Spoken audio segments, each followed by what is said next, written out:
Good morning, race fans, and welcome to the third round of the Rich Energy British Minibikes Championship. And we are here at the very sunny Redlodge circuit just over the Suffolk-Cambridgeshire border.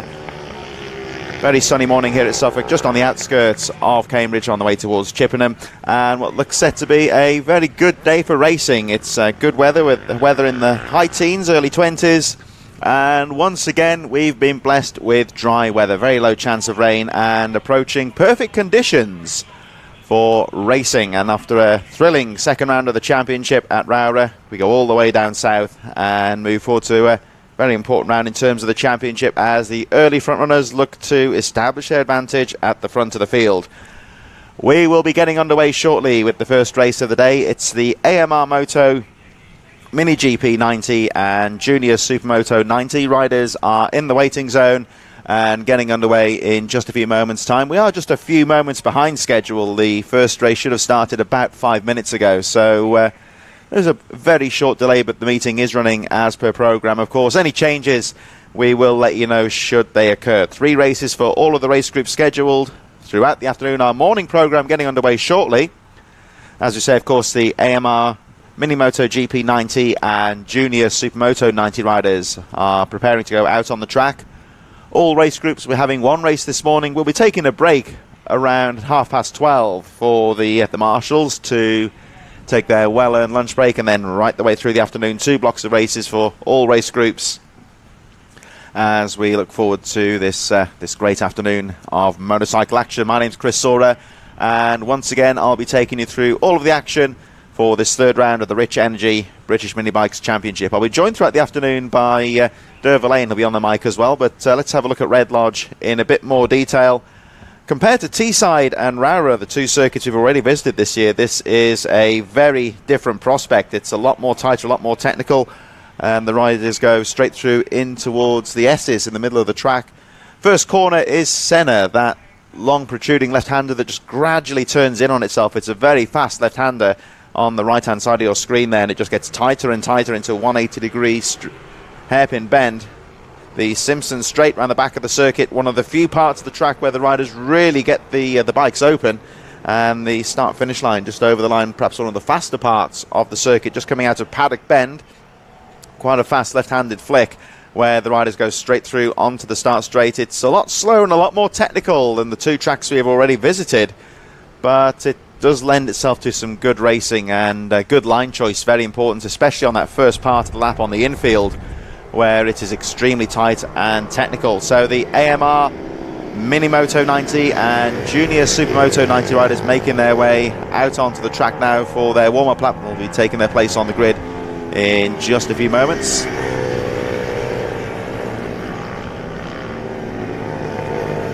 So looking like Jack Hamilton, the lead rider, of course, in Mini GP. Harrison Quincy, Leo Soliu, Josh Herring, other riders to look out for as they make their way down towards the line. So Quincy leading them through to the start line.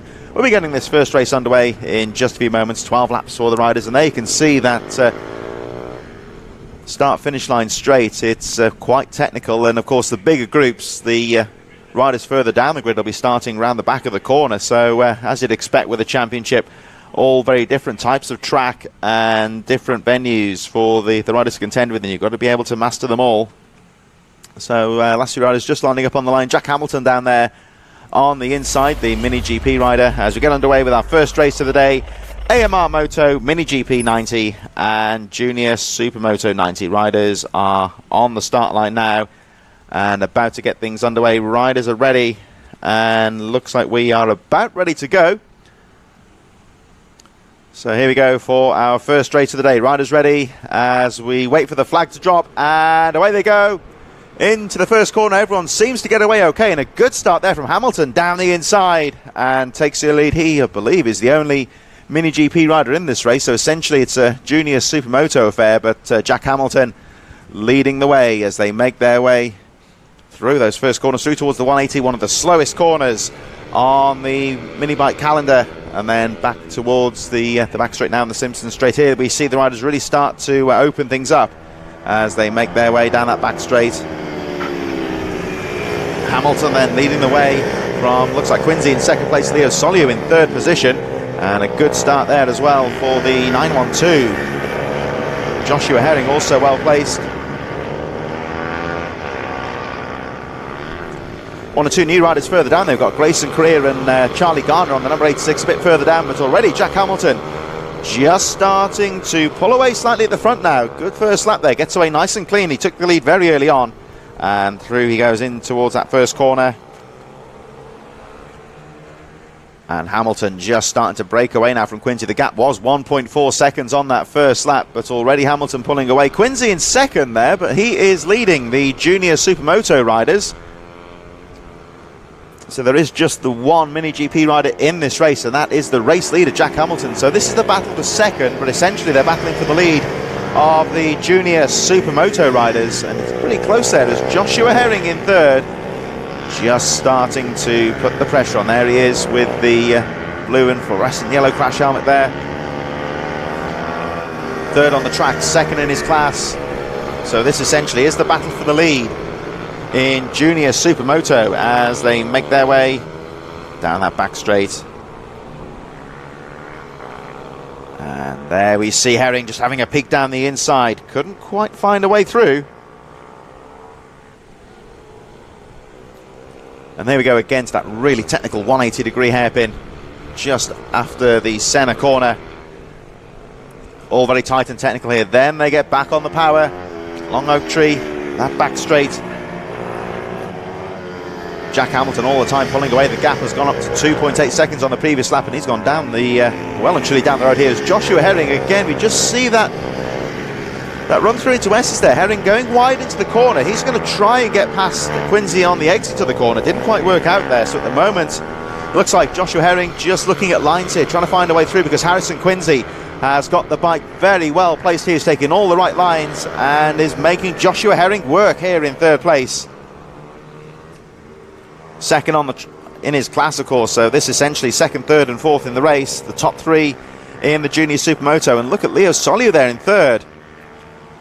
The red and blue leathers, and he is just starting to get involved in this battle for second. And at the moment it looks like Quincy trying to pull away now, as all of a sudden Herring's attention is drawn to Leo Soliu, the fourth place rider, who's having a look down the inside. He's not going to get through there, but he's just having a peek, just letting him know he's there. Alfie Landemore and Caden Herring a little bit further behind. Fifth and sixth place, Grayson Career, Casey Boole and Charlie Garner rounding out the field just that little further down the track.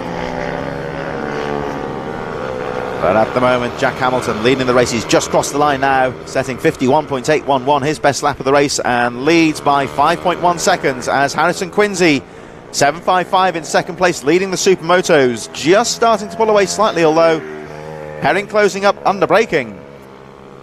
All the time though, Leo Soliu, there he is at the back of this little train of riders. Can't find a way through at the moment in that technical part of the track, but this faster part of the circuit heading towards the Essex, there's two ways of going through that top corner. Inside line, of course, is a lot slower. If you get the front wheel in there, which he's trying to do, he just can't quite get on the inside going into that apex. And maybe closing up on Charlie Garner and Casey Boole. So Jack Hamilton, 28, your race leader, fastest lap of the race with 51.811. He is the sole Mini GP rider in this race, but the Supermoto is battling for second place and, of course, first in their class. Hamilton over the line. And then this battle for second place. Quincy doing a great job here of holding on to the lead, though. He's withstanding the pressure from Quincy in second, and Quincy was really starting to pressurise, well, Herring in third, they were really starting to pressurise Quincy for the lead a couple of laps ago. But at the moment, it looks like Harrison Quincy, 7.55. As they lap the novice rider. That looks like Charlie Garner. And again, you see the slower riders just doing the right thing there, just holding their line, letting the faster riders find a way through. But it looks like Quincy has just about done enough to find his way through. Holds on to that second place. Herring at the moment can't find a way through. But Jack Hamilton looking very strong at the front of the field as he leads the race, still lapping in the 52-second region. Harrison Quincy, Joshua Herring and Leo Soliu still scrapping for this second place. They've just gone past, of course, the 86 of Charlie Garner. But Jack Hamilton looking very strong at the front. The gap has gone up to 7.1 seconds. As we look now at Joshua Herring in second place, he's broke away from Soliu, and he is just starting to put the pressure back on Harrison Quincy. And there he is, 755, your second place rider, leader of the Supermotos. And again, Herring drifting wide through the S's, just trying to get him on the exit, but Quincy has got that line well covered, so it's still Jack Hamilton leading, Harrison Quincy second, Joshua Herring third, Leo Soliu in fourth from Alfie Landemore, and Caden Herring a little bit further back. Grayson Correa, Casey Bull and Charlie Garner rounding out the field with 5 laps to go, with Jack Hamilton in a race of his own at the moment. And I would say, when I say unfortunately here, I mean this in the kindest possible way. Just joining me on the microphone now is Dervalay. Now I say unfortunately because once again, if you tuned in at Rowley, you'll remember that he was injured, and sadly he is in his civvies once again, because we'd like to see you on the track, of course. Explain, you've had a bit of issue with the wrist, so I've hurt a tendon in my wrist again, so unfortunately can't ride, but it means I've spent a bit more time working with the kids this weekend and doing a bit of development stuff, which has been really good. Some of the guys that are on the track now, and Charlie Garner was one of those who's come on from leaps and bounds since Friday, took loads of time off and managed to qualify for the racing this weekend, which is amazing. Also young Joshua Herring, Alfie Landemore, Caden Herring, doing some stuff with them. They're all pressing on. You can see Joshua at the moment is riding really, really well, trying to take Harrison Quincy, who's one of the top riders in this class. So this whole class is really, really closing up, which is really good to see. Yeah, looking pretty competitive out there as we watch again Joshua Herring. He's starting to put the pressure back on Harrison Quincy here for the race lead, but can't find a way through at the moment. This could allow Leo Soliu to find his way through. Again, he's just starting to get involved in this battle, which essentially is the battle for the lead in Junior Supermoto, because Jack Hamilton, the race leader, is in a separate class. He is running very strongly at the front of the field. We just saw out a shot, I think it was Casey Bull and Grayson Correa having their own race as well, a little bit further down the field. And of course Charlie Garner, one of the newcomers as well. So here we go with 3 laps to go in this race. Jack Hamilton still lapping very competitively indeed. He is lapping in the 52 second region. His fastest lap of the race was 51.811, and he leads by an incredible 9.6 seconds. We just saw him going out of shot here as the riders go through to this really technical part of the track. One thing I was saying as well, Dave, at the start of the program, is that compared to Teesside and Rara, this is a lot slower and a lot more technical, so potentially a new challenge for the riders. Yeah, this track, for anyone who's not been here, is really tight and it's really technical as well. A lot of the corners, one corner is basically the lead on to another 4 corners, which you get the first one wrong, you get the next 3 wrong, so it's really tight, it's really technical. You can lose a lot of time, coming out to the main start-finish straight where they're coming onto now. If they get a bad entrance on there, it's a long straight to lose a lot of time. So yeah, it's a lot of people have found it a bit more challenging this week, especially the people that it's their first time on this track. So here we go, we see again the very different kind of track for the championship. But it's throwing us some close racing here. Not much in terms of overtaking at the moment, but still with 2 laps to go. There is no margin for error here for Harrison Quincy as we watch all 36 there.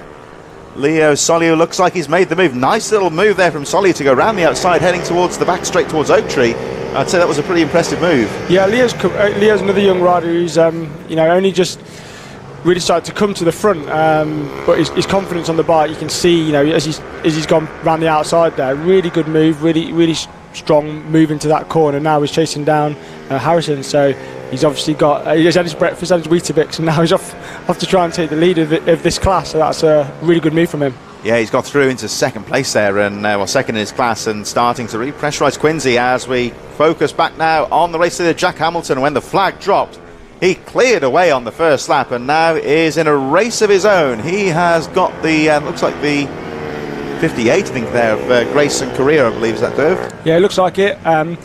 Jack is sporting a new helmet this weekend. It's got a fireball on the front. It's been a custom design from one of their followers in Ireland. They've done that for him. So it's definitely ignited spark in him this morning. I wanted to get that in all day.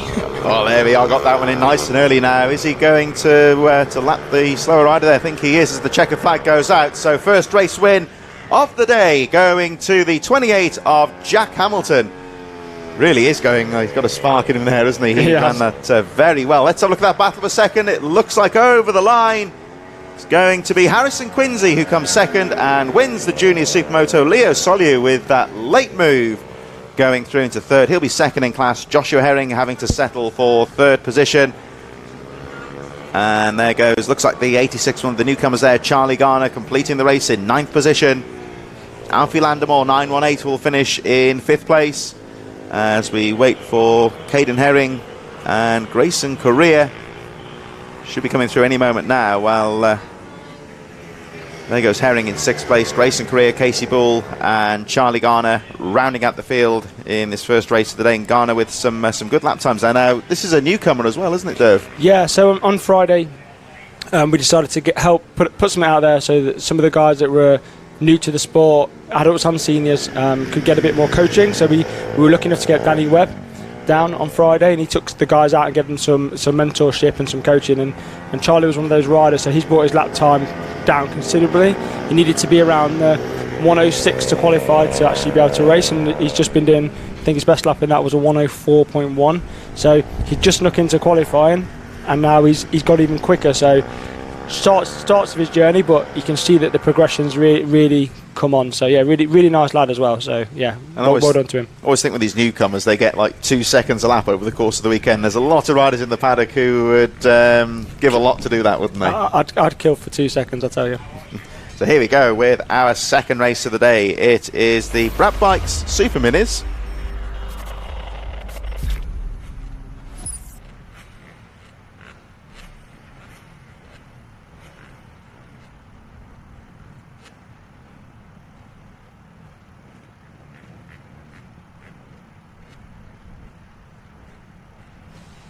So here we go with our second race of the day. It's the always popular Brad Bikes Super Minis, the real mixture, predominantly, of course, of the 85cc two-strokes and the 150cc Honda CRF four-stroke. All these derived from youth motocross bikes, and the title sponsor, Brad Bikes, really doing a lot of work with the bespoke components to convert these bikes over to a Supermoto format. Essentially, of course, Dave, this is...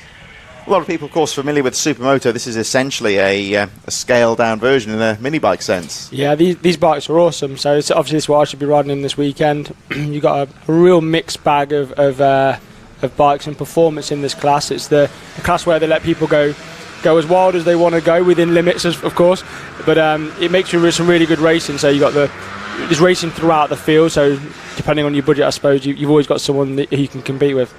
So here they go out on track, as you can see for yourself, for 2022. This has been a really popular class. Of course, it's a relatively open format, like Dave said, compared to a lot of the mini bike classes tend to be fairly regulated in terms of engines and modifications and so forth to allow for close racing. But this is, as I say, the one class where people can really run what they bring, so to speak, and do a lot with the bikes. Yeah, so the 140 and the 160 pit bike classes are a stock class, so that there's not very much you can do to them. You have to be within a horsepower limit, whereas within the super mini class, the horsepower limit is pretty much open within the boundaries of what you can get out of the machinery. So some of the two-strokes, for example, you know, with the technical advances that they can do and the tweaks that they can make, they really are pushing some high pace, a lot of horsepower coming out on these bikes. And of course, a lot of these two-strokes, they are originally 85cc engines, but there's one or two of the 112s out there with a bigger barrel and piston. Yeah, there's a couple of 112s out there. You know, the straight line speed is just awesome. I'd actually like to have a go on one, to be honest, but I don't think I'd survive. Yeah, they're pretty rapid, of course, those two-strokes, as the last few riders make their way onto the line. Should be getting things underway in just a few moments as the last few riders take their positions on the grid. Of course, a lot more riders in this race, so the riders further down the field are right round that corner. The first lap is going to be very important indeed as we wait for the flag to drop. And away they go, the roar of the two-strokes into the first corner. Good start there for Jack Bednarek, number 19, getting to the inside line, guarding that first corner. One rider taking his bike back to his motocross roots there onto the grass, but it looks like they've all gone through safely now. These first few corners are going to be very tight indeed, of course. This is one of the slowest parts of the track, maybe some bar banging, but everyone seems to have got through cleanly. And it looks like Bednarek, as they go onto the back straight for the first time, has got the jump on the field and doing very well there to guard that line and start to pull away. Yeah, Jack Bednarek really fast. he'll be just wanting to go now and check out like he did last round, trying to break records, if you remember correctly. But you know, Williams in third place is not going to want to stay behind James Dutton for too long. He's going to look for the great overtake down the inside. That part of the track is really fast. There's a little bump on the apex, so yeah, really good riding there. And the thing is, well, that corner going past the start straight, so on the camera angle, of course, looks fairly quick. But if you're down there at track level, it's fairly tight to look at. But like you say, they carry a lot of speed through there. Yeah, generally, I think 2-strokes may even bang down just one gear, but on the 4-stroke, I was just slight roll off and then heavy braking into the first left-hander. Nice wide apex in, and to be able to get back to the next corner and then the following procession of lefts and rights is really tight and technical. So it's a good mix on this track. Really could potentially suit the 2-strokes with the tighter corners as we watch the 44 of James Dutton, and of course losing that battle for second place, now coming under pressure from the 414 of Lawrence Wardlew. Just drifts a bit wider into the corner, just trying to get the power coming out, and again using those wide lines. And we see here James Dutton doing the correct thing here, guarding the apex, making Wardle do all the work here. And watch the 414 here. We'll keep an eye on him now as they go towards the S's into the top straight. See what line he takes as Dutton takes the classic inside line, and for the time being looks like Wardle just following there. We see a few riders, of course, they're just watching Wardle on that previous lap going really wide out some of the corners, just trying to find a bit of power somewhere. Yeah, trying to use all the track. So again, on this track, you'll see, especially with these bikes, they'll take quite wide entries into a lot of these corners. They're trying to get back to the opposite side of the track to get the next corner. So if you watch this guy now, he wants to get left as much as he can to go right, and then he's going to go back to the right side of the track to go left, and then he's going to go left to go right. So it really is hard work. That's why probably my wrists wouldn't hold out this weekend. But all the corners pretty much lead up to another corner which you have to prepare for. So come down the straight here, this is a really fast left-hander. Most guys take it fairly tight to the curb, quick downshift, and then again left to get right, get as much drive out here as possible using all the track. So you're just trying to maximise and keep your average pace up as much as possible. And this of course would be your classic kind of karting circuit. There's not really a straight as such apart from that back straight. It's kind of, and here maybe for about 10 metres or so, it's just one constant corner, so you just from one corner to the next, no real rest time. Yeah, that's right. It's really hard going. A lot of the guys yesterday were complaining that their arms are hurting at the end of the afternoon. But yeah, it's a different challenge, and it's good. It sets riders that are really good at bike control as these two get really tight. Classic bar banging there with Louis Smith having a look at Joe Ellis. He tried to make that move, but I think Ellis there had the line and just kept the elbows out. Yeah, that corner kind of tightens up on you anyway, so if you are stuck on the outside, you very rarely can make that move work because the guy's going to run you off the track going down the straight. So yeah, it's hard to pass on the track. And we saw there that Louis Smith came off worse as he was pushed out through the exit. That allows, of course, Smith to fall back now towards Andre Todia, the number 13 in 7th place. Jake Smith, Jordan Pritchard and Phil Dickens running up the top 10. Just looking further down, we've got Jamie Callan, Hayden Rose, Ross Richards in 13th, Robert Corbazan in 14th, Nathan Smith getting past Casey Hanby up to 15th position, and the rest of the field rounded out by Daniel Gilbert, Vinnie Jones, Peter Parapanos, Versia Masculine, Dean Rowland and Jake Whittaker. Yeah, Jake's a bit further down than I would expect at the moment. He was having a good weekend. It's good to see that Louis beating his brother again, Jake. So the battle of the brothers, Louis a little bit ahead of him again. So that'll be more battles in their camp when they get back. Jordan Pritchard on the CRF, just behind Jake Smith there. A little bit further down than usual, but obviously we know normally a top runner in this class. And Vinnie Jones, welcome back after his injury. He crashed at Teesside on his first outing on his new bike. I think he broke his collarbone, so it's good to see him back riding again. He said he just wanted to go out there, ride, have fun and bring it home. So yeah, shout out to Vinnie Jones as well. Yeah, Vinnie Jones, of course, one of the injury... there were a few injuries at Teesside, of course, so he's back in the series, running a bit further down in 18th place at the moment. With a name like that, I don't think he'd be too careful going for a pass down the inside. Yeah, he's a really nice lad. They were picking on him yesterday, kicking dirt onto his sandals. So he's got a point to prove this morning. Yeah, he's out there in midfield action at the moment, Vinnie Jones, as he comes back in 18th position. We're looking at the number 56 of Jake Smith on the KTM. just shadowing the back wheel of the number 13 Andre Todier, one of the CRF 154 strokes, and Todier guarding that inside line, running a bit sweep down on the bars there, is he? Yeah, so is it Andrea? He has his bars rotated round so that they actually sweep downwards, not upwards. So he's got a very different style. I don't know if you'll be able to see it, but yeah, if you look at his arm position, the bars actually point down. So it's almost like I suppose a mini GP style.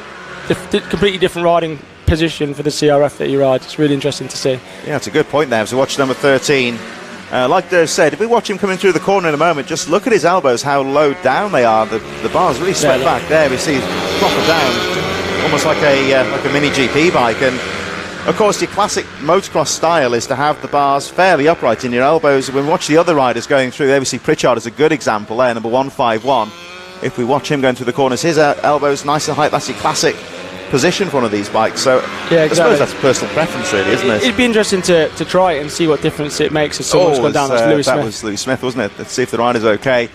And I think he is all right. He's just getting back to his bike rather dejectedly. So Lewis Smith crashing out, but looks like he's okay. He's going to get back on the bike as we focus on Jordan Pritchard. Yeah, so he can't rejoin anymore. That's for the safety for the rider and the other competitors, just to make sure that nothing gets dropped on the track. So he'll have to pull that hopefully to the side to a safe space to allow the race to continue at full speed. So Lewis Smith off the side of the track, and as I say, the new regulations, they can't rejoin the race if they crash. So unfortunately, that means that he will be out the race, and that means, of course, that everyone else down towards the end of the top 10 moving through the field will be promoted a place. So this battle now with Jordan Pritchard, who didn't get the best of starts by his high standards, is now up to 8th position. And there we see the fallen number 66. Lewis Smith tumbling down the field, of course, and he will be sadly out of the race, but the rider is okay. That's the main thing. Unbothered by any of this, Jack Bednarek has gone through 44.524, his fastest lap of the race, and leads by 7.8 seconds from Richard Holmes-Williams. James Dutton still in third from Lawrence Wardle. And Jack Bednarek, who of course was really the rider to beat at Rowrah at the second round of the championship, once again is checking out at the front as we watch Jordan Pritchard again trying to find a way past Jake Smith. But I'd say here Jake Smith putting some very good lines together and making life hard for Pritchard. Yeah, it's really hard to pass, and unfortunately because of where Lewis Smith's bike is, we've got a wave of yellow flag, so we can't actually overtake in this sector. So Jordan may be lacking a little bit of power down the straight to get past him, although I think he just made a great move at the bottom end of the circuit to take the position, or it might have been a back marker. We'll have a look on it's a back marker. Oh, so he thought he'd gone through there, but no such luck then for Pritchard as we watch the 23 of Joe Ellis there. A bit further down the number 9 here, the 16th position of Daniel Gilbert. Now this looks like Vinnie Jones behind him on the 104, is it? No, that's Richard Holmes-Williams. He's in second place at the moment. Oh, it's a back marker. Yeah, it's a back marker. So yeah, he's just slipped a bit away from Jack Bednarek. He pulled the pin and gone like we said he would. But Richard Holmes-Williams, awesome guy, rides everything from these to mini motos to pit bikes. He just loves racing. So it would be disappointed that he got a bad start from I think first on the grid to I think 4th or 5th off the line. So yeah, bad start has cost him the race there, I think. So Holmes-Williams having to settle for second place as Jack Bednarek crosses the line for another victory. There goes Richard Holmes-Williams in second. It's going to be Dutton in third. Yeah. And here comes the battle for fourth. Lawrence Wardle with a strong 4th position. Joe Ellis should be in 5th position as we watch the rest of the top 10 make their way through. So Ellis on the number 23 in 5th from Andre Todier with those rather unique handlebar settings. Just on the edge of the top 10, Phil Dickens going up to 7th position right at the end. Jamie Callan in 8th position on the number 14. As we watch Hayden Rose battling away there with Robert Corbizan, who's just gone over the line. Ross Richards in there as well. Action throughout the field. And seems to have lost Jordan Pritchard on that final lap. Didn't see him go through. Oh, is that him there, just on the back of the screen? So it looks like he may have broken down, potentially, or maybe crashed, I'm not sure. He might have gone from either. He's riding back, so the bike obviously still working across the grass though, so I'm not sure. He must have come off trying to make a move or got tangled up at the end there. So disappointing first race for Jordan Pritchard. So there, trouble there for Pritchard, another rider who's sitting in trouble in that first race. As there we see Lawrence Wardle making his way back to the paddock, leading a whole group of pretty top riders there. Shout out to Colin McCann, who says best of luck everyone, and we hope everyone enjoys a safe day's racing. I'd certainly echo those thoughts, and good luck also being wished from the circuit owners here at Redlodge. Just over the Cambridgeshire border in Suffolk here, and this track very well located, quite central for the riders. Of course, we really went up north for Teesside and for Rowra, two spectacular tracks, but quite a few riders building up the miles there. But this one, of course, a bit close to home for a lot of people as we go towards the third race of the day, the Motor Oils Ovale 110 Cup, about to get underway for our third race of the day. So riders now in the waiting zone. It's 110s, yeah. So in this class, I can just see him. Trying to see anyway. Little Finley Hanna there, who's got the Angry Birds helmet. He was doing some development stuff at the weekend. Again, another young lad who's come through from a year ago, but, really struggling on the what was a big bike for him. Then he's grown a bit and he's really pushed forward. So wishing him well today. Good shout out. I think we've got Jack Hamilton again with his Fireball helmet. So he'll be looking for a good opportunity to push the pace at the front.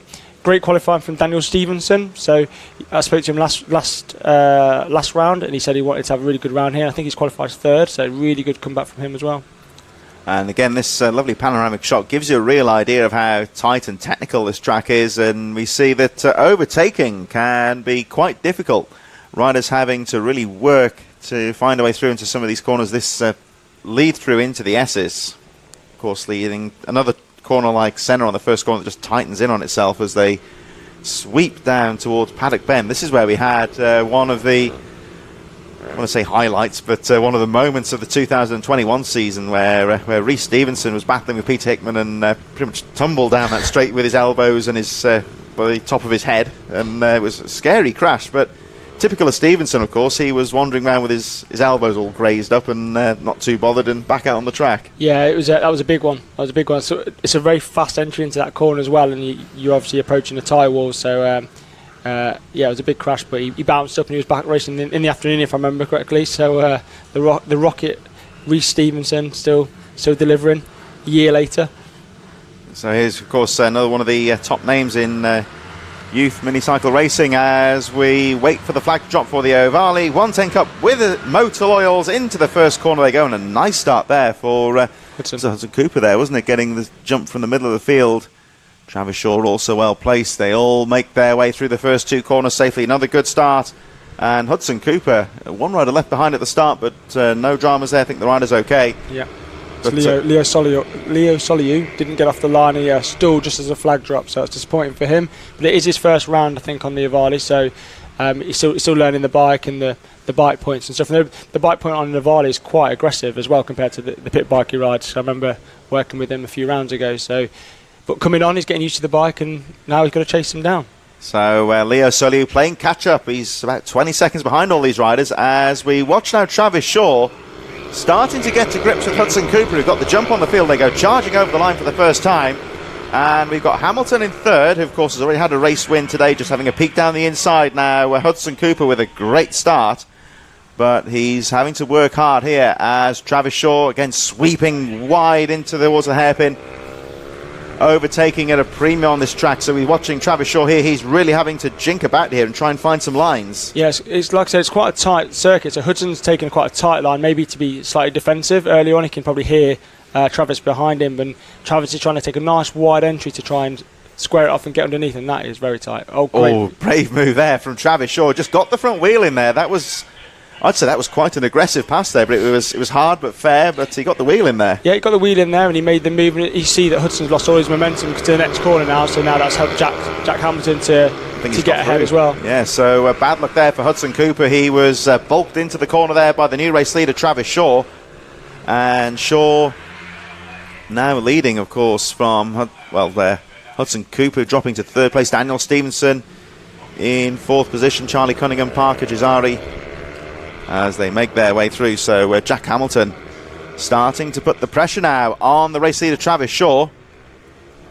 For some reason showing 9th place on the lap charts is when he went through. So of course the lap scorers we watch in this race, they will update that, I'm sure, as the race goes on. So just bear in mind that the rider who's 9th on your timing screen there, Travis Shaw, that is, of course, the race leader. As Jack Hamilton there, 28, just starting to chip away at the lead. He's had a nice, good couple of laps there, but he can't shake off the 28 of Jack Hamilton, who has set the fastest lap of the race, 48.455. So Hamilton refusing to be shaken off here, as we watch now the number 4 just trying to break away. He's using his own lines. He's not riding particularly defensively, just looking to ride his own race here, just to keep it nice and smooth. But Jack Hamilton, I'd say he's about a second behind at the moment, just starting to keep the pressure. I'm sure that Travis Shaw knows he's there. They've left Hudson Cooper behind a bit now. We've got Parker Jazari moving up to what will be 5th position from Charlie Cunningham. Sid Marshall still in 7th from Finley Hanna. And Leo Solly, of course, the rider who was left behind at the start, still at the back of the field, and a little bit cut adrift here as we watch Jack Hamilton now just starting to keep that pressure on Travis Shaw. But Shaw, after that great move to snatch the lead earlier on, he is coping well with the pressure. Yeah, this year he's really come into his element, hasn't he? We've seen it over the last couple of rounds. You know, he can get to the front and he's happy to lead. He looks really smooth on the bike, really confident. And when I spoke to him yesterday, he was checking his lap times against the others and seeing where he's going to be. So he's really switched on to what he's here to do, and you can see now that it's really paying well for him, because he's leading again, another race, another round away. I don't think he was too happy with that corner. He just seemed to shake his head. It didn't quite get the apex he wanted, and not really allowing Hamilton to close up here. As trouble there with, is that Hudson Cooper? Yep. I think he kept on going there. So I wonder if he perhaps hit a false neutral or something. Yeah, maybe false neutral, or just missed a gear, went the wrong way in the box or something. I think with Daniel Stevenson, obviously really well not to hit the back of him there, so it got closed up quite well. So Hudson's having a difficult race at the moment. He seems to be sliding backwards, so hopefully he'll get his head into the game and start closing back up for the 3rd position at least, so we can get a good result. Yeah, Hudson Cooper's got to really focus here. The race not going his way at the moment. He was the race leader and just seems to have lost his rhythm at the moment, as Parker Jazari now, his latest challenger, number 933. Charlie Cunningham not too far behind either, number 34. So this is the battle now for 4th place as we watch the 217 Hudson Cooper. So not the race he wanted here, but he's just got to try and focus now, as I think Jazari just lost his rhythm. They got a little bit too close and had to back off, as this allows Hudson Cooper to pull away. Of course, Travis Shaw leading the race and Jack Hamilton closing the gap slightly at the front. Daniel Stevenson all on his own in 3rd place as we watch now. It looks like Cooper just starting to get back into a rhythm here as he guards that inside line. And of course the risk here, we're watching Cooper, he's riding very defensively here, guarding those apexes. If we compare this to Travis Shaw at the front of the field, of course he's riding his own lines a bit there. A bit of a trade-off, of course, and Hudson Cooper guarding those apexes, making himself very difficult to pass, but at the same time it's not particularly fast either. Yeah, I think he's riding a little bit defensively, which sometimes happens. You know, he's lost a couple of places, he wants to protect that, but I think it's compromising his exit speed. So that's why you see Parker behind with the Red Bull livery, which is a brilliant looking bike. If they get a close up and you get a chance to see it later, really good. He's managing to stay with him because he's taking the more sweeping lines, getting earlier onto the throttle, allowed him to carry more corner speed, etc. So yeah, it'll be interesting to see how this one plays out towards the end of the race, as he goes quite tight again and defensive. So you'll see it all close up. Yeah, like you say there, he really is hugging that centre corner into the apex, so it really tightens in on itself, protecting the inside line from Jazari. But Parker Jazari just tagging on the back wheel there, just trying to find a way through. Hudson Cooper makes himself very difficult to pass. Meanwhile, Travis Shaw just pulling away slightly from Jack Hamilton, who's just hovering on the back wheel about a second behind. Daniel Stevenson having a race of his own in 3rd place, number 11, who I think is just heading towards the first few corners now. Watching now Hudson Cooper just trying to shake off that 933 of Parker Jazari.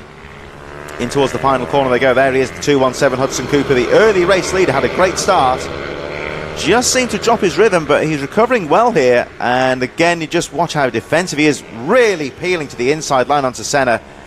And very defensive. I think perhaps he doesn't realise that Parker Jazari maybe isn't quite that close.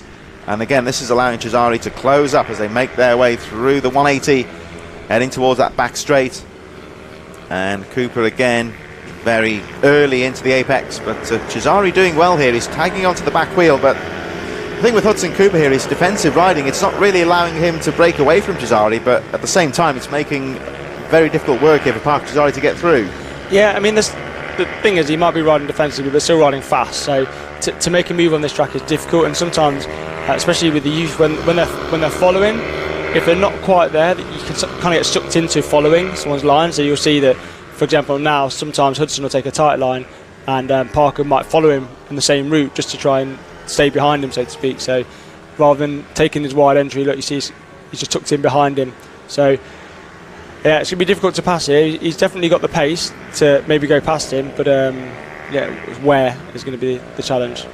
Yeah, Parker Cesari here, 9.33. He's just got to get a wheel in somewhere going to one of these corners, but Hudson Cooper keeping the elbows up, keeping it nice and wide at the front and guarding that apex. Again, you see Cesari drifting wide a bit there just to try and get the exit speed. But Cooper has got the bike well placed as Travis Shaw pulling away a bit now from Jack Hamilton at the front of the field. They've just gone over the finish line. The gap 2.7 seconds. Jack Hamilton closing up slightly as they start to close up on some of the tail enders. Daniel Stevenson still in his own race in third place, number 11, as we watch again Hudson Cooper guarding that apex into the first corner. Cesari still in fifth. And Charlie Cunningham, Finley Hanna, Sid Marshall and Leo Soliu still rounding out the field. As again we see Cesari right on the back wheel of the 217 of Cooper, making their way towards the top of the circuit. The leaders just starting to close up on the tail enders with 2 laps to go.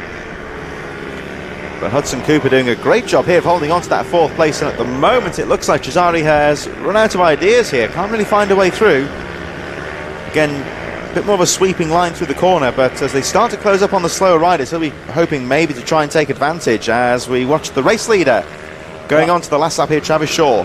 Lovely sweeping lines. You see the difference because he's riding on no pressure. Look how wide he's taking these entries to these corners, which means he's carrying loads of corner speed, which is why his lap times are much higher in comparison to some of the others that are taking those tighter lines.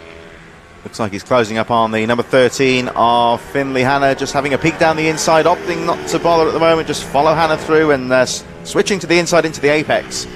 And some good riding there from Travis Shaw, just taking his time. He knows he's got a decent gap and doesn't need to take any risks.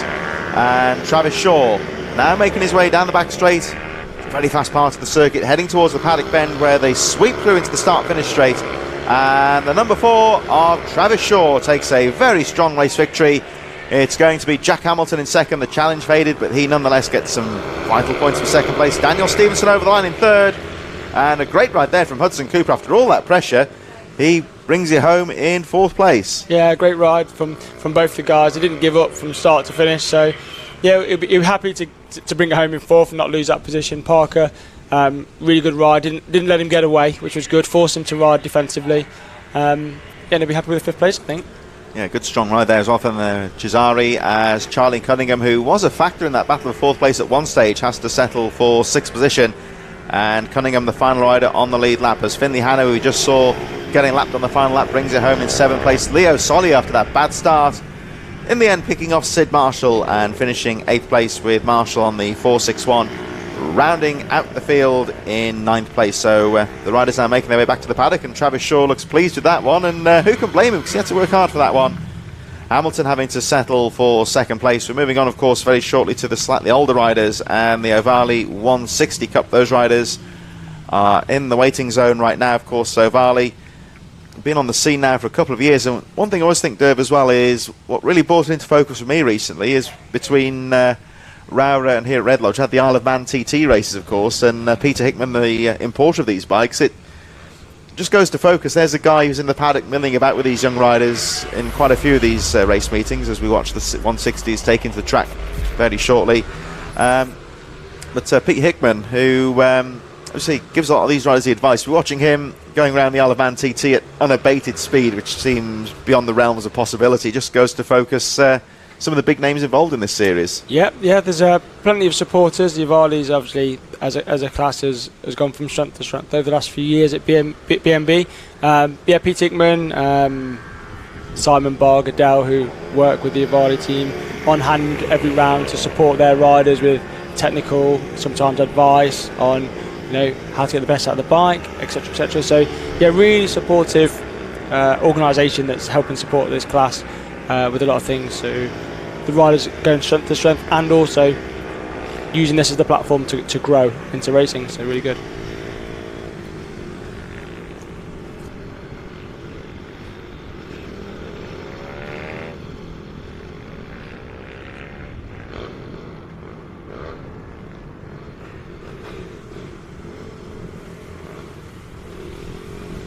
So here we go, lining up for the what will be the fourth race of the day, the Moto Oils Ovale 160 Cup riders in position. Of course, these riders just that little bit older on slightly more powerful machinery. Wilson Dilks with a very good qualifying session yesterday will lead the riders away as we wait now for the race to get underway.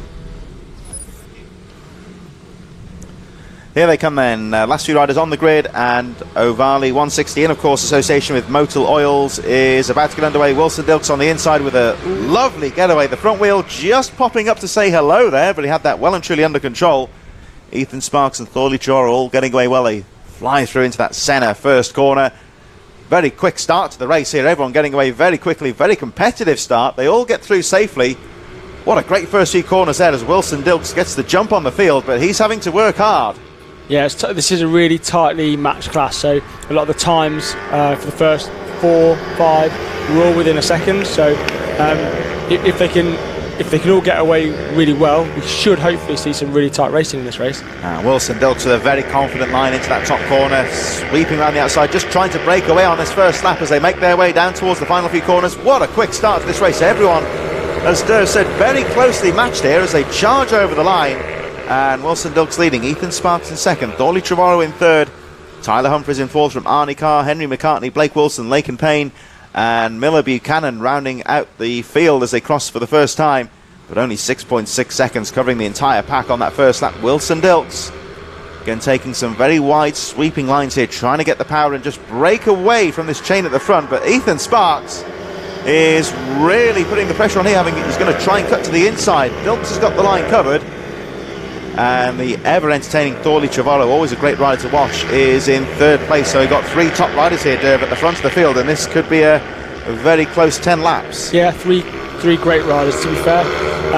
Thorley just in third place, really nice lad, really entertaining, as you say, so he'll be wanting to try and stay in there, but Wilson Dilks has been fast all weekend. I always think Thorley Trevorrow, he's a rider who never knows when he's beat, I would say. Yeah, absolutely. He's very, very determined, and he's a nice bright red bike now, so he can be seen from a mile away. So yeah, really good lad. Ethan Sparks, he's managed to tag onto the back of Wilson here. Like I said, Wilson's been fast all weekend, probably the fastest here in this class all weekend. I would have thought he'd maybe be able to pull away, but Ethan's tagged onto his back wheel. So if Ethan can get close enough and see an overtake, that could be really interesting to see. Ethan Sparks then in second place with the white helmet, number 62, is putting some nice lines together here. And Wilson Dilks, who is very determined to transfer that great race pace yesterday into some victories today, is having to work hard here. You can see they're just pulling away slightly from Thorley Trevorrow. Interestingly there, Arnie Carr, who's just a little bit further behind this battle for the lead, has just crossed the line and has set the fastest lap of the race. So he's trying to catch up with Trevorrow in third. Meanwhile, that 3-way tussle for the lead is just turning into a 2-rider battle now, as Trevorrow just hanging on in there though in third place. It looked like Arnie Carr and Tyler Humphries having a good battle just that little bit further behind for fourth place. So action throughout the top 5. A little bit further behind now is Henry McCartney, Blake Wilson, Laken Payne, and Miller Buchanan still rounding out the field as Wilson Dilks just pulls away slightly but can't shake off Ethan Sparks. Over the line they go. The gap goes up to 0.4 of a second. That's how close things are. Thorley Trevorrow 1.5 seconds behind.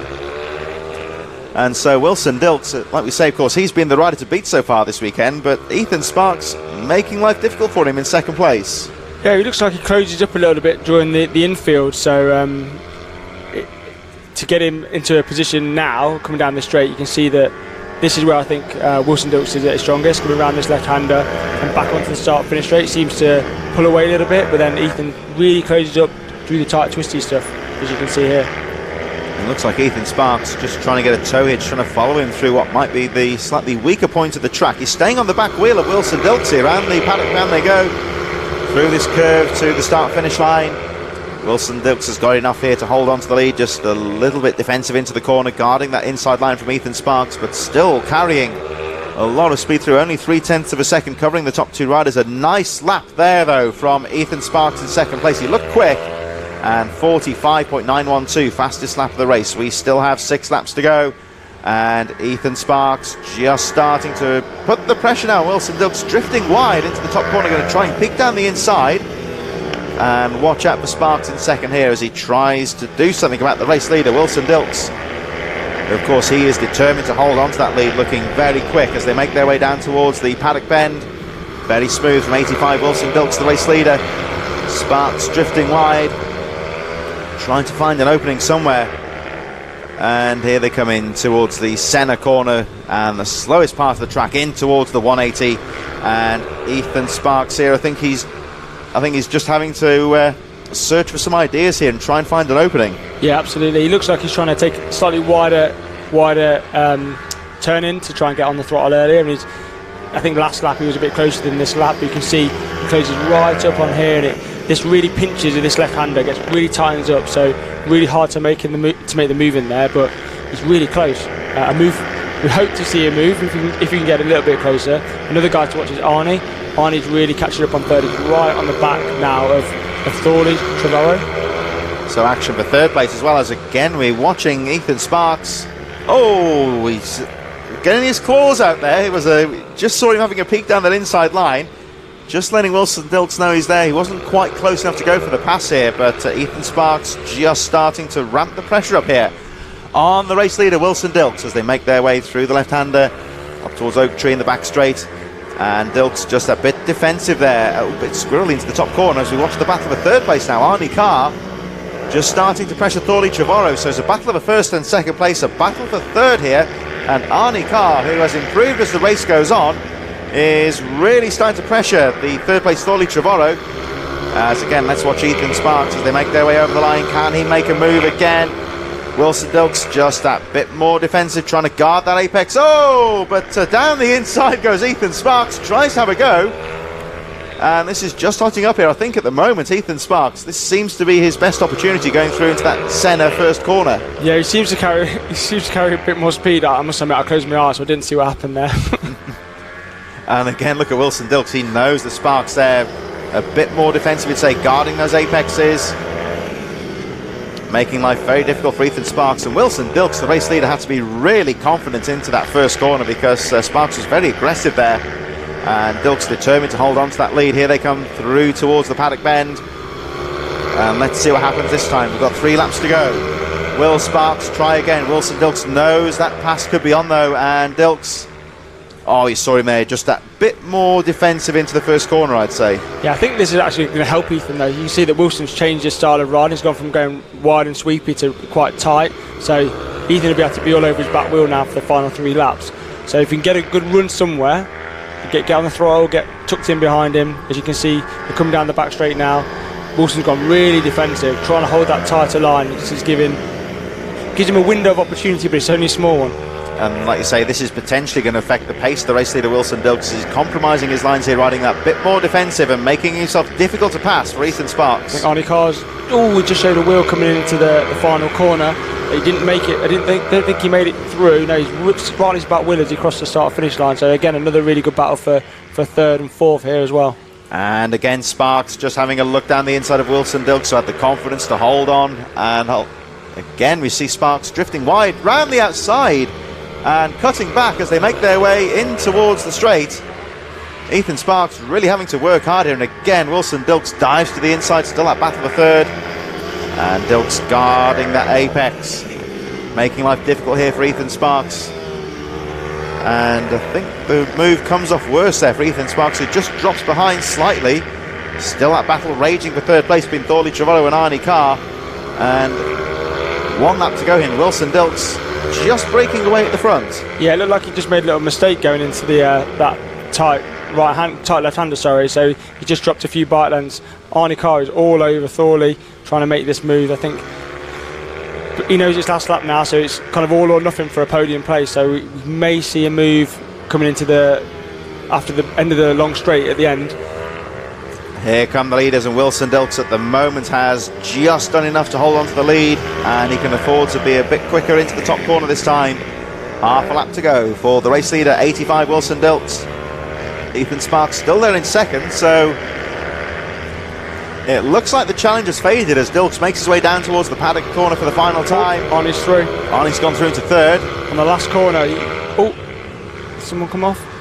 Oh, we've lost Thorley Trevorrow. There we see Arnie Carr going through in third, so we're going to have a look at our vantage point. I think Trevorrow has gone down, a bike in the middle of the track. Yeah, it was the last corner incident. I knew I could just see out the window that Arnie was, I think he just got up the inside on the right-hander, and they must have maybe had a coming together on the left, or we couldn't see from where our vantage point here, but it looks like there was a little accident, a little collision, and unfortunately Thorley's crashed out on the last corner after what was a great race for him as well. So that's bad luck there for Thorley Trevorrow, who looks set to crash out of contention. Milleby Cannon, I think, will come through to 8th place, but a brilliant ride there from the 85 of Wilson Dilks. Ethan Sparks in second. Arnie Carr then with that late move, and Arnie Carr actually setting the fastest lap of the race on that final lap, grabbing third going into the final corner. Tyler Humphries in fourth from Henry McCartney, Laken Payne, Blake Wilson. Milleby Cannon indeed goes through in 8th place, and the unfortunate Thorley Trevorrow within sight of the checkered flag is out of action, although I can see from our commentary point here, I can tell you that Thorley Trevorrow is walking across the track back to the paddock, so he is okay. Of course, that's the important thing, that the rider's safe, of course, but I think Trevorrow will be a bit disappointed with that. Yeah, he'll be massively disappointed with that. With only one corner to go to come off, or whatever's happened there, yeah, he'll be really disappointed. But a great ride there from Wilson Dilks to take the checkered flag after some really close pressure from Ethan Sparks, and I think a rider who maybe wasn't quite so strong might have lost the lead there, but Wilson Dilks really had to work hard, and there was a couple of times I thought Dover was going to lose the lead, but Dilks was very confident to shut that door firmly shut in the face of Ethan Sparks. Yeah, Wilson doesn't mind leading a race, so yeah, keep closing the door, try and make it as hard as possible for someone to pass you. Yeah, he got the result, which is a really good result. I actually spoke to him yesterday saying, you've got to get at least one win for me this weekend. And he goes, yeah, I'll do that. So confident in his ability, really good.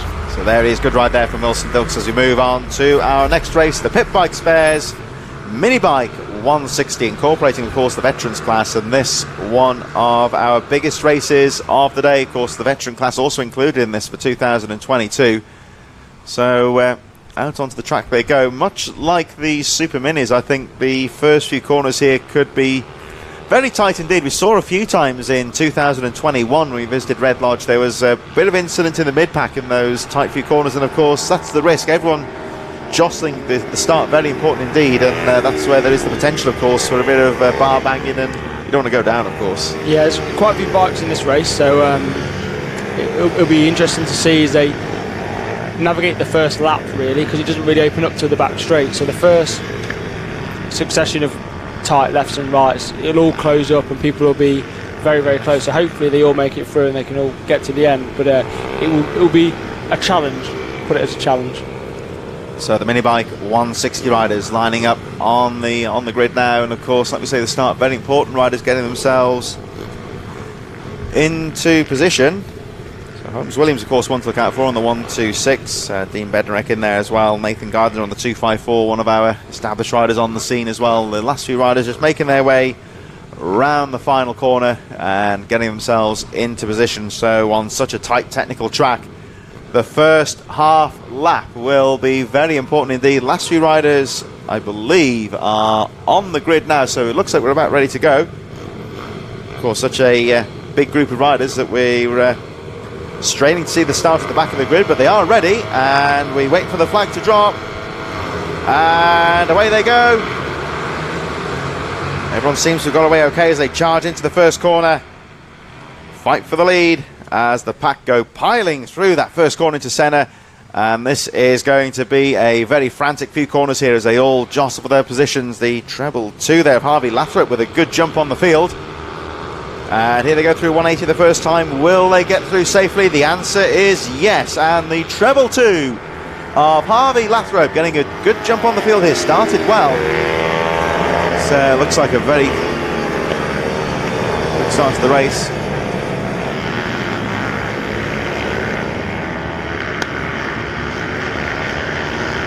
So it looks like it's actually Jack Bednarek, my apologies, at the front of the field in that third place. Here they come there for the first time, so they charge through. So Harvey Lathrop third, Richard Holmes-Williams in second, Bednarek in third, Brown in fourth, Rob Cox in fifth place from Michael Med, Andrew Thompson, Ben Johnson up to eighth position from Simon Wandsworth, and Toby Skaman rounding out the top 10. So of course the vets in this one as well, so all running together very closely indeed. I've got a shout out for Michael Med, the fat mechanic. You best get a podium or no bacon or sausage sandwiches for you. So pressure on for Michael Med there. Has been sent to me for this race. So he'll be looking to do well. Otherwise he'll be getting no bacon or sausage butties after. So here we in that's a bit of an incentive there for him. I think that's the treble 7. That's actually, so you say that's actually Jack Bednarek in third. We've got Dean Bednarek on our timing sheets here, but that's a different Bednarek on the bike. It's his son. It's his son Jack, so Jack's riding today, not Dean. Lucas Brown had a really bad start. It looked like he missed a gear off the start and went from first to, I think he went to about 6th place, but he's fighting back. Never seen him before, really fast. Really interesting style as well, really high elbows, you see. But he's fast on this track, setting the quickest time of the weekend, so yeah, good new addition to the championship. And we'll watch him into that top corner. I think he may have made the move there. Nice move coming out of that left-hander into Oak Tree, the back straight. And looks like Brown is the rider to watch here. He gets through to third place. Harvey Lathrop with the fastest lap of the race, 47.141. And Harvey Lathrop has had a great season so far as he goes over the line. But the man to watch here is the 07. Nice move there from Lucas Brown down the inside, taking second place now from Richard Holmes-Williams. And Brown with the fastest lap of the race, 47.095. So Harvey Lathrop, the race leader, has a new challenger in second, and this rider looking very threatening indeed here, Lucas Brown. This is where he was quick last time round. Very quick and aggressive out of that left-hander onto the back straight. We've got a rider down in the midfield. Looks like, it's Michael Med, I think, has gone down just out of our camera shot. He is okay, but of course will be out of the race as we watch Lucas Brown. Oh, cutting to the inside on Lathrop. Nice move there from Lucas Brown. Has he done enough? Oh, and it goes wrong there as Lucas Brown tags the back wheel of Harvey Lathrop. Both riders going down into paddock corner. Debris on the track as well, so that could be a danger. Yeah, we've got to flag this before someone hits it, I think. Both riders okay, but are out of the race. Of course, with the new rules, if a rider goes down, they can't regain. So bad luck there. We saw Lucas Brown just going down the inside of Harvey Lathrop, tagging the back wheel, and the unfortunate Lathrop, of course, getting caught up and going down himself. So that means, of course, now that 29 Rob Cox has taken the lead and is on his own at the front somewhat here from Holmes-Williams. I think it's now Bednarek in second, actually. So Rob Cox, 29, your new race leader, fighting his way through the trouble there on that final corner. Yeah, track's clear. Marshall did really well there. Mark Stevenson risked his own life to get the stricken tyres out of the way. So yeah, good job by the marshals to get that track clear within what is a really short lap as well. So well done to the guys there as well. Yeah, that's a shout out to the marshals there. We've got a clear track already after that fairly hefty shunt with the tyres being dragged onto the track as well. So Rob Cox, still your race leader. Looks like it is Bednarek in second position. He is now clear in second. Got somebody else down as well. So trouble on the final corner. Another rider going down. We might just see it out of shot. It's a bike in the middle of the track. So Rob Cox, your new race leader, and leading the race by 1.2 seconds. So Bednarek in second. Looking at Andrew Thompson, Ryan Clark, Simon Wandsworth and Ben Johnson now up to 7th position, all getting very close on the edge of the top 10. But Rob Cox, 29, still your race leader as the leading group of riders make their way down. We did have a fallen rider there, but it looks like it's all okay. So Cox over the line, leading the race. Bednarek in second. Got a few riders out of this race, actually. I think Toby Skaman has dropped out to the reckoning as well. Or has he? Let's have a look. Seen him on the lap charts last couple of times. We've got Michael Ford out as well. Michael Med we saw dropping out as well. Kai Dickinson and Peter Wadsworth also dropping. My apologies, Toby Skaman has gone through in 8th position, so it was the 166 of Michael Ford who is also out of the race. So quite a few retirements in this one as Rob Cox continues to lead the race. Dean Bednarek keeping that pressure on though. Richard Holmes-Williams and Andrew. Oh, there's a slip down there on the top corner. Was that Holmes-Williams? It may have gone down. I think that was actually Ryan Clark. Oh, Ryan Clark. I think Ryan Clark's just slid out there. So quite a few riders actually hitting the deck in this one, which is unusual because it's nice warm weather outside, so they're pushing the temperatures a little bit. But yeah, Ryan Clark just looks like his name's dropping down. He's come off. Right. So Derv getting that one right there as the battle raging for the lead now between Rob Cox and Dean Bednarek. They're making their way through towards the top corner. Bednarek right on the tail of the race leader as we watch that battle a bit further down. Simon Wandsworth, Ben Johnson and Toby Skaman, who are all battling for position as the riders make their way back around the final few corners. And Cox leading the way. Simon Wandsworth looking good though in 5th position. And part of CR Race Composites, of course, Simon Wandsworth developing some new carbon fibre pit bike parts, and a couple of riders testing those this weekend out on the track as well. That's the number 5 machine of Simon Wandsworth, who is still running well in 5th place. And it looks like Bednarek has taken the lead. There he is, the 69 of Jack Bednarek now in the lead, sweeping around the outside of 29 Rob Cox, who drops to 2nd place. And of course, one of the interesting parts of these more open mini bike classes, you've got 2 very different types of bike out there as well. Yeah, so this class is obviously governed by engine capacity, so it's a stock class, but you can ride a GP or a rubber pit bike, so it gets for some interesting racing with the different styles. Rob Cox is first time I've seen him, to be fair, but apparently he was one of the top runners a few years ago, so he's come back. Also, I think Dane Blackburn, also he's back in, I'm not sure what position he's in. But he's in about 8th, I think. Number 8th, 1, I think he's 4. just chasing Toby Skaman at the moment. He stopped for a while to become the Essex champion for gaming, and now he's just come back. So good to see those guys back, because they were both top runners in the B&B. So when they find their feet, they'll be pushing it back up the front, I'm sure. So yeah, 1 or 2 returning names in. Certainly the 114 Dane Blackburn looking very threatening, battling with Toby Skaman. And looked like Ben Johnson there towards the end of the top 10. But Bednarek looking very good here as the race draws to a close. We've got 2 more laps to go next time round. Quite a few riders sat trackside watching the race going on. They've crashed out of the race as Bednarek starts to make his way through some of the tail enders. That's the 154 they've gone past Tom White. Again, White just having to concede that first corner as Cox goes down the inside. But Rob Cox losing the lead to Bednarek, but he's not giving this one up here, and Jack Bednarek not really pulling away. The gap is 0.4 of a second last time round, but watch out, easily identifiable with those fluorescent yellow wheels there. Rob Cox in 2nd is not giving this race up. He can't really put Bednarek under any direct pressure here, but he's still tagging on the back wheel, staying into contention here. Richard Holmes-Williams just a little bit further behind in 3rd place. And still Andrew Thompson and Simon Wandsworth rounding out the top 5, but Bednarek with a very strong race so far, and as we move to the final lap, just got to try and bring it home here. Yeah, Richard Holmes-Williams has closed up on the front 2 as well, so he's not too far off the back, so any mistake he can maybe pick up another place. But and I can see young Toby still holding off Dane, so it's only his 2nd round in this class. He stepped up from the youth to the adults class. He's keeping the wily old fox Dane Blackburn behind him, so he's riding really, really well. Action throughout the top 10 here, and Richard Holmes-Williams still hanging on in there as Rob Cox in 2nd here, number 29, going for a late move here on Dean Bednarek. But Bednarek has got things under control at the moment as they make their way out to the final corner. Bednarek's checking over the shoulder to see where Rob Cox is, the 2nd place rider. It looks like Jack Bednarek is going to take the checker flag. Out to the final corner they go. And after this drama-filled race, Jack Bednarek takes the checker flag by 0.2 of a second from Rob Cox. Richard Holmes-Williams will cross line 3rd. Here comes the battle for 4th. Andrew Thompson brings it home in 4th from Simon Wandsworth. Ben Johnson in 6th, right on the back wheel there, very close indeed. And Toby Skaman and the returning Dane Blackburn in 8th position. But as you can see on the infield there, quite a few riders dropping out of contention. I think we lost Peter Wadsworth very early on, Kai Dickinson, Michael Ford, and Michael Med, of course, as a front runner early on. And that dramatic collision between Lucas Brown and Harvey Lathrop, putting them both out of the race.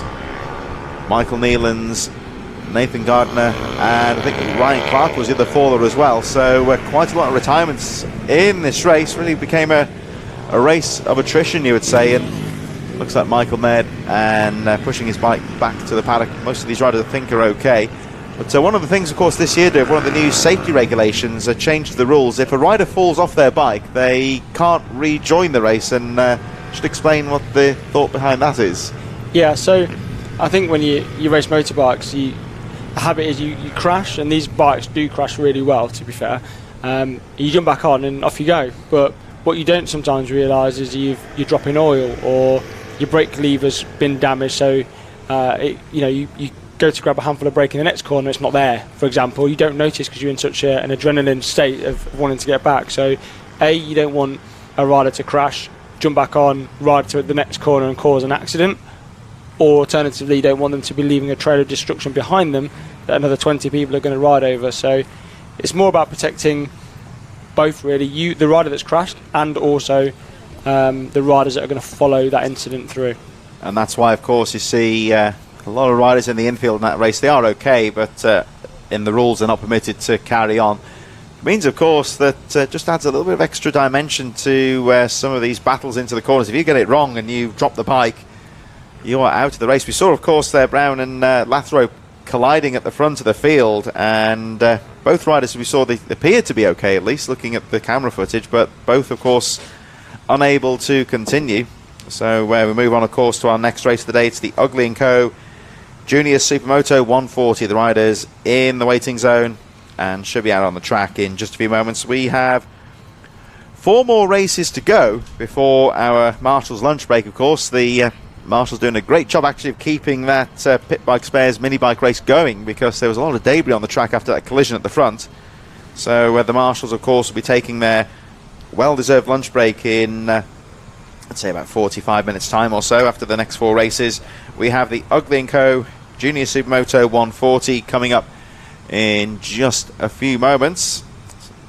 It's good, actually, just to shout out all the marshals that are on track. I can actually see Mark Stevenson, he jumped across the track, he picked up a bike and then he pushed that out of the way, got the rider out of the way, then he was back on again with the next crash that happened on the same corner.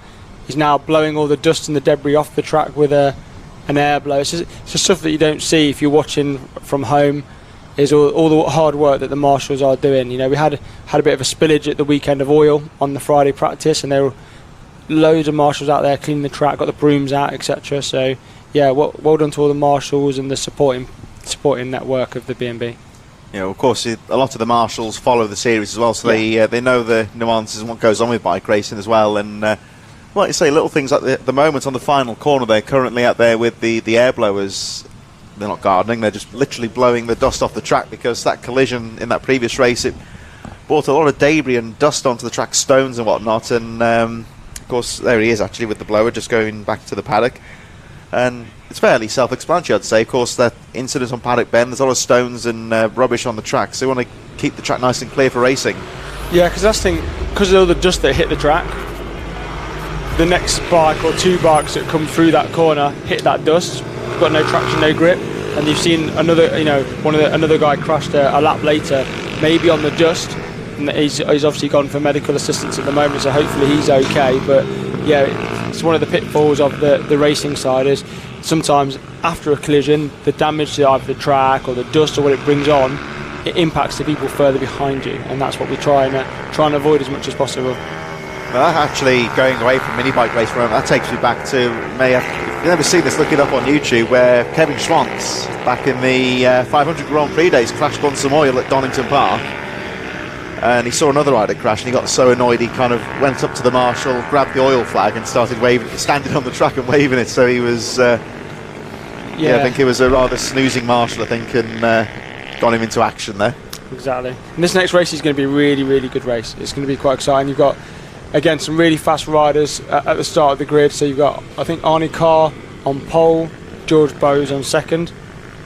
Yeah, so Carr down the inside there, and once again, there's a few new names here, of course. A few young riders getting involved. We've seen, of course, Julian Carrera, Charlie Eagling, the 373, that's a new name to look out for, I believe. Yeah, absolutely. So Julian Carrera rides the British Talent Cup at BSB. He's supported by Jay Dexter, so he's living in the UK at the moment. DRC are supporting him, giving him loads of support to allow him to come and race, which is really good. So new bike for him this weekend. He's got quicker and quicker and quicker. And at the back of the track in the yellow bib, did a bit of training and development at the weekend as well, and he's really his first race weekend at this level, and he's doing really well. And away they go. Mason Creed, I think there, the front wheel just popping up to sail over. He got that one under control. They go through centre for the first time. Looks like George Bowes with a good start as they make their way through the first few corners. And Julian Correa right in there as well on the 737. They make their way through. Mason Greasley recovering from that trouble at the start, but they'll get through. Tyler Swift at the back of the field with the high-vis jacket. That, of course, is to explain that's a novice rider and might be a bit less experienced. Yes, that's right. So we put the novice riders in a bib so that they're visible until they get up to pace, either to pace or a number of rounds, and then they get signed off that they're okay. But we just want it for their safety when the fast guys are coming to overtake, just to know that they're slightly inexperienced and just to be mindful. It all seems to have got through safely as the leaders make their way over the line for the first time, and George Bowes with that great start leads the way by 3.8 seconds from Julian Correa. Greasley third, Charlie Eagling was in fourth, although Finley Bagshaw on the number 18 getting through on the first lap through to fourth position. Eagling and Tyler Swift up to sixth place. George Wood and Arnie Kai seems to have some trouble, or is he still out there? No, he's in second. Maybe a transponder issue, just didn't pick up his first lap for some reason. Not sure why that is. He's quite a little way behind George. George really has pulled away quite a gap. It's probably about a second to a second and a half down at the moment. Really good battle for the final position as well with George Wood and Tyler Smith. They're on a really good battle, quite close to each other, so they'll be pulling each other on, which is really good for both of them. But George has really pulled the pin at the front, and he's got about a second and a half, maybe to 2 seconds lead at the moment. Yeah, that looks like so. It is, yeah. Arnie Carr in second, so that'll be picked up on the transponder. Just gone through actually in second place. The top two just starting to break away a bit now from Julian Correa on the 737 in third place. Mason Greasley fourth, and Finley Bagshaw over the line, but some nice riding here from George Bowes, getting the lead nice and early. I just saw him checking over his shoulder a moment ago just to check where his rivals are. He knows he's got the confidence here to run his own race and just try and break away at the front. So Bowes, again, just checking his progress there over the shoulder. It's a tricky one sometimes when you're leading a race. You're always taught not to look behind you, but I think Bowes just checking where his rivals are. He knows he can afford to run his own race here. Yeah, the good thing about this track is it's quite tight. When George goes around this left-hander, he'll see Arnie coming back past him, and you'll use that as a reference point then for you on track to see, am I pulling a distance, am I getting further ahead, or is he catching me back up? So George will have this control. We'll just be checking as they go opposite directions around these tight corners where he is, and using that as a gauge. I've always found that to be quite a nice feature of a technical track, a tight track like this. Yes. Is you'll quite often be going around a hairpin and seeing all the other rivals, so you can use them as a vantage point to check your own pace. Exactly. So you know that if you can't see him anymore, you pull in, or he's catching you up. It's quite a subtle change, but you see it lap after lap after lap. So it's really good, and the fact that he would do that as a young rider as well shows his development in the racing. And it's also not very nice when you're pushing away at the front, you're pushing hard, and you can see that the person behind you is getting close. That's not a very nice feeling either, is it? It's worse when you're pushing hard and you can see them getting further away. That's normally my style, though. So here we go as we watch the one of the novices here. That was the rider we were talking about a moment ago, I think. The 25. Tyler. They're having a look. So Tyler Swift battling still with George Wood in there as well, as George Bowes continues to lead the race from Arnie Carr. We watch now the 737 of Julian Correa with Mason Greasley on his tail. Another bike that's very distinctive with those fluorescent yellow and orange wheels there, just trying to catch up on the 737. Really is great for the commentators when you get a brightly coloured machine like that. It's easy to recognise as they make their way down towards the final few corners, and Bowes looking very good at the front. He's just lapped actually, looks like he's gone past George Wood, and unfortunately for Julian Correa, just being bumped slightly here. It's just a bit of bad luck here as the 25 of Tyler Smith is holding his line, doing the right thing here, and the faster rider's just got to try and find a way through. But they're racing for position. Tyler's actually just got ahead of George Wood, and he's that's George Wood, isn't it? So yeah, that's George Wood, so he's just behind him. The second place Arnie Carr now just gone past. My apologies. And here we see actually Arnie Carr. That was a nice calm bit of riding there for Arnie Carr. He's come into two slower riders into a slow part of the track. He just found the gap and went for it. Yeah, he did really well. The worst thing you can have is when you come across a back marker at a difficult position, but Arnie's really experienced for a young lad as a rider anyway. Been riding in Spain recently on a Moto 4, so he's getting quite a lot of track time. You can see with his performance already this weekend that the third place in the race earlier and today in second, that form's really doing well. Carrying on quite well there as he starts to really pressurise the third place. Mason Greasley in there as well. We're just looking still at this little scrap at the back here with George Wood and Tyler Swift just ahead of him. So this will be a good, I'd say this will be a good grinding here for Tyler Swift. He's head of a more established rider at the moment, so this will, I think when you start picking up riders towards the back of the field and battling with them, it's a good boost to know you can do it. Yeah, absolutely. And they're both really nice kids. They both work really hard on getting to understand the racing. So they'll have some slightly quicker riders just approaching them now. So it's their track awareness. You see George just checked over his shoulder, he knew they were coming, and they were safely passed. That's really good riding from all of them. And again, just nipping down the inside of Tyler Swift, their career, and this could be the advantage here that George Wood needs in that battle for 7th place, but he can't find a way through down the inside as the third place riders go sweeping through. And again, Wood just having a look down the inside of Swift, but can't find a way through. George Bowe still leading the race and putting in a very quick 46.947 from there's Arnie Carr and Julia Career in there as well. Arnie Carr still showing further down on the lap sheets than he is. I think he is still in 2nd place. He is, yeah. Another good battle. Finley Bagshaw and Charlie Eagling. Again, two bikes very close on the track. They're having a real good scrap here and through the infield. There's a rider down. That's the, I think that might be Greasley that went down the 28 possibly. We'll have a look on the lap charts, but yeah, rider okay. So Greasy just crashing out of the race there. Strange here actually, there's a few riders dropping on the corners here. Now I wouldn't put it, these conditions have been particularly slippery, so it just seems a bit strange how there are quite a few fallers in the corners. No, it's that kind of track though. You've got, because it's quite tight and twisty, you just get more and more comfortable and earlier on the throttle, and quite a lot of times you'll lose the rear, it'll come round on you. So yeah, you probably see that throughout the day. Hopefully no injuries or anything, but as people push on and get more and more speed going, then some will tend to fall off. This is the battle I was talking about here. Finley Bagshaw and Charlie Eagling. And of course they've moved up a position now because Mason Greasley crashing out of the race. Rider is okay by the looks of things. As again we're looking at Tyler Swift and George Wood having their own little battle at the back of the field, and Wood just starting to close the gap here again. Can't find a way through.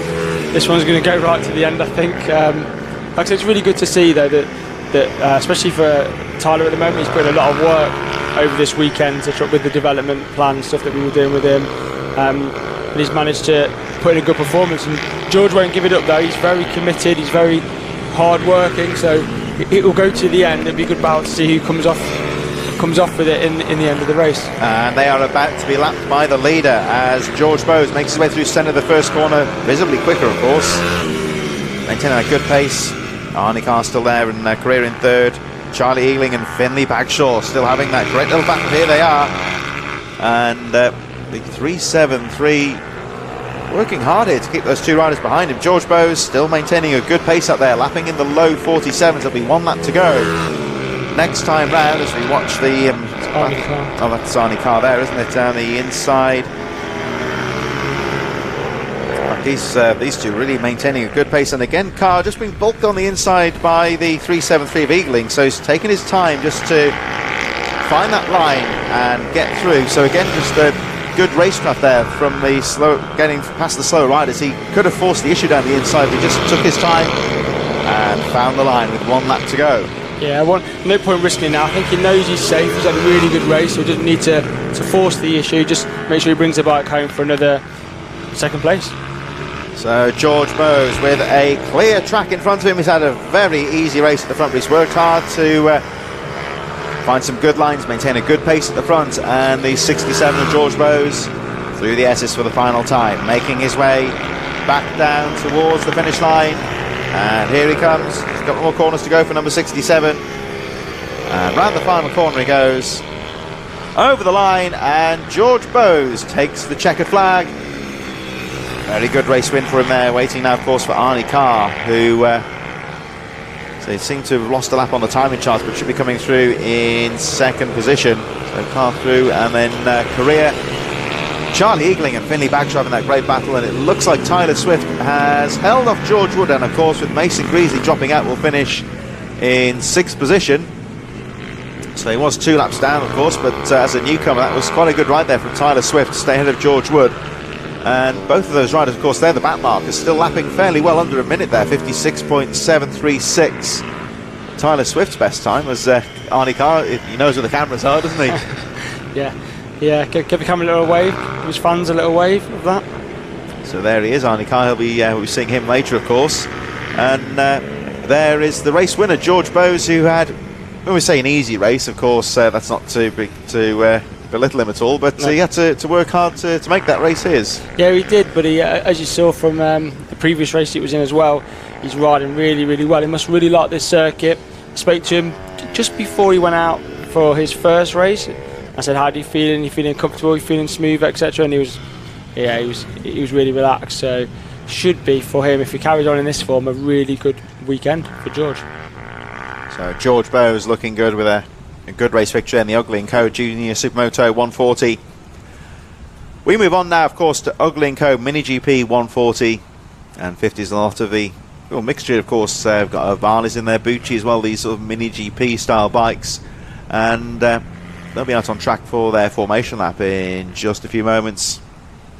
One of the big things, of course, in mini bike racing in recent years is that we've seen these, mostly Italian, these manufacturers, a lot of these real Mini GP style machines coming to the fore, of course. So Varley being the most high profile, I'd say, with of course the one make series, but Bucci in there as well nowadays as well. Yeah. And if you come to a race meeting, wander around the paddock and look at these bikes, I always say they do look like mini Moto GP or BSB style bikes. Yeah, especially both brands, Bucci and there's a couple of Bucci, there's a Varley, there's the K from Mazzano, all really nice race bikes, race machines, adjustable at the higher end, adjustable suspension, they're really fast bikes. They're quite stiff in comparison to a pit bike, let's say, so they're very different to ride. So I rode 190 on Friday quickly, just to see if it was running okay, and I've forgotten how I really struggled to get it around a corner because I'm so used to riding my pit bike. The way you handle the bike around a track is really good, but these, some of these kids, they're now getting their elbow down, they're doing all sorts of crazy things that I wouldn't dream of even trying. And of course, the good grounding, you would say, when they move on to larger machinery in the future, as a lot of riders would like to do. Of course, the thing with mini bike racing is it's not just for the up and coming talent; it's the riders who perhaps have what you might say is more enthusiasm than skill, but they still have an enjoyable weekend as well. So that's what we always say. It's not just the talented riders, though, is it? A lot of these riders, in the nicest possible sense, won't be the next star, but they'll get a lot of enjoyment out of motorcycle racing. No, I think going to the top levels in this sport is hard. I think we spoke about that in the past. But this is the grounding level. The social media involved and the racing and the cost of getting to the top is high, so it's a long hold. Oh, tough start there, but Wilson Dilks has the start nailed into the first one. Is that Thorley Trevorrow, I think, getting a good start around the outside in second, so he is in a no-nonsense mood after his last corner fall earlier on, and Wilson Dilks into the 180 the first time. Very competitive start, but they've all gone through the first few corners safely. Now, that start was interesting. It's like when I've raced motocross, you have the 5-second board. It's usually about 3 or 4 seconds before they drop the gate. Yeah. If they hold it another second, it feels like another 10 minutes when you're on the line waiting for that gate to drop. So I can imagine the riders went through the same there. And the only problem is you've held the throttle on for so long. When you dump the clutch, normally you see the one or two, the big front wheelie or something. So it was good that that's not happened. I think maybe we may have a faller at the back somewhere. Just looking out from our vantage point to see where they all come through. There is somebody, one of the marshals, running up to the top corner. The race goes on though with 85 Wilson Dilks leading the way again. There's just a little glitch on the transponder system here, I think. He's not showing up as the race leader, but 85 is your race leader. Thorley Trevorrow on his tail in second place. Perhaps we'll get an indication when the leaders make their way up towards the top S's corner here if anything's gone wrong. But we did see somebody running to the top of the track. They all seem to have gone. Oh, it might be. I haven't seen Travis Shaw on our lap charts. I didn't see him go through. We'll have a look in a moment. But Thorley Trevorrow then battling for that second place. Wilson Dilks has been on top form today, though he is determined to try and get another race victory. But look out for Trevorrow in second place. He was disappointed earlier when he crashed on the final corner. in that battle at the front of his race, and he'll be determined to try and go a bit better in this one now. And again, just putting the race leader Dilks under a bit of pressure. So this is a repeat of earlier, I would say, with Wilson Dilks leading the race and fighting hard to hold on as Trevorrow tries down the back straight and tags on the back wheel, drifts wide into the top corner. Yeah, it's Travis Shaw that's down, I think. At the back end of the circuit, we didn't see what happened, but he's gone down. Wilson Dilks under huge amounts of pressure here from Thorley Trevorrow. I got taught how to say his name properly yesterday, so it's Trevorrow. Right on the back wheel, really pushing on. Tyler Humphries in third, just trying to get back on the back of these two to make it a three-way race, so that could be interesting if you can get back there. Yeah, watch out for Tyler Humphries in third place. These two fighting for the lead now, and this is allowing the number 19 of Tyler Humphries, who has set the fastest lap of the race with a 45.584, to close up in third as Trevorrow just peels down the inside out of the left-hander, drifts wide again into the S's and makes that move down the inside. Oh, he's not close enough to go down the inside of Dilks, who holds that lead. Stands up Trevorrow, and this allows Tyler Humphries right into the battle as they make their way down the back straight. Look out for the number 19, Tyler Humphries, being drawn into this battle for the lead all the time as over the line they go. And Trevorrow, is he going to be close enough to go down the inside here? Not quite, but look at Humphries there, David. Like you say, round the outside, he's taking sweeping lines to catch up with these leaders. Yeah, so the first two are right. Wilson's riding slightly defensive, which is forcing Trevorrow to take some, as he just has a moment there, take some slightly different lines he'd probably normally want to take as well. It's helped Tyler just to take his normal line and catch right back up on the back of them. So that little bit of fighting just brings everybody back together again. And again there, 85-year-old race leader Wilson Dilks taking some very aggressive lines, shutting that apex in the face of Trevorrow. And all the time this is allowing Tyler Humphries to stay in touch with this battle. Over the line they go, the gap of about half a second between the race leader Wilson Dilks. And Dilks setting the fastest lap of the race there, 45.485, so he is pushing at the front. He's just doing enough to protect those apexes going into the corner, but nonetheless he is maintaining a very good pace there. And to put this into context, so he's only 0.3 of a second faster than Trevorrow, who seems to have closed up again. Humphries round the outside, here they come up towards the S's now. Dilks guarding the inside, and again we see Humphries just a little bit wider into the corner, and he's going to try and fight back down into Paddock Bend. Yeah, there's a really good battle here. You've also got Lewis Mullen just a bit off the pace here, a little bit further back with Luca Wilkinson again just following him, so there's quite a little window between these four riders at the front, so it's spaced out a little bit. Good little battle after that from Miller, Buchanan and Parker. Parker's just a little bit behind, probably half a second or something like that, trying to chase him down there. So there's some good battles throughout down the field today.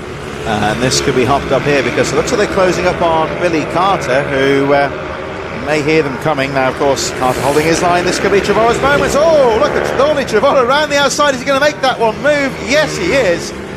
Fantastic move there from Thorley Trevorrow, where bit of an opportunity had to snatch there, and now Tyler Humphries going for second place, but Dilks is fighting back. Well, Thorley Trevorrow, they're taking advantage of the back marker, found that gap, and he just planted it round the outside. Yeah, I think it wasn't just he just had to check up because he didn't know what the back marker was going to tip in on him or not, so he just rolled off a little bit, and Thorley just kept it pinned all the way around the outside, which was good. They're just approaching the next back marker now, which is Finley Hanna. And they're going to approach him, hope, maybe just at the right time as they turn onto the straight. Oh, yeah, that was good timing there from the leaders as they sweep past Hanna. Dilks having a look down the inside, but not close enough to go for the inside of Trevorrow. Thorley Trevorrow trying to break away, but Wilson Dilks having that lead snatched away from him there in a no-nonsense mood, trying to come back. And they're coming up to the next one. I think it's Joshua Herring, who's currently in 10th place. There is... Oh, as again he looks down the inside there, Dilks into this first corner. Oh, they're side by side over the line. Dilks down the inside and snatches the lead back from Thorley Trevorrow, and it goes wrong there for Tyler Humphries, who drifts wide and gets caught behind the slower rider. Bad luck there. Tyler Humphries losing a bit of time now. He's got to try and fight back and get back up with Trevorrow. So Wilson Dilks, having lost the lead, 3.5 laps to go, has snatched it back, but Trevorrow, we said before, he doesn't know when he's beat this rider. and he is trying again to get past the 85 of Wilson Dilks. And look at Trevorrow, he's not prepared to sit behind and look for lines. He's going full attack here and putting Dilks back under pressure. Yeah, probably wants to make amends for the last race, so he wants to take a victory today, so really pushing on. He's going to take Wilson all the way to the end of this race to see if he can beat him, but Wilson's, again, is quite a steady rider, as Tyler takes that long sweeping right left-hander there to try and carry a bit more speed through this area and tighten back up. I think by the end of this lap you'll see them back together as three, as Parker in the midfield nearly went through. Coming onto the start-finish straight on Miller Buchanan. Buchanan's just still holding that spot. So a bit further down there, Miller Buchanan, Park Jazari fighting for that 5th, 6th position, but still, Trevorrow having a look down the inside of Dilks, but can't find the gap. It's going to be 2 laps to go when they make their way down towards the final corner. Dilks still leading. Trevorrow really keeping that pressure on.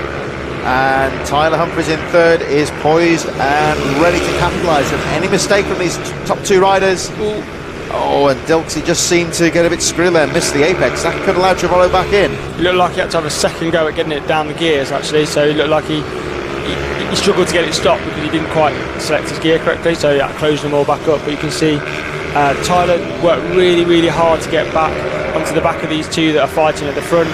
This looks the area where Thorley looks strong. He looks like he wants to make a move out of this corner on the right-hander, maybe set up something there. No, not quite close enough. Oh, he just seemed to get bulked behind Dilks there slightly, so that's going to allow Wilson Dilks to lead into the final corner. They are closing up on, I think, Daniel Stevenson in 10th place. So that could throw a cog in the works for these leaders as the last lap board goes out. Dilks, nice and aggressive into the first corner, into centre, preventing Trevorrow from getting a wheel down the inside, and Tyler Humphries still hanging in there. I think they are closing up on Daniel Stevenson at potentially the worst part of the track here on the one-line part of the course. So Dilks having to work hard here now. He should be able to peel down the inside. Here he comes down the inside of the number 11. Wilson Dilks clear, and that works well in his favour as that immediately puts them on the inside line into the hairpin.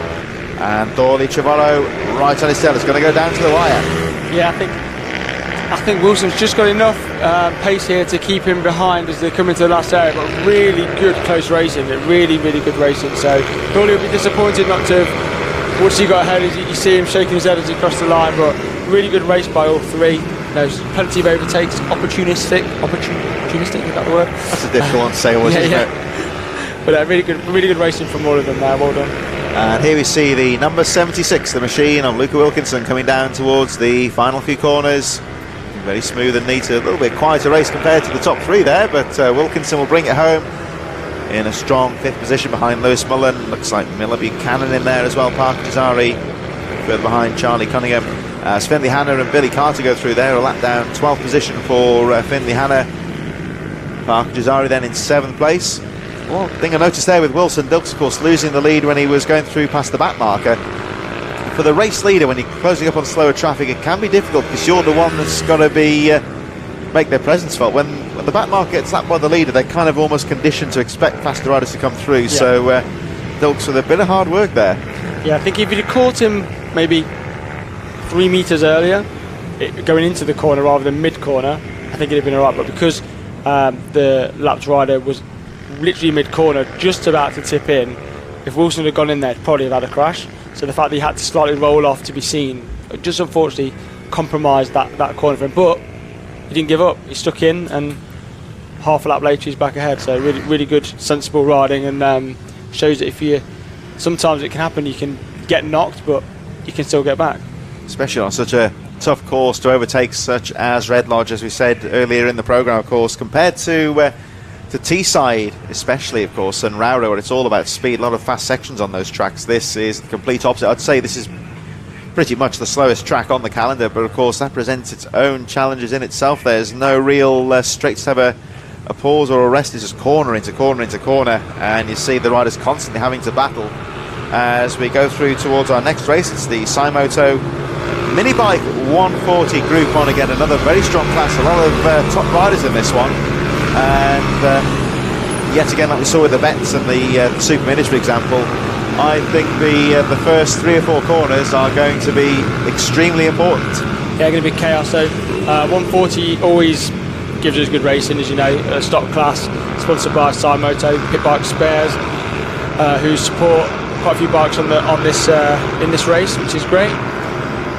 Very tight, very twisted track, lots of bikes, lots of enthusiasm. The first lap's going to be a bit chaotic, but if they can all get through in one piece, it does normally make for a good race, this one.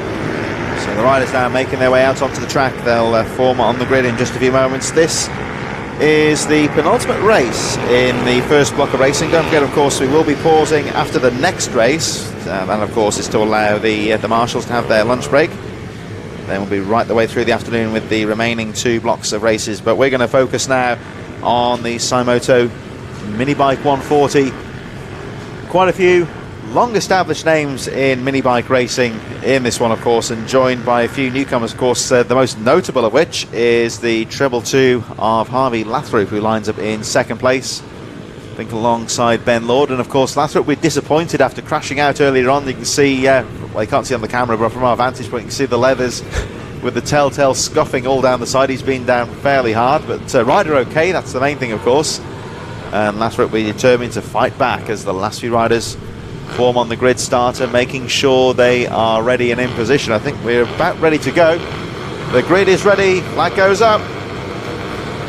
And again, it's a long hold. Tense moments, riders, away they go. Charging into the first corner. Lord with a good start from Lathrop. They pile into centre, and look at that midfield, very close indeed as they pile through centre. That corner just tightens in on itself. Tense moments here as they make their way through the first 2 corners. They all get through those first 2 corners safely through into the 180, that slowest part of the track. Look how close they are, but doing a great job there of getting into position and getting through safely as Ben Lord has got through to the front. Lathrop second, looks like Michael Med in third. So again, another rider who's had trouble today, Michael Med, with a good start in third place. But I would say there, Dermot, it really goes to show, I'm going to say too much here, it'll be a big crash now, but the experience of these riders, that was a tough first lap there, but they all got through safely. Yeah, they did. Just as you said that, we just had a crash. I'm going to say that's going to jinx it. I think Mick Lord just slid off in the background there, and I think it's Mick, he just parking his bike at the tyre wall. And one guy also pulling into the pits in the first lap, so disappointing. Yeah, great start. Ben Lord pulled the pin straight away and he's going for it. I tried to get Ben for an interview yesterday, and they bet me £10 he wouldn't speak to me on camera, and he quite bluntly refused and walked away, which was quite good. Harvey Lathrop's a quick rider. He potentially could get back to Ben. He's quick enough. He's got the pace. I'm not going to talk about Michael Med or Ryan Clark. Oh, Lathrop. Michael Med just seemed to drop the bike. It was. That's a strange one there for Harvey Lathrop. It almost looked like his foot was caught on the bike. Yeah, it looks like I think the rear end just come round on him, and he's just hit the deck there. So that's 2 races in a row. It's unfortunate for Lathrop. He's a really good rider, so he's been unfortunate there. That was a very strange tumble there for Lathrop. Just seemed to lay the bike over, it seemed. But Lord is leading now by, of course, 2.6 seconds from Michael Med. Another rider who has experienced disappointment today with Ryan Clark and Simon Wadsworth, of course, from the running the CR Race Composites parts this weekend as well, also running well. Dan Merrin and Ben Johnson up to 6th place now. Sam Smithson, Steve Merrin, Michael Ford and Stephen Humphreys into 10th place. Tommy Almond, Andrew Rayfield and Peter Wadsworth a bit further behind from Bradley Parr, Liam Booth, James Sidebottom, Mark Cockfield and Robert Med in 18th position further down. Rob Cox also running well towards the front of the field though, the number 29. Currently, there he is, actually up to 3rd place now for Ryan Clark. So Rob Cox, of course, a rider who benefited from Harvey Lathrop's trouble in the previous race and started the pressure for that 2nd place. Yeah, I think he might have just gone into 2nd as well. Really lovely move. Had a real tight exit around the infield and just squared it underneath, and he's in 2nd place as he goes down the straight. So really good. He's really proven my point earlier. He's come back, and the guy can really ride a bike. Guards at apex there for Michael Med with Ryan Clark right on the tail. This is, of course, great news for Ben Lord, the race leader, as the battle for 2nd. He charges over the line all on his own at the front, but all the action here for 2nd place as Rob Cox tries to break the way now for Michael Med. Ryan Clark tagging him in there in 4th place, having a look as they go into centre. but Clark can't find a way through at the moment. Wadsworth still in fifth on the number 5, closely followed by Ben Johnson and Dan Merrin. Sam Smithson and Michael Ford 8th and 9th, Steve Merrin on the edge of the top 10, so not much overtaking going on at the moment, but they're all very, very close indeed, and there is certainly no margin for error. But Ben Lord looking good at the front of the field as he increases the gap to 3.6 seconds. But we're focusing on this battle for second place here with Rob Cox, Michael Mead and Ryan Clark all scrapping for second, but this is a very competitive race here, Dave. There is action, lots of little clusters of battles all the way through the field. Yeah, absolutely, and this is why this class is brilliant, because it doesn't really matter what your pace is considerably, because there's always someone on a similar pace to you, so you've always got someone to race, which is really good. So the battles will continue throughout the race and down the field. Quick shout out also to Gaz Jacobs, who I think he crashed last round and he's at home nursing his shoulder, so hopefully he gets well. We look forward to seeing him back in the BMB as soon as possible. I think the only rider on his own at the moment is the race leader, Ben Lord, which is exactly where you want to be when you're leading the race, of course, and he looks comfortable at the front. It's comfortable for now until he catches all the back markers up, and then it could get interesting, because he really is motoring, and as he comes down the start finish, there's people just going around corner 1, so within the next couple of laps he should be right on the back of the tail end of the field. Some more of the midfield battles here. Looks like the 2-4-6 in there. This is just a bit further down Bradley Park. Indeed it is, with Liam Booth and James Sidebottom also involved in that one. So yeah, certainly Derv making a very good point there. We still have got 6 laps to go in this race, and Ben Lord leading the race at the moment by 4.2 seconds as that midfield scrap makes its way over the line. Still the number 246 dropping to 16th place there, with the 25 James Sidebottom just behind him, 17th. Quick shout out also Ian Gamble in this race. He's currently 22nd. He joined us with the Danny Kent training day on Friday. First race back since he had a really big crash. I can't remember when it was, quite a while ago though. It's good that he's back in the paddock as well. And also Andrew, he's in 12th at the moment. Andrew Rayfield again, normally rides around a little bit lower than he is today. He's had a bit of training over the weekend, again with the BMB, a bit of coaching, a bit of advice, going really, really well. So yeah, a lot of guys in battle, which is really good to see. And a really competitive field and really competitive race as well. That of course is a bit of a new initiative this weekend, of course, Derv, is not just for the youth riders, but the adults as well. There's been extra, they've been able to sign up for extra training and development over the course of the weekend. Yeah, we think it's important that, unfortunately not everyone can afford to have rider coaching, for example, or be lucky enough to be at the front to get picked to get extra support. So BMB want to give a framework to allow people to get a bit of help where they need it, because it closes the pack up, it makes everyone a bit more competitive, but also improves safety as well. So here we see the 75. This is a bit further down, of course. This is down in 18th position. Tom Swift and Mark Cockfield having a look, just going to demonstrate how close this race is. There's action throughout the field. I think our producers have got spoiled for choice here with what to focus on, because there's so much going on at the moment with 4 laps to go. The only rider who stays on his own at the moment is Ben Lord, who is being closed on slightly by Ron Cox, who of course, as Derv said, don't forget of course that he is actually just going over the line there. Ben Lord, he is actually starting to close up on the back markers. So Ben Lord going through the first corner at the moment, and he is being held up by slow riders. He's got to find his time here and get through. Yeah, so Ben's probably one of the safest riders at BMB for someone who's so fast. So he normally picks his way through the back market pretty well. Smoking from Ryan Clark's bike. He's in 4th at the minute. I've seen a puff of smoke out there, so hopefully there's no issues there for him. Just looking here at the number 26 of Peter Wadsworth, another rider who's having a fairly solitary race at the moment, currently in 16th place. Just saw the leaders going into the final corner out to the back of the shots as we look at the second place. Was trouble there for the unfortunate Tom Wise, who was being lapped there. He was in 21st place, and Tom Wise just caught the back wheel and down he went. There's another rider down in the first corner as well. Just going to see who that is. Just out of our shot, rider okay, but there we see the wave yellows on the finish line. So a bit of trouble there and a bit of a shame there for the number 17 going out to the race. trying to see who that fallen rider was. They are okay, I hasten to add. They've pushed the bike away, but bit of trouble late in this race is Ben Lord. 48 on the timing charts, number 1 on the bike. I think it's Swift that's gone down. Looking now at the number 5 of Simon Wadsworth in 5th position, as Ryan Clark, going with that drama on the previous lap, goes through into 3rd place. And over the line goes Ben Lord. Ben Lord now going into the first corner, leading the race from Rob Cox. The gap goes up to 3.5 seconds. There's Cox in 2nd, Clark in 3rd, and Michael Med, the treble 7, there he is in 4th place on his own at the moment. Meanwhile, Ben Lord going through the 180, heading towards the centre of the track, and looking at the treble 7 of Michael Med, but all very close. Yeah, so that's Michael overtaking the other Med who's in the race. So had a little look at him there. Maybe that's a ongoing battle between the two Meds there.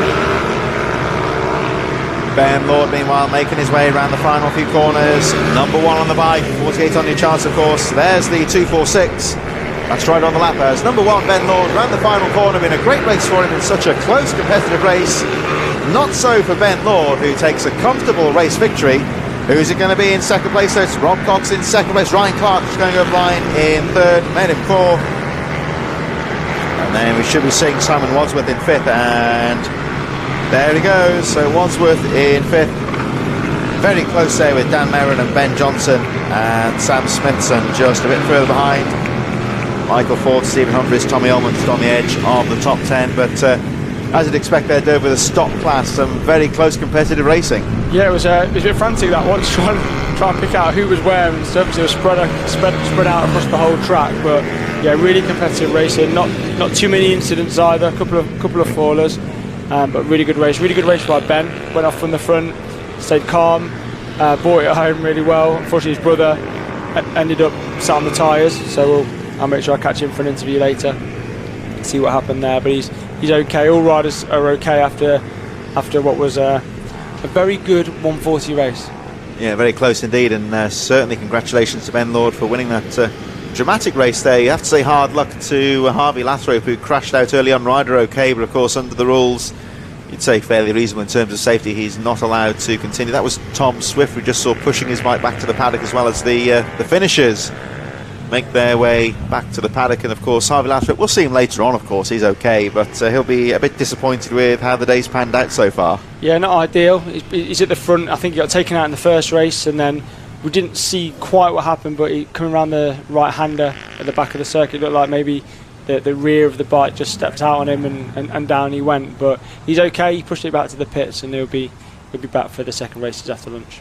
So we move on to our final race of the first block. We have the OMG Racing Mini GP 190 and 70, incorporating the Bucci 190 Cup. This is our final race of the morning programme. Of course, we will be taking a break shortly after this race for, of course, the marshals and the officials to grab some lunch, and then right the way through the afternoon we'll be through with the final 2 blocks of racing. Plenty of action here at the Rich Energy British Minibikes round number 3 of the championship, and we are here at Redlodge, as I say, just over the Cambridgeshire border in Suffolk, and very different proposition, you would say, to Teesside and Rowrah, the first 2 rounds of the championship. A lot more technical, and already has thrown up some very closely fought racing. Not much opportunities to overtake in some of these corners, but certainly keeps the tension up as the race leaders look to try and can't really break away either quite often. So this is always one of the things I think with the championship, Derv, is, like you say, have the first 2, especially the first race near Teesside, a very different track to this.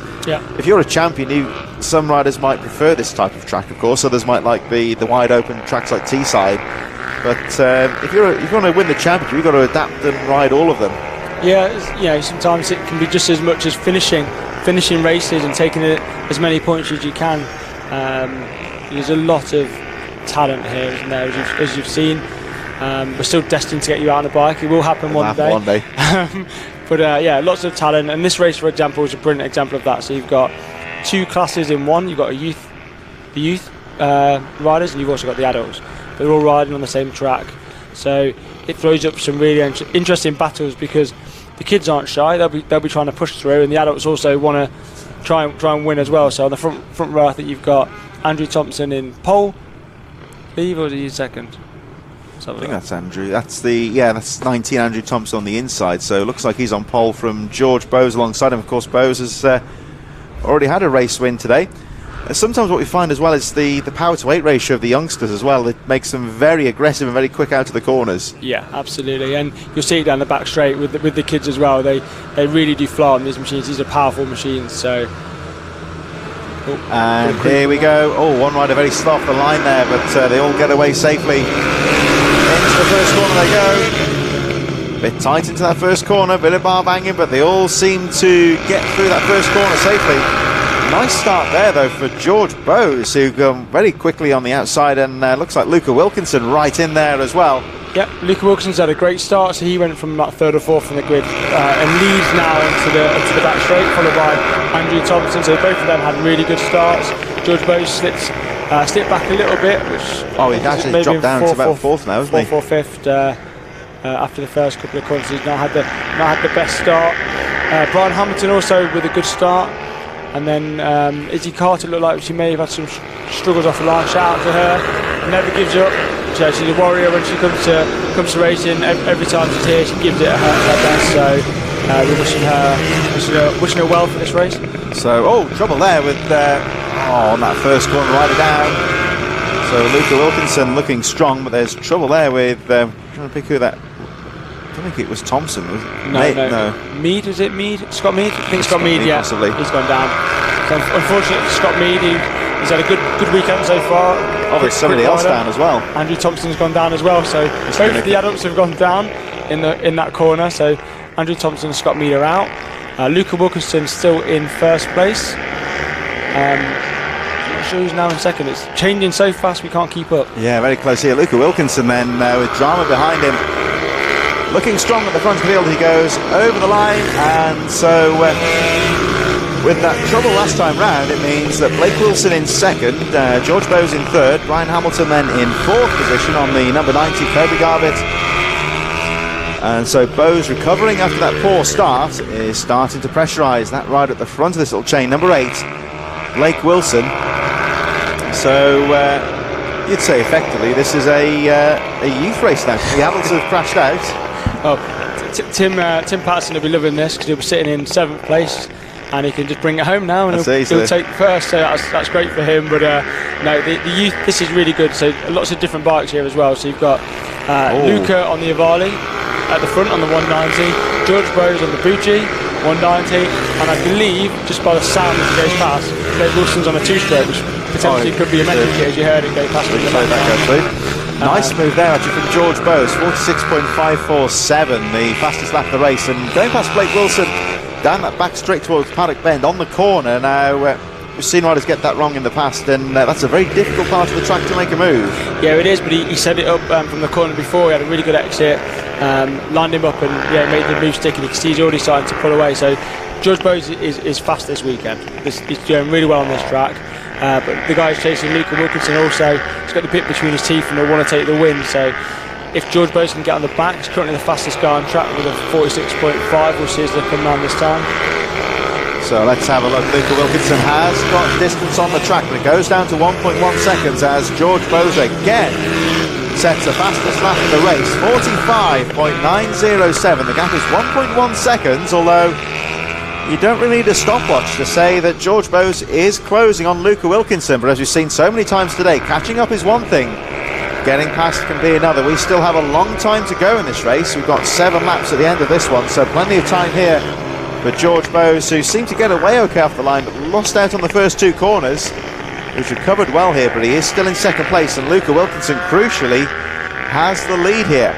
Yeah, so Luca's going to feel the pressure probably in about a lap and a half. George chasing him down, obviously chasing him down, he's going to have the bit between his teeth to close in on him. As you can see, he's already closing the distance already, so over the next lap or so, George would need to start thinking and watching now, where can I overtake him? Where am I stronger? Where's he weak? Where's he weaker?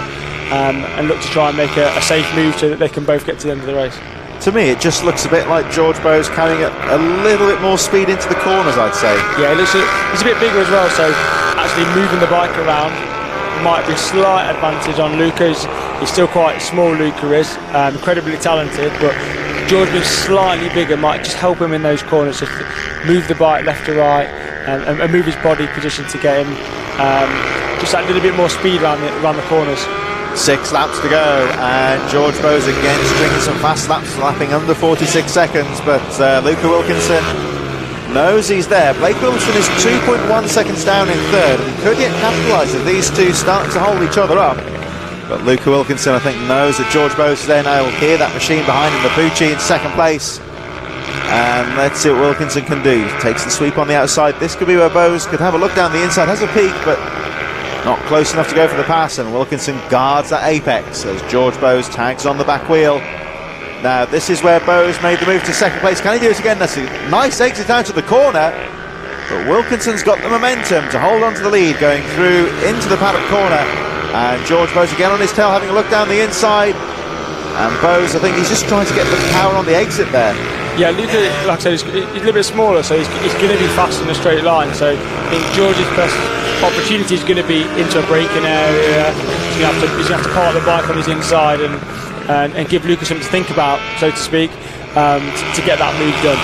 So let's see if Bowes can try again. They are closing up on one of the back marks. It's still Blake Wilson in third, Brian Hamilton in fourth, and Samuel Munson in fifth. Those riders on their own somewhat from Kobe Garbett and Tim Patterson. Is this Izzy Carter, I think, the rider they're catching up on? Yeah, it's Izzy Carter. She's having a lonely race at the moment. She's not got anyone to battle with, so to speak, around her, but she's still putting in good times. The times in this class are quite competitive anyway. These are all riding fast machines. Oh, and he had to keep his nerve there, Wilkinson, because Carter was on the racing line. I think she did kind of drift out to leave a bit of room down the inside, but he had to keep his cool there. Yeah, Luca looks like he's actually upped his pace a little bit, so George just still there, but he's just slipped off the back a little bit, so he's got some work to do. Luca, fortunately for him, Izzy didn't close the door there, or that would have brought George right back into it, so still 4 laps to go, all to play for. And a shout out, of course, to the 4th place rider Brian Hamilton, Colin McCann, one of our regular viewers here at British Minibikes. Hello, Colin, and it says this is actually Brian's first race back. He broke his collarbone last time out, so he's, of course, a little bit not fully fit and demanding track for him. Yeah, he had an off at the last round, didn't he? He did his collarbone. I was surprised to see that he was back so quick, so he's healed up and he's back, and he's pushing a really good pace as well. I keep checking in with him to see how he's feeling, but he said he's not in any pain, which is great. So yeah, really impressive. The Hamilton family are tough anyway, as we saw Jack in the previous races. But Brian, yeah, really good young rider, and doing really well. Well done, Jack. Yeah, Brian, sorry. Hanging in there in 4th place, Samuel Munson, Kobe Garbett, as again Bowes having a look down the inside. Just seems to have closed back up again on Luca Wilkinson. We're going to have 2 laps to go at the end of this one. Blake Wilson then still 3rd, Brian Hamilton 4th, Samuel Munson, Kobe Garbett, Tim Patterson and Izzy Carter, the remaining riders. Oh, was Bowes just lost a little bit of ground there from Wilkinson, so 2 laps to go. Wilkinson can afford to take his line into centre as he wants, but Bowes going very wide. He's going to try and keep that momentum through the first corner. Of course, when you take a wide line like that, you're covering a lot more ground, but I think your idea is just try and keep the momentum going. Yeah, so that corner's actually got a late apex, so when you go round it, you want to then get back to the left, because that means you can get more power through the right. So again, it's that whole twisty section in the infield. If you can get it right, you can carry so much more corner speed. Problem is when there's a bike sat in front of you riding defensively, there's nowhere really you can go. So right now it's a battle of probably a bit more corner speed from one, a bit more straight line speed from another, making it a challenge for George. So this is George Bowes' final chance now as you're going to the last lap. Luke Wilkinson's just got to keep it strong and hold on to the lead again. Very aggressive going in towards centre, guarding that apex, heading towards the 180 degree. It's pretty much on the slowest part of the track. It's single file through here, so George Bowes has got to tag onto the back wheel. And here they come, up towards Oak Tree, the Simpson Straight and S's. And this could be George Bowes' chance. Yeah, it all comes down to this one. I think Luca's just far enough ahead to avoid anyone taking a lunge down the inside. We've got to get this right, because George, you see, he always cuts it quite fine, quite tight to try and get the power on early, but I think Luca's just got it, just not enough on this occasion. Yeah, he had a look there, didn't he? He had to back out of it, and it looks like Luca Wilkinson has done enough, but George Bowes not giving this one up. Well done, great race. Oh, that was 0.05 of a second between those two, so George Bowes with a late charge there, but Luca Wilkinson keeping his nerve and crossing the line in first position. So Bowes has to settle for second. Blake Wilson third. Brian Hamilton with that injured collarbone in fourth place. Samuel Munson in fifth. Cody Garlick's going over the line in sixth place from Tim Patterson. And we should be seeing Izzy Carter going through in eighth place now, and she will be the final finisher because Scott Mead and Andrew Thompson both crashing out of the race, but they are both okay, and hopefully we should see them a bit later on today. So great ride there from Luca Wilkinson. George Bowes has been in form today, but I think that start just cost him dearly. Yeah, it just cost him at the start to let Luca get away. Well, Luca had a great start, to be fair to him. He went from, I think, fourth or fifth to first on the first corner, so really got off the line well. Well done to Luca. Well done to both riders. To be that close over the line shows, you know, how competitive this class is. So really well done. Very close, and certainly bodes well for some great racing later on. Of course, the third round of the championship here at Redlodge. Unfortunately, you may have heard on social media that the fourth round of the championship at Pembrey has unfortunately had to be cancelled due to some external circumstances. So the organisers are working very hard to hopefully try and find a replacement venue for round number 4. But I would suggest to keep your eyes on the BMB social media pages for more information. Alan Lord, the series promoter, hoping to get some information out to the riders next week. We have sadly lost Pembrey. That's a shame because that was a good round last year, but hopefully we can get something sorted out for that one. Yeah, we're working really hard to try and get a track replacement for the same weekend. It's quite short notice, obviously, so that could be quite a challenge.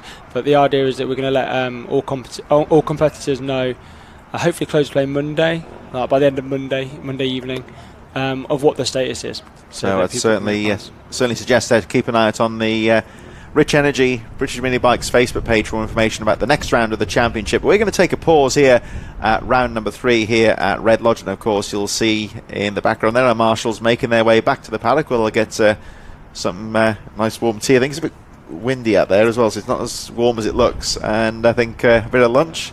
Yeah, and we'll take a break as well. Brilliant. See you after lunch. Well, good to see you, Davis. Again, it's a shame not to see you in the leathers this weekend, but thanks for coming along, and see you a bit later. Yeah, brilliant. Thanks, Chris. So this is round number 3 of the Rich Energy British Minibikes here at Redlodge. We're going to take a break and see you this afternoon for the second and third block of racing.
Welcome back to the Rich Energy British Minibikes Championship, and we are here at round number 3 at Redlodge for our afternoon programme of racing. 2 blocks of races coming up for the respective race classes, and we are starting things off with the AMR Moto Mini GP 90 and Junior Supermoto 90. The riders now making their way onto the course for their sighting lap, and we'll be back on the track very shortly. Just to recap, Jack Harrison, the runaway winner of the first race earlier on today. Harrison Quincy and Leo Soliu also running very well, with the 912 of Joshua Herring also a name to look out for in that first race. This fairly warm day just over the Suffolk border. We're kind of in between Cambridge and Bury St Edmunds to give you a rough guide of whereabouts in the country the circuit's located. And let's say this is of course a lot slower, more technical track than the first 2 rounds we've seen at Teesside and Rowrah. And the riders now making their way back towards the line for what will be their second race of the day. All races scheduled for 3 blocks of racing, and our second race just about to get underway for the AMR Moto Mini GP 90 and Junior Supermoto 90. My name's Chris Sora, and I'll be joined throughout the afternoon by Derva Lane, the man in the know in the paddock here at the British Minibikes, and he has actually gone to get some lunch. He was very busy during the lunch break coaching there is one of our new riders, just looking to get up to speed to be able to join the rest of the pack, and was helping the young rider just to get some more fitness out there. Shout out to Jessica Hamilton, giving a shout out to Brian and Jack Hamilton from Northern Ireland. Of course, those riders very well travelled, and the riders now just getting themselves into position for our second race of the day for the AMR Moto Mini GP 90 and Junior Supermoto 90. Looks like everyone is in position, and we should just about be ready to go any moment. Now, one rider in a bit of trouble at the back of the grid there, just getting the bike sorted out, and hopefully we can get that bike going so the race can go. Sometimes, of course, if they are held on the line for too long, we have to go for a sighting lap, but looks like we're okay to go. And the flag goes up, and race number 2 for AMR Moto Mini GP 90 and Junior Supermoto 90 is away, and Jack Hamilton nails the start once again. Superb getaway, and down the inside he goes into the lead, and of course he is the only Mini GP rider in this race, so in essence the battle for victory is for second place behind him, where Leo Soliu's got a good jump on the field. Number 36 gets ahead of Harrison Quincy, but Jack Hamilton, of course, he, provided he finishes the race, of course, is going to be the winner of the Mini GP class and leading the race overall as he gets away. He'll be looking to try and break away from the rest of the field in these early stages as he takes it nice and smoothly through the S's, heading towards the Simpson Straight, that long run down to the final corner and paddock bend. Good clean start. Everyone seems to have got through safely, and looks like Archie Brockwell's in this race as well. He's the rider who he was out in the lunch break as well, getting some extra practice. Failed to qualify for Rowrah, and actually he was out in the lunch break there as well, just getting some more experience, but he's been having some training over the lunch period, and the organisers seem happy that he's okay to be able to cope in the race. He was quite far off the pace at Rowrah, but just looks like he was out there as well by the looks of things. Confirm that in a moment, but Charlie Garner out there's on the number 86 towards the back of the field with Casey Boole and Caden Herring. Jack Hamilton, though, leading the way, 54.345 on that first lap. It was a good, clean getaway for him, and just trying to break away from Leo Soliu, who looked strong in third. It was only 1 second last time round. As Hamilton charges into the final corner, let's have a look at that pace when they cross the line. So Hamilton goes through, 51.958, pulls the gap only by 0.3 of a second, though, so Leo Soliu's in there, being pushed by Harrison Quincy in third, who's pretty much similar on that pace. Joshua Herring's a little bit further behind in fourth place. Alfie Landemore and Zach Richards right in there as well. So Jack Hamilton 51.958 last time round. Good clean start to the race, and Leo Soliu in second. Down the centre of the course there, takes it nice and early into the apex. Knows that Harrison Quincy's behind him. So through the S's they go down towards Simpson Straight, and Jack Hamilton, 28, your race leader, looking very comfortable at the front of the field. Down into the final corner they go.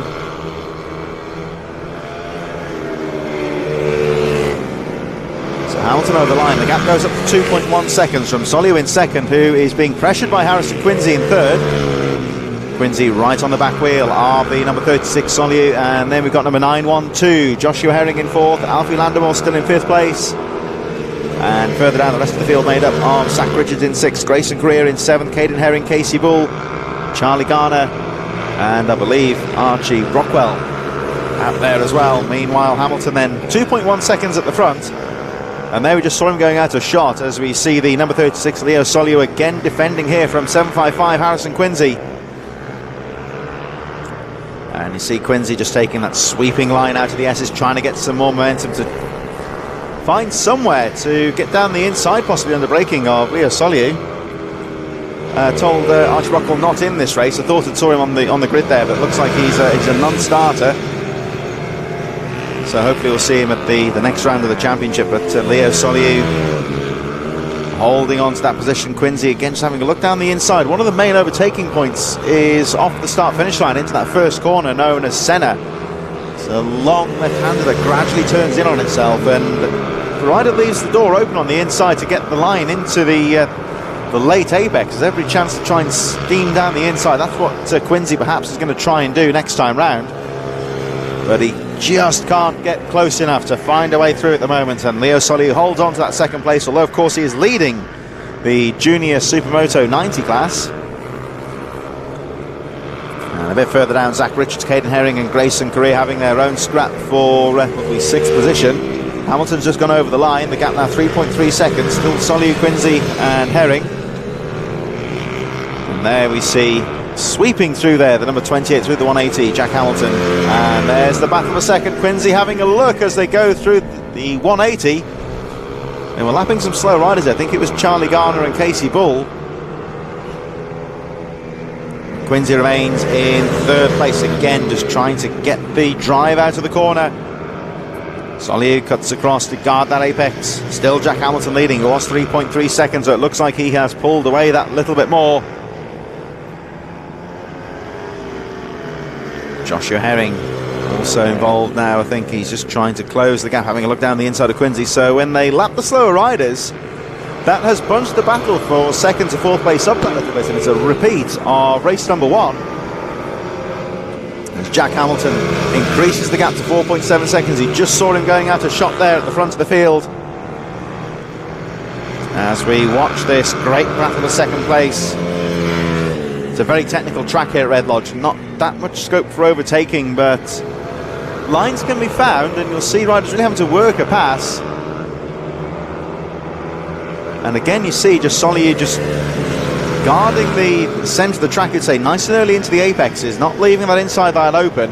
And this is forcing Quincy White taking the wider sweeping lines, although he's got to keep the momentum up there and just trying to carry that speed and just carry some momentum to try and get past Soliu, perhaps under braking, as they make their way down towards the final corner, Paddock Bend. Hamilton about to cross the line any moment now, and there he goes, looking strong at the front. The battle for second though was Quincy.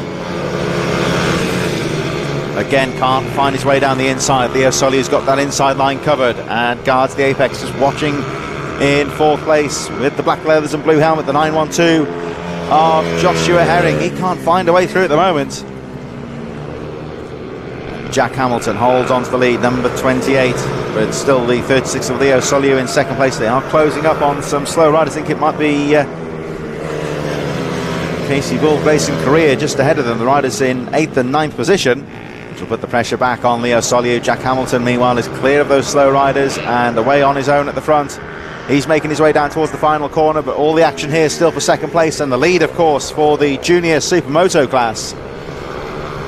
Soliu makes his way through and over the line. That's Casey Bull, number 27, just in front of them, currently in 9th position. And these leading riders approaching the slow rider perhaps on one of the worst parts of the track, and this can be the opportunity that Quincy needs to find a way through. But Soliu fights back and pulls that position back. They're going to get bunched up here momentarily. and they should get past Bull under acceleration out to the 180. Yes, they do. Oh, but did Herring get through? Yes, he does. Just about. He loses a few tenths of a second there. So nervous moments for Leo Soliu to hold on to this second place, as Harrison Quincy had a go on a very technical part of the track, but just couldn't quite make that move stick. So he's going to have to try and fight again. There'll be 3 laps to go next time round as Jack Hamilton makes his way down towards the final corner.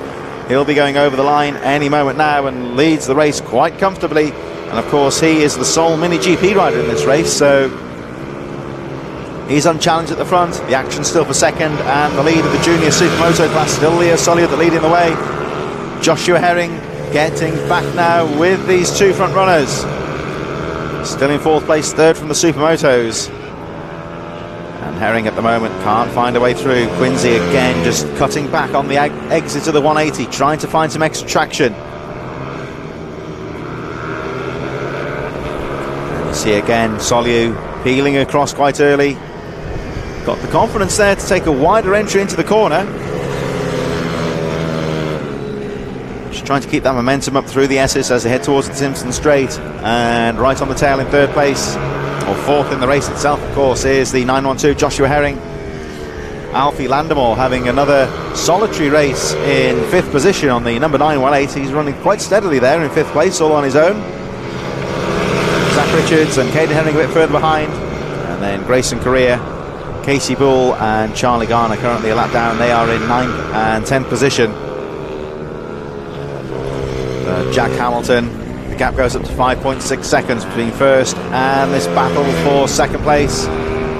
And Quincy looking threatening now as they make their way along Oak Tree up towards the S's. But Soliu's got the line covered once again. Nice and early into the apex. Hugs the inside line through the S's, and again Quincy taking some wide sweeping lines. Going to have to be careful here though, because Joshua Herring not too far behind. And a nice line there from Quincy, carrying a lot of speed down into the paddock bend. Not quite close enough to go for the pass, but it could be on here as Jack Hamilton goes through onto the last lap, all on his own at the front. And number 28, the Northern Ireland rider, looking very smooth. He's had a good weekend so far here at Redlodge, and has been able to run his own race at the front as he makes his way heading towards Oak Tree, the very top of the circuit now, towards the S's. And super smooth, running his own lines, of course. He's all on his own on the track now, and closing in, hopefully for him now, for his 2nd race win of the day through the S as he goes, heading towards the Simpson Straight for the final time. 1 more corner to go for the number 28 of Jack Hamilton, and here he comes into paddock bend. 1 more corner to go, and Hamilton over the line to take his 2nd checkered flag of the day. And who's he going to be in 2nd? So Soliu, after all that pressure, holds on to 2nd place. Harrison Quincy remains in 3rd. Joshua Herring in 4th. There is the number 86 of Charlie Garner crossing the line, the novice rider, finishing in 10th place. Alfie Landemore will be crossing the line in 5th place as we watch the 914 of Caden Herring, closely followed by Zach Richards. Those couple of riders, Grayson Correa in there as well, all having a pretty close race at the front. And here they come around the final corner. So it's Landemore in 5th place. 6th position for the 914 of Caden Herring, and closely followed by Zach Richards. Grayson Correa on the number 58, just that little bit further behind. And then of course the field rounded out by Casey Bull and that rider there, number 86 Charlie Garner, who finishes in 10th position. So 2nd race of the day drawing to a close for the AMR Moto Mini GP 90 and Junior Supermoto 90. Next race out in just a few moments is the Brat Bike Super Minis. Those riders are down in the waiting zone, right on cue. There they are. And as soon as the course is clear, they'll be out back on track and getting their 2nd race of the afternoon underway. Riders making final preparations. Jack Benrick, of course, the number 19, there he is at the front of the field, very much the rider to beat, not only this round at Redlodge but also at Rowra last time out. He really was in a class of his own, and he'll be looking to get the jump on the field, get a couple of good steady laps in at the start of the race and break away at the front. Although of course his rivals, I'm sure, will have other ideas. So the the whiff of the two strokes. In the waiting zone, you can see the premix rising in the air as well as they make their way out onto the track, led by the number 19 of Jack Bednarek, making their way through onto the formation. Of course, a lot more riders in this race, so once again the start will be very important indeed. So in association with Black Bikes, second race of the day for the Super Minis, and here they come through onto the formation lap. And if you listen out in the background, you'll hear the mixture of the two strokes and the four strokes. It's a fairly unrestricted race class as well, so a lot more modifications can be carried out to the bikes. You can hear that real mixture, of course. Always difficult. The tighter nature of the track might suit the sharp power bands of the 85s, although, of course, those rather smooth, torquey four strokes may also have an advantage on the slower corners. Back with us on the mic here is Derva Lane, who's taken a well-deserved lunch break, a bit later than everyone else, for good reason, because we had, I think, young Archie Brockwell out on the track. He's one of these riders we talked about a few moments ago who did not qualify at Rowra, didn't quite get to pace, and he's not quite there at the moment. But you're out on track, giving him a bit of guidance and showing him the fast way round. Yeah, so like I said, BMB is all about trying to bring the youth through. So giving a bit of time back to them on the track during the lunch break just delayed me a little bit from getting a sandwich. So yeah, really good. He's upped his pace again, another few seconds off. So hopefully round after round he'll start to get up to speed and hopefully be able to join us in some races soon. That would be good to see, certainly, as we focus our attention on the Super Minis. And Bednarek didn't get away so well there, but recovers just in time to shut off James Dutton. They charge into the first corner. Very fast, fearsome first corner. Will they all get through safely? And yes, they do, through the first two corners okay. But Bednarek just seemed to bog down on the start there, didn't get away well at all, but he had track position into the first corner. James Dutton having a look on the outside and losing out in the factors, dropped to third. It looks like Richard Holmes-Williams in second, and Holmes-Williams with a bit between his teeth here. So Bednarek didn't quite get the best of starts. He's going to try and work hard now, break away from the rest of the field, but Richard Holmes-Williams, it looks like in second, has had a fantastic start here. Yep, great start again. Richard Holmes-Williams just needs to stay on the back of these first few laps, because we've seen it before. Jack pulls away and he's gone, so he's doing really well to stick on his back wheel.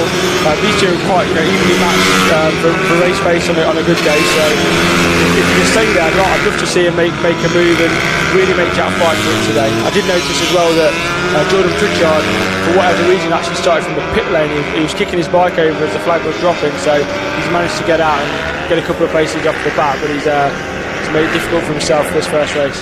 Yeah, Jordan Pritchard there, one of the top names in this Super Mini class, down on the first lap in 19th place. He seemed to push his bike away on the formation lap. Had to go back to the waiting zone, try and perhaps effect some last minute repairs. So for whatever reason that was, he was in last place. And taking the lead now is Richard Holmes-Williams, the 126, your new race leader. So for the first time in about 5 or 6 races for these Super Minis, Jack Bednarek is in second place and not having things his own way. Richard Holmes-Williams had a fantastic start here and he's really gone away well. Yeah, he's riding really well. So, Jack's really quick. He'll want to get back at it, but great start for this race for Richard Holmes-Williams. So there he is, Richard Holmes-Williams, coming under a lot of pressure now from Jack Bednarek, who is determined to try and win that position back as they make their way down towards the paddock bend. Still James Dutton in third, Lawrence Wardle fourth, Joe Ellis, Andre Todi in sixth, Jamie Callan up to seventh, Robert Corbazan, Phil Dickens ninth, and Ross Richards rounding out the top 10. Lewis Smith, of course, the rider who crashed out in the first race, he's down in the midfield, currently running in 13th place with Jake Whittaker. But let's have a look at Richard Holmes-Williams here as he looks to hold on to the lead, less than a quarter of a second separating these two, and they cross the line. And Bednarek, the in-form rider at the moment of British Minibikes, is fighting back down the inside and goes for the pass. Brave move down the inside there for Jack Bednarek. He really had to be committed there. So Bednarek, that lead through into the S's, it's a difficult place to make a pass. Not many people have managed that today, but Bednarek made it stick. No, he's managed to get a really good run to the back straight, and both of them will race into the hard there. So it's going to be good to see how, on the long term, if Richard Holmes-Williams can get back onto him before any trouble. But the other thing is that they're catching up the back markers already. Believe it or not, they are that quick. So when the back markers start coming into play, it could be anyone's game. I should add here, these two are already over 5 seconds ahead of the third place James Dutton, which sometimes happens, of course, when two riders are fighting for the lead and not really bar banging but pushing each other along. They just steam away from the rest of the pack, and that's the case here because James Dutton in third on number 44 is, well, he was 4.9 when they crossed the line, but is now over 5 seconds behind in third as Jack Bedrek looks to hold on to the lead. Richard Holmes-Williams on his tail as they go past the number 461 machine of Dean Rowland, currently in 21st place. Oh, but Richard Holmes-Williams squeezes through as they both went alongside the back marker. And I'm going to say that word that's difficult to say now, opportunistic. Opportunistic. Yes. He's squirted back on the straight. So I think he's got a slight straight line advantage. He's done it again though. But you know, back markers, this is when you're going as fast as these guys are. You're sometimes on them so quickly that, you know, he was in the wrong place at the wrong time, and it really impacted Jack there. But Jack heads straight down, straight back past within, what, 2 corners? Yeah, Jack Bednarek there with the repeat of the overtake he did 2 laps ago, goes back into the lead. But he still can't shake off Richard Holmes-Williams. And the 1.26 in second, incidentally, setting the fastest lap of the race earlier on, 44.483. So he's really taking the fight to Jack Bednarek this time round. It's pretty much as you were with the rest of the top 10. James Dutton still in third. Lawrence Wardle, Joe Ellis, Andre Todia, Jamie Callan, Phil Dickens, Louis Smith up to 9th place now, number 66, and Robert Corbizan rounding out the top 10. Still very close first and second place. And a bit further down, Jordan Pritchard is moving to 16th now, getting past Hayden Rose, now behind Nathan Smith in that battle for 15th place. So Jordan Pritchard there is out of shot at the moment down in the midfield, but he was in last place, and he is picking off riders despite it being potentially a difficult track to overtake on. Yeah, difficult track. He's such a good rider. You know, he's not normally in that position, so carries tremendous corner speed if you ever get to watch him on track. Really good rider, so he tends to drive past people because of his exit. It's really good, really early on the throttle. Give me some advice over the weekend about my riding to help me come along a bit. Yeah, really good guy. Coming back quickly, which is good to see. Fighting through the field quite well as the 2 leaders going past the 20th place of Peter Parapanos and Mircea Vasilkan in 19th on the number 81. Neither rider losing much time there. Richard Holmes-Williams is still only half a second behind, which is about as far away as Bednarek's been at the front all race. This goes through how competitive this race is. Still James Dutton in third, although third place is now an incredible 10.3 seconds behind. That's not to say they're riding slowly, but this sometimes happens though when 2 riders are fighting for the lead. These 2 not really trading paint as such, they're just pushing each other down the track. Yeah, they're pushing on. And Lawrence Wardle in 4th place at the moment, trying to get back to third, right on the tail of James Dutton. So that's a really good battle. So first and second are fairly close, third and fourth are fairly close as well. So good battles all the way down the field. We've got good gang of riders in the middle as well, from Jake Smith, Jake Whittaker and the guys as well, having a nice battle in there. So good competitive racing all the way down the field. Yeah, that was Jake Whittaker just out of shot there in 13th as we focus on the battle here between the 61 of Casey Handley, 12 of Nathan Smith, and 69 of Hayden Rhodes as Smith guards that inside line. Rose trying to drift on the outside. Smith, of course, is trying to get past the 61 here of Casey Handley. And both Nathan Smith and Hayden Rose both on Honda CRF 150 machines. As Rose has a peek down the inside of Smith, can't find a way through. Close midfield battle there between these 2 riders with 3 laps to go as we look at the race leader now. Where is Richard Holmes-Williams? Let's have a look as the camera pans out. And we can't see Richard Holmes-Williams, so looks like Bednarek's pulled the gap to 1.8 seconds. Bednarek at the fastest lap of the race, 44.2, but I don't think Richard Holmes-Williams has made a mistake as such. I think Bednarek's just found an extra gear here and just eked a bit of a gap out at the front. Yeah, he's pulling about a quarter of a second a lap, which is, see, at that pace is quite a lot. So he's pulled a nice gap, probably about the length of the straight now. Richard Holmes-Williams is just going to probably set off for second with 2 laps to go. But Jack's also coming across back markers who are in a scrap as well with Nathan Smith and Casey Handley battle. So you never know what could happen. So here we go, one lap to go. Those three riders that Dave mentioned, they have just gone over the line, so they will fall under the range of Jack Bednarek any moment now. And those three having a pretty fierce battle there. Casey Henry, Nathan Smith and Hayden Rose. And Bednarek still closing up all the time. I think he might have timed that reasonably well as they go through 180. Hopefully the track a bit more open here, but they are having their own fight. And here comes Bednarek now. Let's see what he can do. He gets down the inside of the 69 there and goes through quite comfortably. Gets past Hayden Rose. Now on the tail of Nathan Smith. And of course Bob now is goes into that battle. Sweeps down the inside. Nice riding there from Bednarek. And the 61, if he can stay ahead here, this could be good news for Casey Handley. I don't think he is though, as Jack Bednarek goes over the line.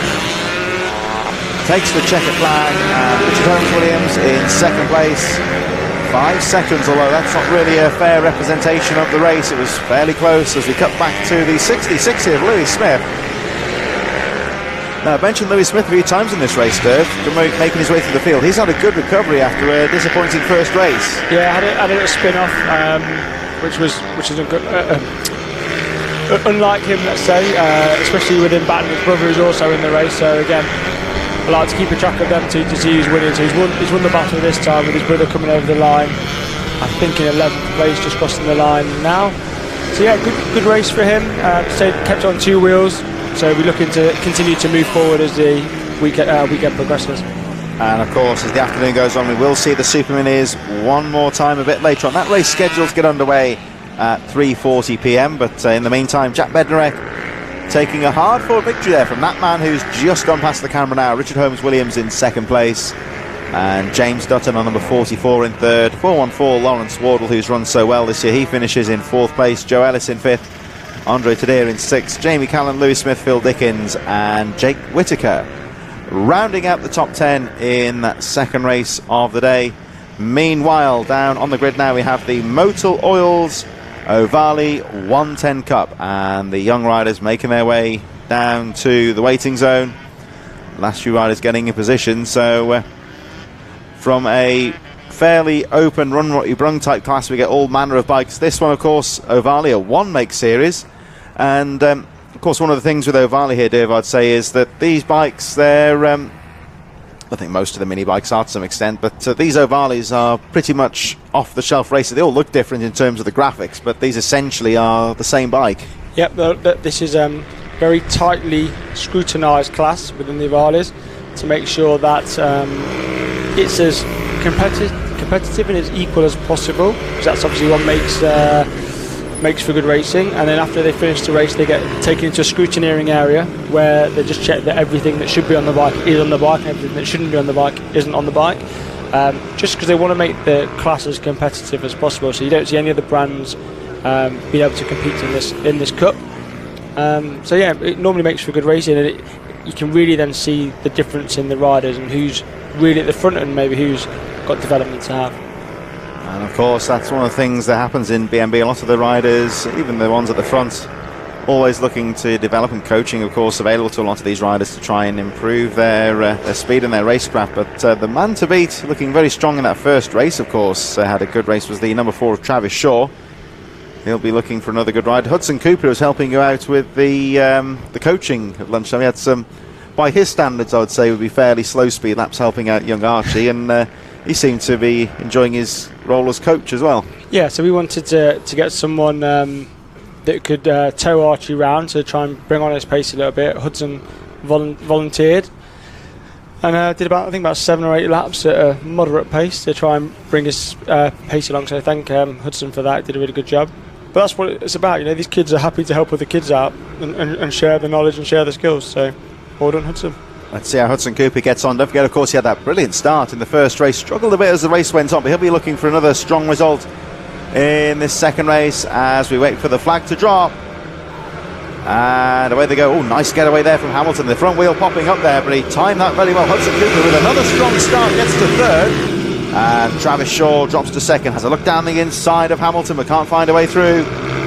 So Hamilton leads, Shaw in second, and again Travis Shaw trying to fight back here. Right on the tail though is the 217 Hudson Cooper, Daniel Stevenson, Charlie Cunningham also well placed. So I think Leo Soliu again stalled on the line on his Ovale, so he's struggling to get that bike going from these starts. So he's got it all to do from probably 20 seconds off the back of the grid at the minute. So yeah, such a shame because he rode so well. I think second place in the first race after lunch. He did well in the Supermoto. So did really well. So he's got a bit to do now to fight back.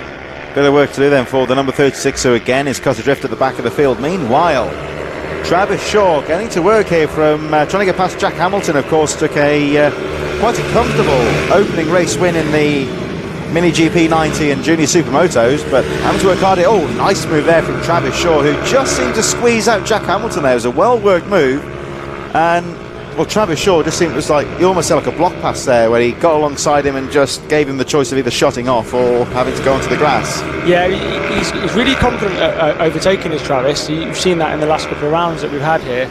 So really confident. He shows a wheel, but he just tends to park the bus there and make the other guy make the decision. So it's quite a smart riding style to be able to do that at such an early age. I also found out in the dinner break that Jack's helmet, the flamed helmet, is by Templar airbrush artist Gary. Lovely flame job, so good job there for that one as well. There we are. I think well, there's a plug I would say for the helmet painter, and certainly looks the part, the helmet, as Hamilton, he's recovered from being shunted into second now and just trying to tag on to the back wheel of the race leader Travis Shaw. These two just breaking away slightly from Hudson Cooper, who looks a bit more confident in this race. Looking good in third place from Parker Jazari, who's tagging on in there in fourth place. Daniel Stevenson just that little bit further behind in fifth, and still the rest of the field made up of Charlie Cunningham in sixth place. Finley Hanna has got past Sid Marshall into seventh, and Leo Sully, of course, he's about 12-13 seconds adrift in ninth place, trying to catch up with the rest of the field. I think Hudson's just maybe made a mistake going into the top bend because he's dropped from third to fourth. So Parker's gone into third position on the Red Bull livery machine.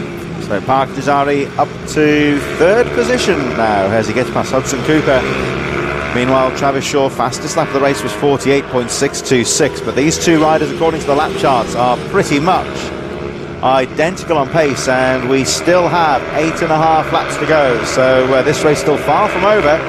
At the moment, Jack Hamilton can't find a way to get with Travis Shaw and try and fight back and retake that lead, but he's matching the pace there, tagging on in there and just trying to do enough to hold on and stay in contention. So yeah, at the moment I'd say Hamilton, he can't really do enough to pressurise Travis Shaw, but he's just keeping himself in contention here. Yeah, exactly. There's another really good little battle going on further down the field with Sid Marshall and Finley Hanna. They're quite close. So there's a good little battle going on between them two as they just come towards the back end of the circuit.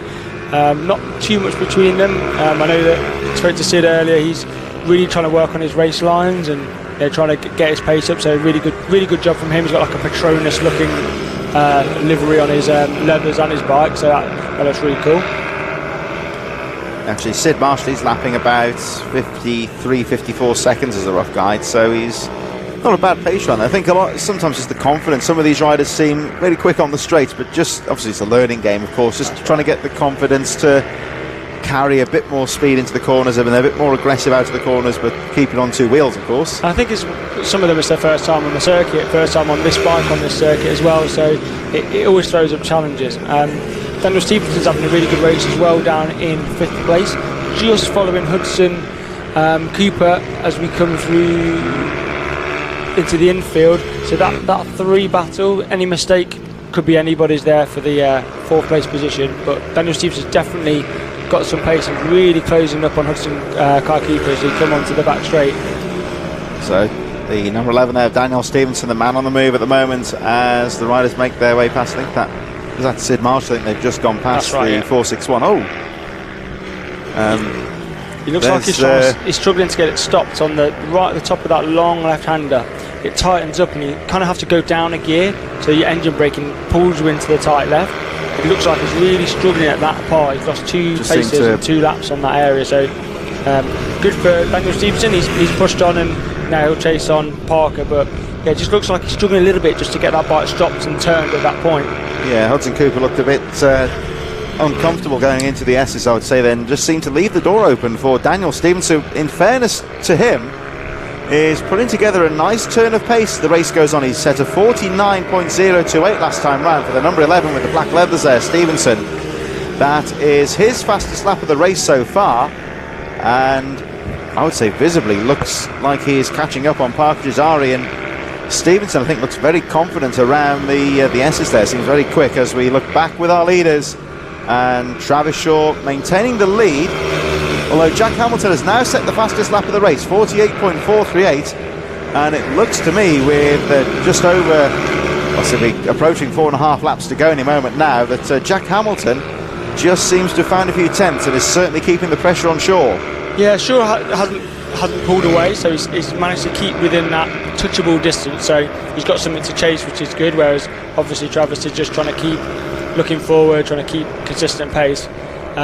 It's kind of pulling him along, so he's pulling him along and dragging him back in, so if Jack can get his head down for a couple of laps, could get interesting towards the back end of the race. So Jack Hamilton with a turn of pace last time round, he's just got to try and keep that momentum and keep applying the pressure to Travis Shaw, because they are catching up on a slow ride. I think that may well be Finley Hanna, I think.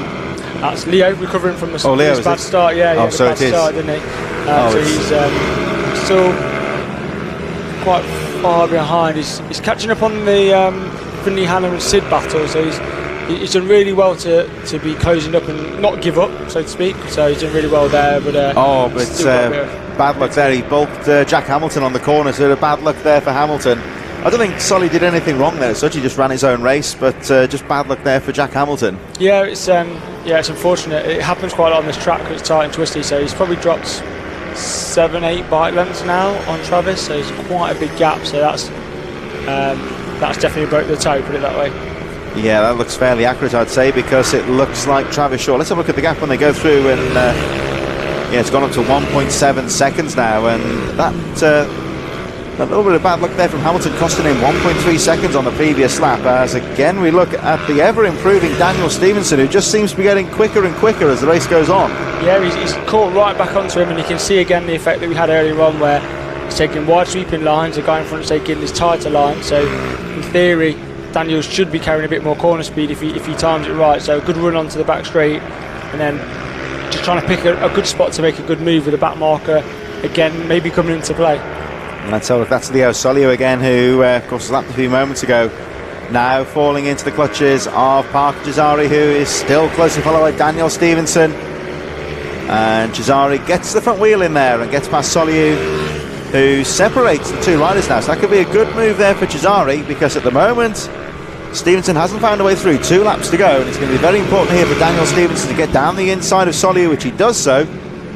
Heads straight for the apex, very aggressive line down the inside, and making sure that Solio knew he was there and conceded the corner to him. So a bit of bad luck there for Daniel Stevenson, I'd say, just being held up slightly, and he'll be looking to try and regroup and fight back. Yeah, and obviously Leo's out of position, so he's not a traditional slow rider. So he's a quick rider who's just trying to get back onto pace. So sometimes they're harder to pass because they're actually at a higher pace. So you're not markedly quicker than them. So yeah, unfortunately for some of the guys, it just came about him at the wrong time. But unfortunately, that's racing.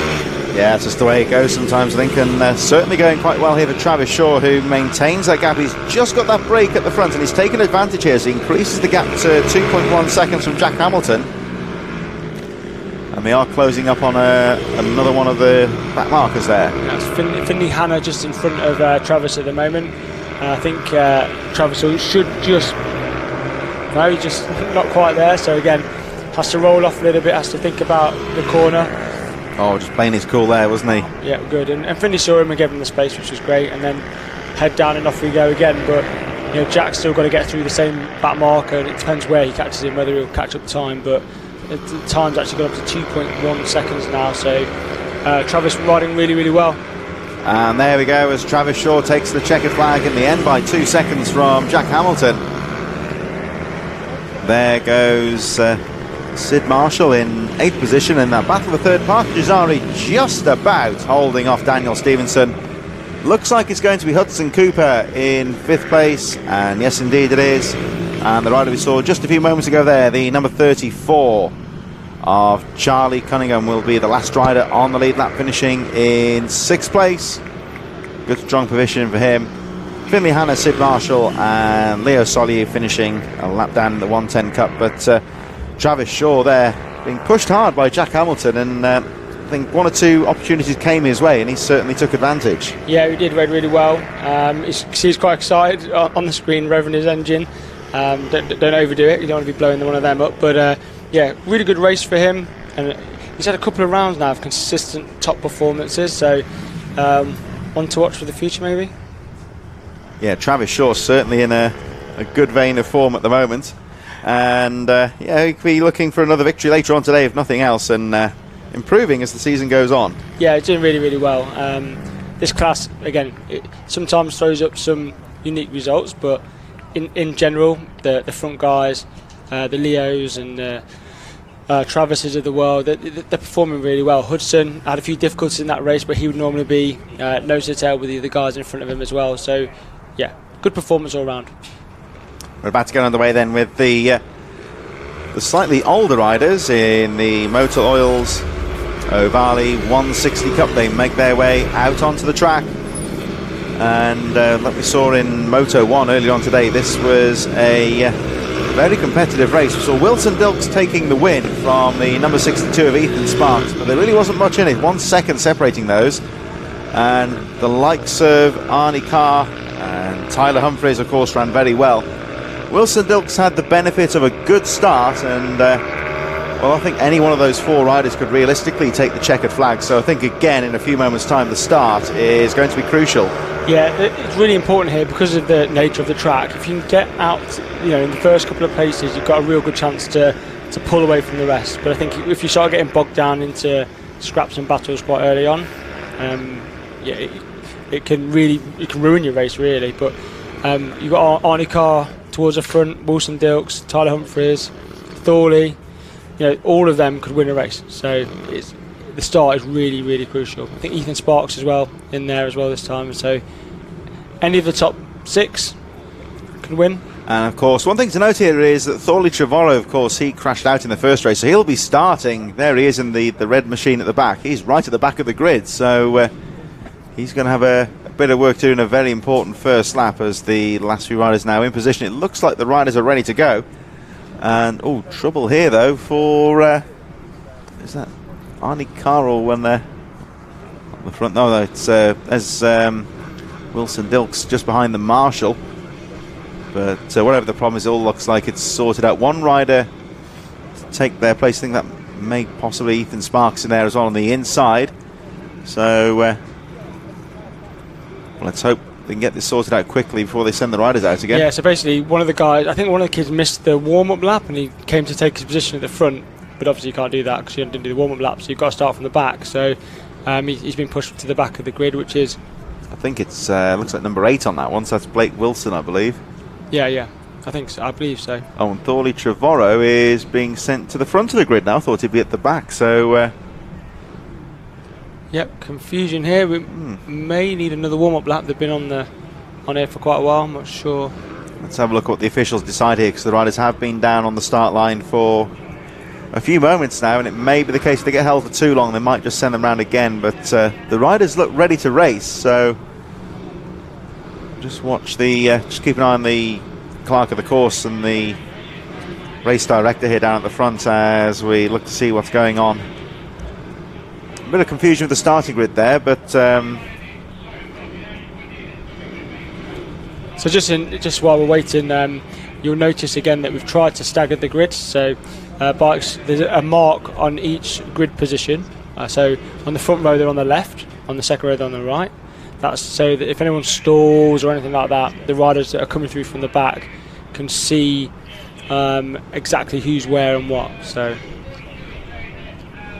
just noticed looking out to the window of the commentary point here, Thorley Trevorrow, of course, he wears glasses, and to me they look a bit like yellow tints a little bit, and of course you normally would have perhaps a lighter visor, so he must prefer the lighter coloured visor, I'd say. Yeah, I think he goes for a clear visor because he's got obviously his glasses on as well. Quite sporty looking, like they almost look like sporty shades, but with just glasses in them. Yeah, he's got. I like his design as well. He's got his sponsor here. I'm not going to try and say what it's called, but he's got his sponsor here supporting him again this weekend. yeah, really good rider. Hopefully they sort out the position of these guys and they send them around for another warm-up lap to warm the tyres up. Yeah, I'd say I'd be surprised if this race starts from this grid. I think they may well be sent. Yeah, here we go. You can see the signal. They're going to be sent round once again. I think a lot of people watch these races quite often, so they'll know if the riders need an extra lap. But just to explain, of course, Dervies, yeah, you can see the signal. It looks like they're going to be sent round on another formation lap.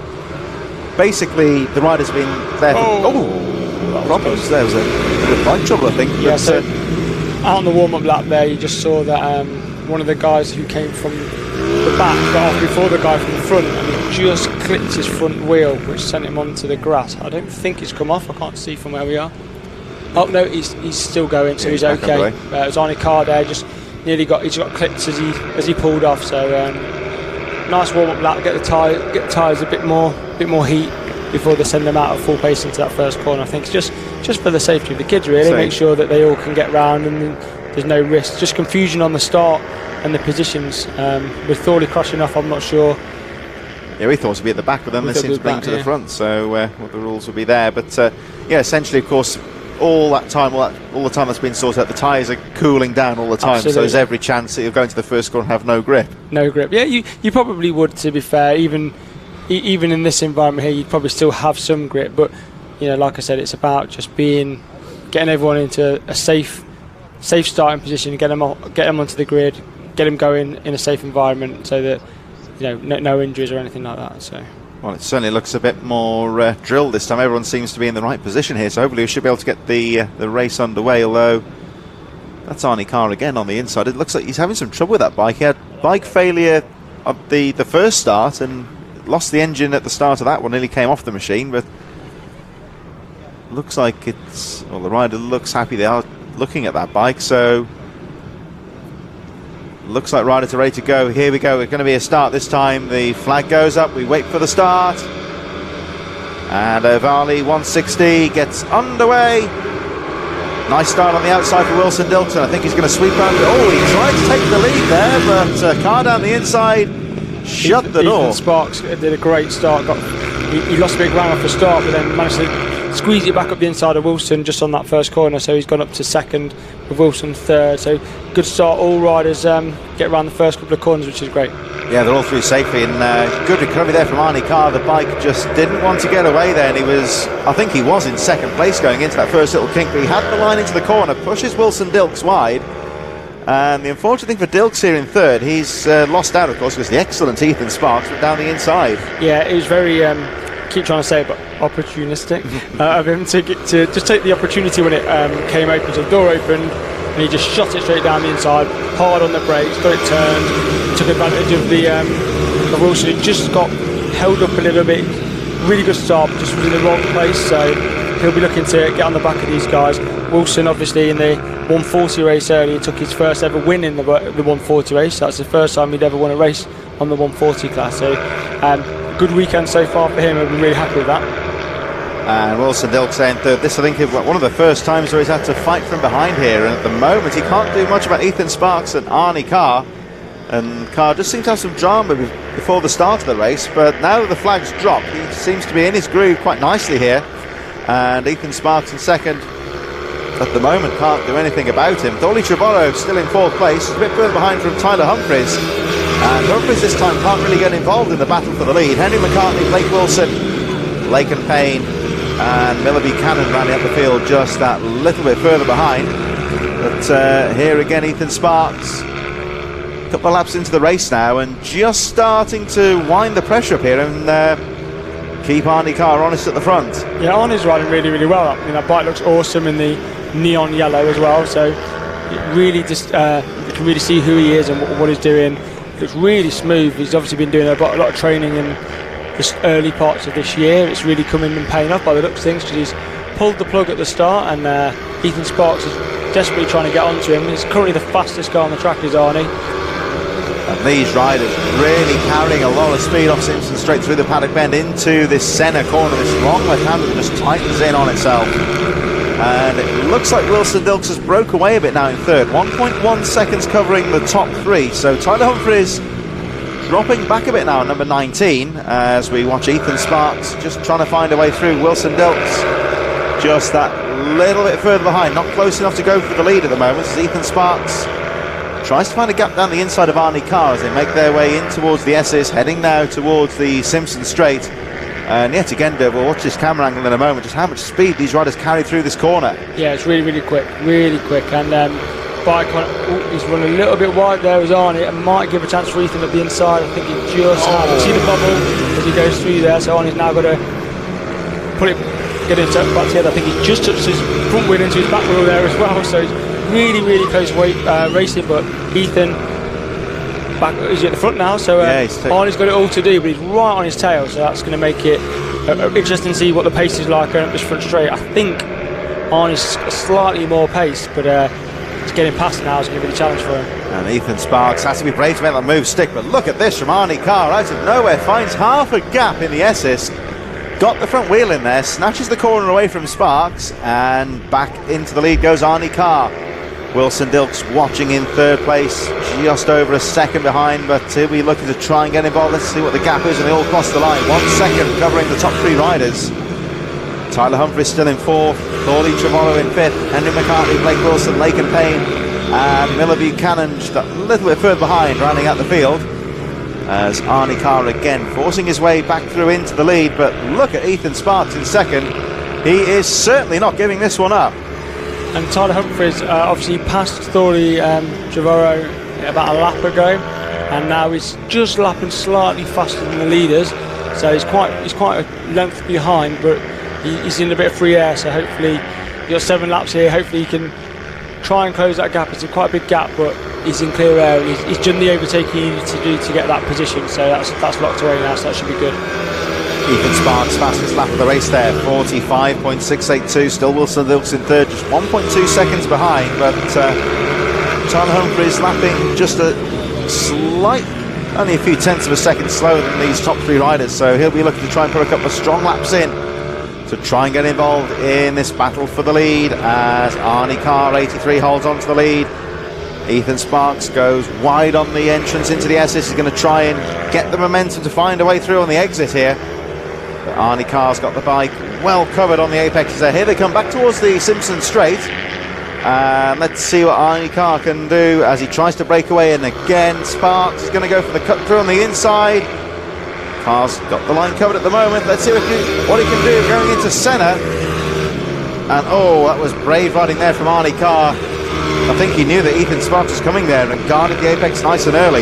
Yep, Ethan's trying to show him a wheel, trying to put him with as much pressure as he can to push him into a mistake. We saw Arnie make a little mistake going to the start finish a couple of laps ago.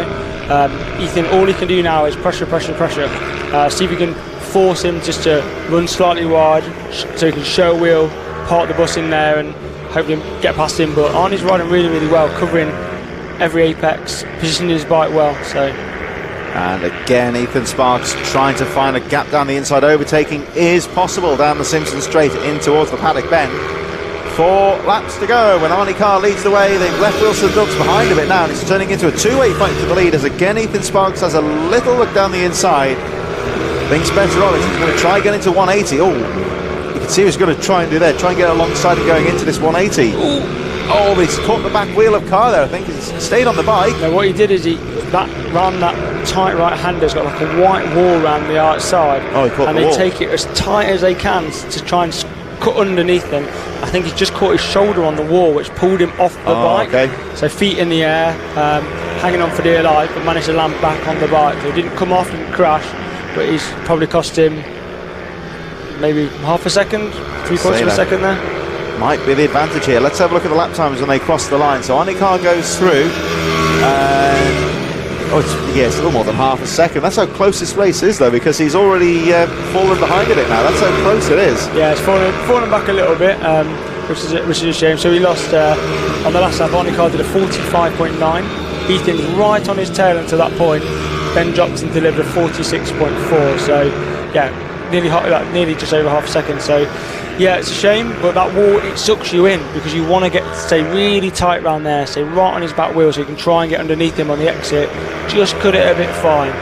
So bad luck there for Ethan Sparks. We just saw a few moments ago the midfield battle there with Henry McCartney, Thorley Trevorrow and Blake Wilson just a bit further behind.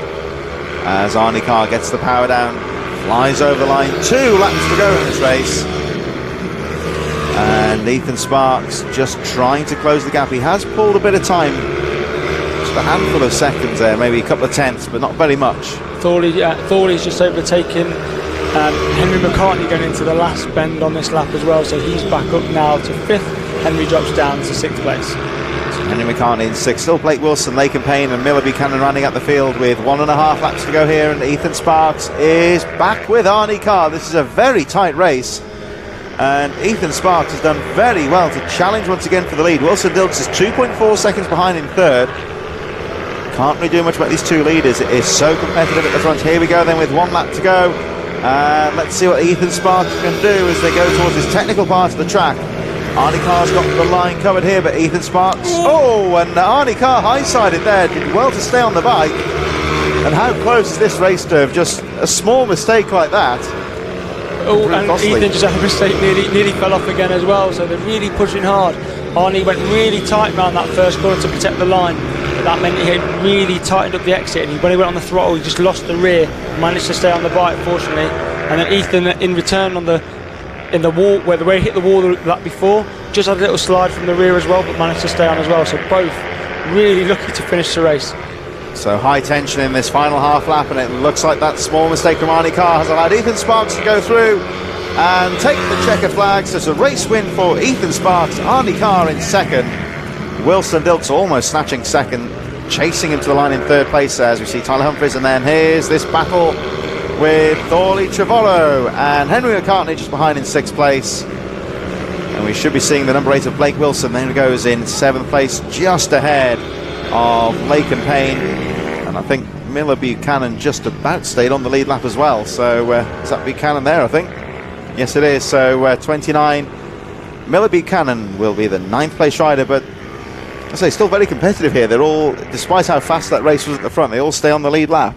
Yeah, they've done really well. So this 160s, it's a good class, you know, it's a good class, and I think everyone's happy that the top guys at least had a few incidents, a few close shaves, but they all managed to get home in one piece, so the parents will be happy because they're not going to have to sit and repair the bike damage before the next race. So yeah, really good result for all of them.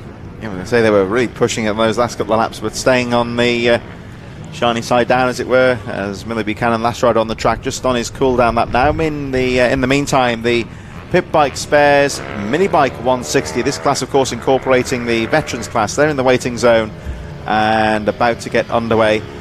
Should just remind you, of course, that the next round of the championship scheduled for July at Pembrey in South Wales. You may have heard, if you followed the social media yesterday, that it has unfortunately been cancelled.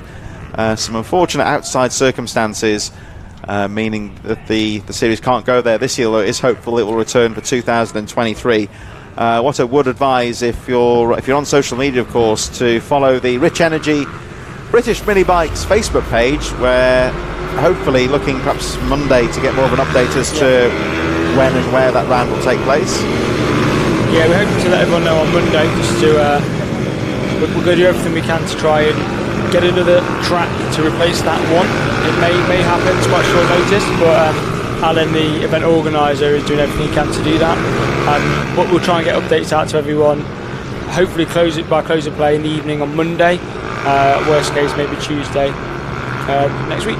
So certainly have a look out on the Rich Energy British Minibikes Facebook page for the latest details about that next round of the championship. As I say, it has sadly had to be cancelled at Pembrey, which is quite a shame. That was one of the best rounds of the series last year, but some, of course, circumstances beyond everyone's control really means that the riders can't go there this year. It is hopeful they return in 23. In the meantime, though, we're here at Redlodge with the Pit Bike Spares Minibike 160, incorporating the veterans class, and this, of course, is a big group of riders, and once again, the start will be very important indeed. Riders making their way round the final corner now and lining up on the grid. Let's hope we get everything underway nice and steady this time. Of course, had some trouble in the previous race. And there's Harvey Lathrope. Now, this is going to be interesting, of course. Harvey Lathrope hit trouble in the previous race, and, of course, he will be starting towards the back of the field. So one of the favourites, I'd say, for victory normally, starting way down the field. Yeah, so this is what's also good about the fact that you can't rejoin. If there's trouble at the front, then in the next race you have to start at the back. So that makes for some good racing and good overtaking, and some quick guys coming through the field in preparation for the last race of the weekend. So yeah, the final runs dropping down the field from top to bottom there. Here they go into the first corner. One or two riders towards the front, not getting away particularly well. So got a bit of a concertina effect into the first corner. A bit of bunching up, but they all sort themselves out into position. So it's Bednarek leading, looks like Cox in second, Holmes Williams with a good start also in there in third, Andrew Thompson, Simon Wandsworth and Toby Skaman all well placed, and it looks like Cox has dropped a position here. Is that Holmes Williams up to second? It is. It's these two again having another battle, I think. So Jack Bednarek and Richard Holmes Williams at the front of this track. This time Jack's riding the 160 Bucci. Richard Holmes Williams is riding the AMR 160 as well. So two completely different bikes, different chassis, etc. At the front of the race. So Richard Holmes Williams there with a great start already up to second place and pressuring the race leader Jack Bednarek. Bednarek, of course, well, these two have a great fight. A couple of races go in the Supermotos, and you can see just how tight Holmes Williams is going. You were talking about when Sparks clipped the wall in the previous race. That's the reason why, because they're really pushing the limit there. It doesn't get much closer to hitting the wall than that, I would say. I think he used it as a turning device almost to get around it, but managed to stay up and still right on the back of Jack Bednarek. I think this one, unlike the Superman, is a bit more evenly matched on power in this one, so this is going to come down to who wants it more. Oh, and Holmes Williams has a look down the inside of Bednarek, but backs out of the move there. It was a bit risky to try and go for a do or die move, especially with 10 laps to go in this race. So Holmes Williams going to try and fight again. Jack Bednarek holding on to the lead. And these two already clearing away from the rest of the field. It's Rob Cox still in third, Andrew Thompson, Toby Skaman, Simon Wandsworth, Dane Blackburn up to seventh place from Ryan Clark, and Harvey Lathrope after that start at the back of the field is in ninth place now. So we'll watch out for the treble too as the race goes on. Meanwhile, Holmes Williams in a fight down the inside. Yeah, so Harvey's already up to ninth. He's just on the back of Dane. No, he's on the back of Dane, I think. He's just gone past Dane, just coming down the straight there, so to the back end of the circuit. 3 or 4 riders just in front of him, so if he continues like this, he's got in the group where Simon Wadsworth is, he's in 6th place, so he's not far off the back of that group. So really good start to this race. Harvey Lathrope with a very good start, and the two leaders almost identical on pace. Jack Bednarek fastest lap of the race, 46.858.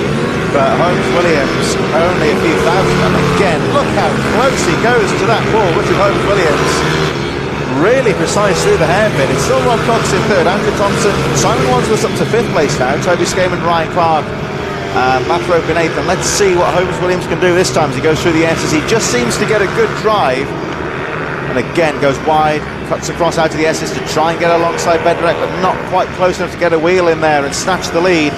As they make their way down towards Paddock Bend, they can see, it gives you an idea of how far they are. There's 3rd place, so Rob Cox in 3rd, Andrew Thompson, there's Simon Wandsworth and Toby Skaman, and it looks like Harvey Lathrope there with the blue and yellow leathers is up to 7th place. Yeah, we're just following Ryan Clark, so both Ryan and Harvey have gone past Toby Skaman. He's just slipped back a little bit. Ryan Clark's fast rider, we know that, out of position, he slipped off, crashed in the last race, as did Harvey, so both coming from the back. It's a really good start for both of them. Simon Wadsworth in front with his green machine with his bars upside down. We spoke a little bit about that earlier, so he has a slightly different setup for his bike, likes the more GP style handlebar setup. So that's Lathrope down the inside into the S's there. Nice move on the is that Ryan Clark? Ryan Clark, yeah, that's right. So again, we see here that Harvey Lathrope here, though, he's one of these riders, a bit like we were saying about Thorley Trevorrow earlier. He never knows when he's beat, and if he finds half a gap, he'll go for it. Yeah, he knows one way to ride, and it's as fast as he can. He doesn't slow down for anyone. So yeah, really good ride. You can see he's quite aggressive as well. You see Toby here at the front of this pack with Dane behind him. Oh, and Lucas Brown, another rider on the move here. Of course, he collided with Lathrope in the first race. He's up to 11th place now. You can see the difference when you get bogged down in traffic with some fairly quick riders, how Harvey's pulled away and he's half a track ahead now, and these guys who would in theory be running a similar type pace, as you can see, making a move on Dane Blackburn into the long left-hander, not managed to get through quite as quickly, so he's got his work cut out. So as Dean Bednarek and Richard Holmes-Williams fight for the lead, we watch Lucas Brown making his way through the top 10. Another rider on the move is the treble 7 of Michael Med. As Harvey Lathrop goes through, and I think is still in 6th place, but closing up on Simon Wadsworth. And there is the flying Lucas Brown, who again sets the fastest lap of the race, 46.525. And he's now clear of this group on the edge of the top 10 as Michael Med goes through to 9th position, Toby Skaman and Dane Blackburn. And all very competitive here. And of course, this is one of the things with these riders crashing out of the first race. Having to start at the back of the field, we've got 2 races going on here. Yeah, 2 races. The big guys coming through from the back, and then the front guys trying to push away. So yeah, it's really competitive. Dave Blackburn still behind Toby. Toby's having a really good last couple of rounds. Just stepped up to this the adult class, really holding his own as well. So well done to him. Holds the position on Dane there. He comes into the last corner, back onto the final straight. Dane takes a slightly wider entry to try and get the power on early to try and outdo him down the straight. I'm not sure if he's managed it or not. Back to the leaders, and Dean Bednarek, or Jack Bednarek, my apologies, still holds on to the lead and guards that line on the inside as Richard Holmes-Williams, again, you see what Dave was saying about just sweeping to the outside, just trying to get the cutback. It looks like a rider out of the race, just off the circuit, but nothing serious. As again, Holmes-Williams, again, just jinking wide, keeping that momentum up, just trying to find a small gap to get through as Bednarek knew that Holmes-Williams was there and guarded the inside line. And again, there you see Dave, he's just going wide on each of the corners with that momentum. Yeah, he is. He just wants to stay as close to that back wheel as he can, because any slight mistake, he's gonna try and pass. That's really, they're very progressive riders. If they see a gap, they go through it pretty aggressively. So they're both going to be watching for any type of mistake and take advantage as soon as they can. And there is a slower rider here. Catching up with him at the wrong time there. I think that's either Peter Wadsworth or possibly Michael Judkins. Tom White there, you can tell. They've got a little team who wear the same colours. I think he's about 6'8", giant of a man. So Tom White having a good race today. Good to see him back riding on the track. So Tom White goes a lap down. He is currently sitting in 18th position behind Liam Booth, who'll be the next rider ahead of them with 3 laps to go. As Holmes-Williams gets a nice line out to the 180. Can't find their way to get through though. Get the front wheel alongside, but not enough to claim the corner. Bednarek again aggressively carrying the speed into the S's. And this is where we see Holmes-Williams just trying to drift. Drifts a bit wide, cuts across. And this time he might have made the move. Not quite. And Bednarek holds on to the lead, and there's action throughout the field here. Yeah, close racing everywhere around the field. Some good battles that just see out the window. The gaggle of riders that are all really close together. They've caught up Andrew Thompson, which is going to be good. Simon Wadsworth just showing him a wheel. Harvey just behind them. So there's 5 or 6 riders there, all together, all fighting for positions all the way up to 4. So Andrew Thompson, Simon Wadsworth, Harvey Lathrop, Lucas Brown, and Ryan Clark just off the back of them. So really close racing. So there, just going behind is the number 91 of Hyde Dickinson, currently in 15th place. They're making their way into the midfield. As Holmes-Williams has a peek down the inside. Simon Wadsworth still in 5th place from Harvey Lathrop and Lucas Brown. Those 2, of course, collided in the previous race, so they'll be resuming their rivalry with 1.5 laps to go. But at the moment, it looks like it's a 2-way fight for the lead with 1 lap to go as Dean Bednarek crosses the line.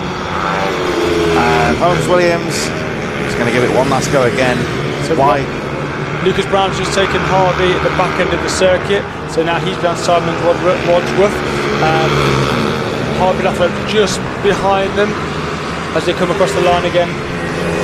I just saw that on the back of the cameras. It might just catch her in a few moments. There they are, just behind as the 2 leaders go down the straights. There's action both for the lead and on that map for 4th place as we look at Holmes-Williams. And he's going to give it one more go again, very wide through the S's. He's going to go for the cutback again, down the inside of Bednarek. But again, it's not quite enough, and that might be just enough that Jack Bednarek needs to hold on and take the checker flag. Out to the paddock corner they go. Jack Bednarek takes the checker flag. Richard Holmes-Williams gave it his all. And how's this battle developing, Dave? Yeah, I can just see it out the window, right at the back. Andrew Thompson still just ahead of Lucas Brown, just as he comes to the last corner. Harvey Lathrop just on Simon Wadsworth into the last corner. Oh, and Lucas Brown just stole it on the line. Brilliant race. Oh, how close was that? Lucas Brown snatching 4th place, pretty much on the finish line there from Andrew Thompson. That's the 2nd for 5th place. Harvey Lathrop, another rider with a good comeback in 6th position. The unfortunate Simon Wandsworth has to settle for 7th position. Ryan Clark, Michael Med, another rider recovering from the back of the field, finishes in 9th place. And Dane Blackburn, good to see that name back on the timing chart in 10th position. Toby Skaman, Sam Smithson, Nathan Gardner, Andrew Rayfield, the number 811 last rider on the lead lap in a very competitive pit bike spares Minibike 160 group. Moving on to some of our youth riders, of course, the Ugly & Co. Junior Supermoto 140 is down in the waiting zone and will be back underway in just a few moments. So those riders down in the waiting zone right now. Brought to you, and of course, in association with the Ugly & Co. Clothing and Accessories Company.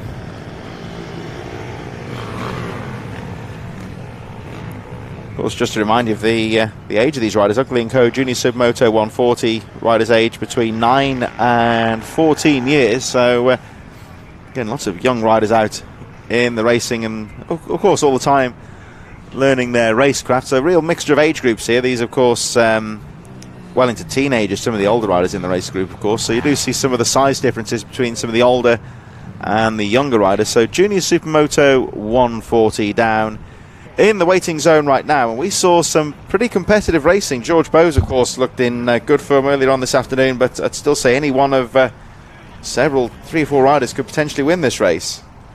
Yeah, George had a really good race, didn't he? Really smooth rider. You can see he's first out of the pit lane with a white helmet there, doing a combination this weekend of his pit bike and his 190, so he's riding really, really well. Lots of battles down, up and down the pack here, as we see someone wheeling out the pit lane. Swift and Wood at the back of the last race having a really good tight battle, so there seems to be lots of 2-rider battles all the way down this one, so hopefully we'll have some good racing again at the front as well. So here they go out on to the sighting laps, have a look at the circuit, get the tyres up to temperature. Yet again, this 3rd round of the championship, we have been blessed with some great weather, and of course remember the last couple of years at Rowroo had some washouts, but lovely sunny weather last time. Teesside, of course, was unseasonably warm as well. So yeah, I think we've been quite lucky this year with all the tracks in great condition for racing, and that theme continues here at Redlodge. As we were saying earlier, of course, Stowe, great to see a very different track, you would say, for round 3, a bit more technical this time. So I've noticed some of these results just seem to suit some riders better than others. Yeah, this is one of those tracks I think it's a bit like Marmite, you either love it or you hate it. Really, really challenging, really tight, really twisty, technical. If there's people there that you can get advice from, it's good for this type of track, because it's not one of them tracks you probably could just turn up to, especially if you're new to the sport, and just go fast at. You'll see in the last race Richard Holmes-Williams cutting that lovely tight line around the wall, almost his top half of his body was leaning over it while the bike just cut finely through it. It takes some real precision to get a good lap time here. Nice wide entries, carry as much corner speed as possible. It's hard work. And especially like I'd say perhaps the first and perhaps the final part from the S as well. You've almost got to ride the track 3 corners in advance, you'd say, to set yourself up for the next corner and the one after it. Exactly. You make one mistake on one of the corners and you're in trouble. So here we go. Junior Supermoto 140 with Ugly & Co. gets underway. Oh, one rider in a bit of trouble there, but everyone seems to be safely away. That staggered start, the grid doing its job there, but a great start for the number 67 of George Bowes, who gets away quite nicely. I think it was Finley Bagshaw who lost the engine on the start, but looks like has got away, albeit at the back of the field. So George Bowes, Julian Carrera and Mason Greasley all getting away well. But George Bowes, once again, hanging, look at him, really turning that throttle as much as it can go. He's in a no-nonsense mood here. Yeah, he's out for the wins today, so he's pushing on straight away off the start of this race. Got a nice little gap already, head down, fully focused. He's really riding smooth. He's got a really nice style to watch, and as I spent a lot of time watching the races at the minute due to my injury, it's good to see the different styles that the riders have got, etc. Yeah, if you watch that riding style of George Bowes, the race leader, he almost looks slow when you watch him. Everything's nice and smooth. And you say some of these riders, even at the top level, you see them and they just look like they're just having a gentle Sunday ride round, which is what Bose looks like he's doing there. He's making it all look very easy. Yeah, absolutely. He, unlike myself, who's hanging on for dear life, he's really comfortable. He's really smooth. They always say that a lot of the fast riders, you can see that with the Richard Holmes-Williams, the Jack Bednaraks of the world, it just look like they're working really very hard. You know, they've got immense talent and, you know, really smooth riding. The bike never looks out of control. And George is one of them. You know, you can see it on the bike. He's fully in control, setting consistent lap time. I think he's just set the fastest lap of the race of a 47.7, which is around 4 seconds faster than anyone else. 3 seconds faster than anyone else now. So it doesn't look like he's overly working hard. You know, so it's really, really good to see. It's like when we go racing sometimes at a track that's probably a bit too small for this, the Sutton Circuit up by Leicester. Yeah. And the track owner's daughter, she works there, goes out in the cart, and you see her driving out. She looks like she's dawdling about until she crosses the line. You see the lap charts. Yeah, that's what it's all about. You realise when they have the practice sessions on a Friday or something, and you happen to be on the track with someone who's 12, and they go past you on the outside with their elbow down and give you a wave and tap the seat, say follow me. Yet you're at your capacity, you can't go any quicker. So yeah, it's brilliant to see what they're doing. They're running very well there. George Bose leading quite comfortably. And there's the number 28, Mason Greasley, who didn't get away particularly well at the start, but has recovered well here with Julian Correa in second place just going through. And Greasley in third. There is the 25 of Tyler Swift, who again you can see the novice bib that he's wearing. And he's having a pretty decent weekend so far. He's up to 5th place, battling with, I think George Wood was in there, and the recovering Finlay Bagshaw, of course. Bagshaw stalled the machine at the start. Let's see what he can do as he goes down the inside of Swift. But confident riding here with Tyler Swift, guarding that inside line and making Finlay Bagshaw go round the outside of him there. So in the end there, I would say Bagshaw had the speed to go round the outside, but yeah, absolutely. I mean, if you think 2 days ago, Tyler was not in that position to even try and hold off one of the more quicker riders, but it shows how his confidence has built over the weekend. Yeah, he's wearing the bib so that they know when they approach him to be aware of it. But yeah, really, really good racing. He's doing well there. So the confidence just to hold that line and make the faster rider find a way through. As George Bose goes through yet again, charging through. The gap has gone up to 12.5 seconds at the front. Mason Greasley up to second position from Julian Correa. I think Julian's just taking him back. I think they must have made a mistake or something, because those two have closed right up. So here they are. Mason Greasley's right on the back of Julian as they go down the back straight. You can see on the camera now, number 28. So I'm not sure if Julian had a problem or what happened there, but all of a sudden the gap closed up considerably. And one rider we haven't really mentioned this race is the 4th place rider, number 373, Charlie Eagling, who has pretty much been in a race of his own. The unfortunate Charlie's had, of course, George Bose has checked out and left everyone behind. Mason Greasley, the rider we're looking at just there, losing out to Julian Correa, but Eagling quite some distance back from this battle for second place, but he's circulating quite nicely, albeit all on his own. Yeah, riding a good race again, because he rode a good race last time. He's just gone down into the first corner. He's riding really well. He's not too far off the back, so his pace has been consistent all day, so I'll be really happy with his performance this weekend. I'm loving his yellow front mudguard and his orange bar covers. He's got a right mix of colours on there, but it's really cool. I was going to ask you that actually, Dave. Perhaps we'll bring this up later on the Super Minis as well. So, of course, especially with the Super Minis, the motocross style format with the mudguard. Yeah. You notice some riders have the mudguard still remaining on the bike, such as Correa here, and then other riders will omit that, take that off the bike. Is there any particular, it's just personal preference, would you say? Yeah, I would say normally normally you'd have a mudguard on there for whatever reason that they're not running one. There's no real reason why you wouldn't. Obviously it stops you getting splashed in the face when it's raining, but or if you've crashed maybe and you've snapped it off and you'll have a chance to replace it in the rush between races. But yeah, normally you would see them on. No real reason you wouldn't run one. So here we see George Bose again looking very smooth, cool, calm and collected as he goes past the number 93 of George Wood. Puts him a lap down. I think the next rider on the track will be the 18 of Finlay Bagshaw, but he's well clear of that battle for 6th place, away now in 5th position. 5 laps to go for George Bose. I think that's his just out of shot here. You'll see his dad's hanging off the pit wall, urging him on. Yeah, Michael giving his son lots of support. Michael Bowes, also known as the paddock's tea maker, one of the best tea makers in the paddock, giving his lad a load of support, giving him a thumbs up, showing it's under control, and he's like I said, riding really smooth. Mr. Wood there, George Wood, just going around the infield with his, I think the Marquez replica leathers on. From here we can see he's gone past Tyler, so he's overtook him in this race, so that'll be one apiece if they finish this race. So he's actually pulled a nice little distance as well. So yeah, really good riding from George. And there is Tyler Swift. So a good experience here for this newcomer. I think Tyler Swift now been overtaken by George Wood. So what Tyler Swift's got to do here is just try and tag on and keep the pace, not lose out to George Wood as I think it was Julian Career sweeping around the outside, putting him a lap down. And there is Career in second place as Wood goes over the line in 6th, Swift in 7th place. And looking back at the battle just a little bit further down, that is Finley Bagshaw, who of course had that bad start. He's about to be lapped by George Bowes, but Bagshaw recovering quite well. Yeah, he did a good ride, to be fair. I think he dropped about 13 seconds off the start. So to get back and keep his head down and really continue to race hard, he's done really well. So George Bowes then pulling him a lap down and gets back on the pad with 3 laps to go next time round.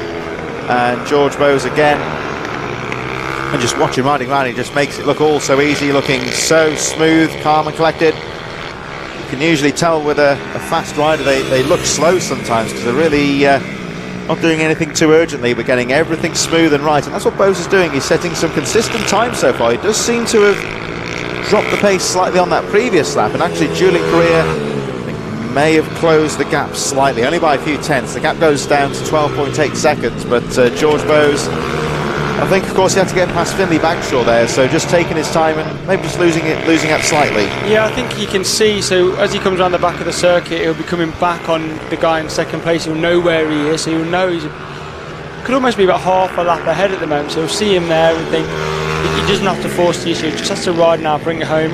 A really a sensible lad, he's a sensible rider, great rider as well, got a big gap, just smooth, keep putting the consistent lap times. I think he's got about 2 seconds a lap advantage just riding as smooth as he is now, so with the pressure being off, I'm guessing he'll just keep consistent riding.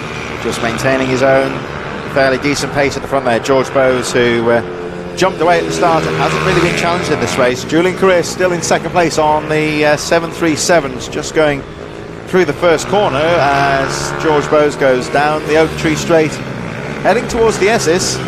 And again, much like Senna, that long apex just tightens in on itself almost into a 180-degree hairpin, then that really tight flick to the right and back on the power down the Simpson Straight. It'll be the 1-lap board next time round. George Bowes making it look smooth. Here he comes around the final corner, and certainly looking very good. The bike handling quite nice, and I would say perhaps would this be approaching kind of perfect weather for racing? It's nice and warm and dry, but not too sticky. Yeah, it's not too hot. It's a nice little breeze as well. Not too hot on track. I would say most of the riders will have SS tyres on, so they're like a soft compound rubber. And it's a grippy track anyway, except for really on the edge of the track where it's a bit dusty at times. But in general, if you stay online, there's plenty of grip now. It's pretty perfect conditions to race. So here comes George Bowes into the S's for the final time at what's been another good race for him. He's been on top form. Still Career in second, albeit 13 seconds adrift. Just goes to show how quick Bowes has been running in this race, because Career's motoring as well. Here they come then down to the final corner. George Bowes, you're almost certainly a race winner. Out to the final corner goes. Checker flag now being readied, and over the line he goes. George Bowes taking the checker flag, and the weight is on for second place. The race does seem to settle down somewhat in its closing stages, and there goes Finley Bagshaw to finish in 5th position. Julian Career, there he goes with the white helmet there in 2nd position. And here's the 3rd place rider, number 28, Mason Greasley. Charlie edging about 15 seconds or so behind, will finish in 4th. And there's the 25 of Tyler Swift, who will bring it home. He lost out to George Wood, but he'll fight again in the final race. Yeah, really good race for him. George had the better of him this time, so it'll be an interesting battle for the last race.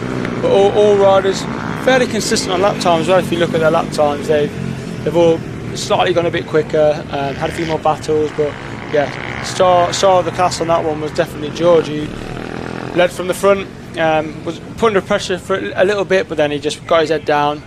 Halfway through the race, managed to just settle down, consistent lap times, and brought it home. So well done again to George. He's having a fantastic weekend. So George Bowes continues his good form there with another race win in the Ugly & Co Junior Supermoto 140. Got the next of our Ugly & Co races coming up very shortly. Mini GP 140s and 50cc bikes. They're down in the waiting zone right now for their second race of the day. Don't forget, of course, that all races scheduled to have 3 races throughout the afternoon. We had the first block of racing this morning before the lunch break, currently in block number 2, where we have 3 races to go, including the one we are about to start with, and then of course taking us through to the later part of the afternoon, our third and final block of racing. So plenty of action here throughout the afternoon at the third round of the Rich Energy British Minibikes Championship. Thanks of course for Rich Energy for their continued support. And away we go then with the formation lap for Mini GP 140 and 50. A lot of competitive riders in this one, so although we saw George Bowes take a fairly easy victory in the previous race, this one might be a little closer cut here, because the start again very important. And we've seen Wilson Dilks has been on good form this weekend, but he lost out in the previous race he was in, and again down to the start you would say he was very unlucky not to take the lead into the first corner. Thorley Trevor another one to look out for as well. Luca Wilkinson looking strong as well. Like we saw a couple of races ago, I think a lot of this is down to the start.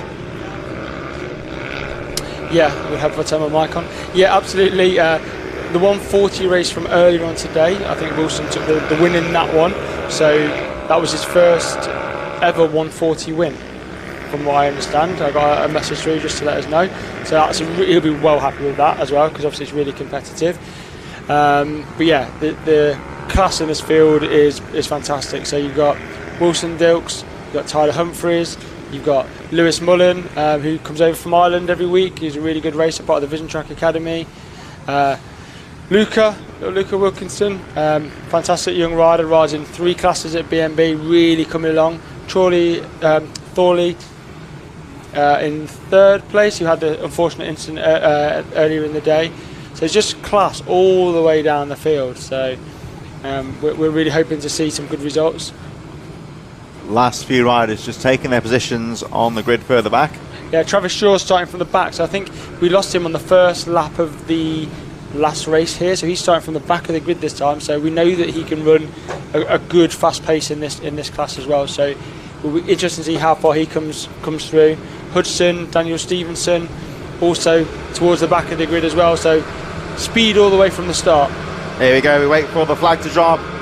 Again, it's a long, tension-filled wait for the riders, but Wilson Dilks with a fantastic start. This time he gets through in first place, and Thorley Trevorrow's got away okay, but it looks like Tyler Humphreys has gone through into second place. I think, a bit of trouble on the first corner. I think one rider, just looking out the window, out of our viewpoints, whether anything went wrong, but I think they all seem to have got through okay. Here they go though, as Wilson Dilks leads the way, and Humphreys having a look into the S's for the first time. Thorley Trevorrow right on his tail in 3rd place as well. And I think Lewis Mullen's also up there as well. Here they come out of the S's, down the Simpson Straight for the first time. And it looks like Wilson Dilks has withstood the challenge so far, but still a long way to go. Yeah, long way to go in this one. Tyler and Thorley, both really quick riders, wanting to get on the back. Won't want to let Wilson get away in this first couple of laps. So they charge through for the first time. Wilson Dilks leading in this very competitive race with Tyler Humphreys right on his tail as they make their way through the 180s. We saw earlier the riders can't afford to hit that wall, because that'll really throw them off their pace, if not off the motorcycle. And Humphreys, you have to be careful here though, because we've got Thorley Trevorrow and Lewis Mullen fighting away in 3rd and 4th.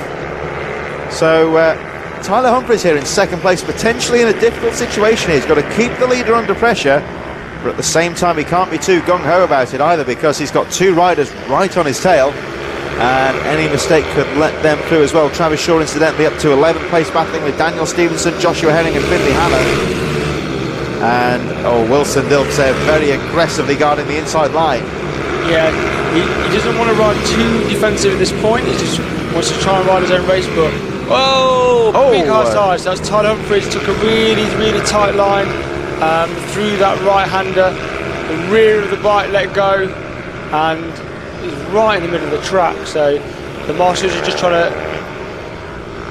And I can tell you, looking out of the window, that Tyler Humphries is walking away, albeit rather heavy on his feet.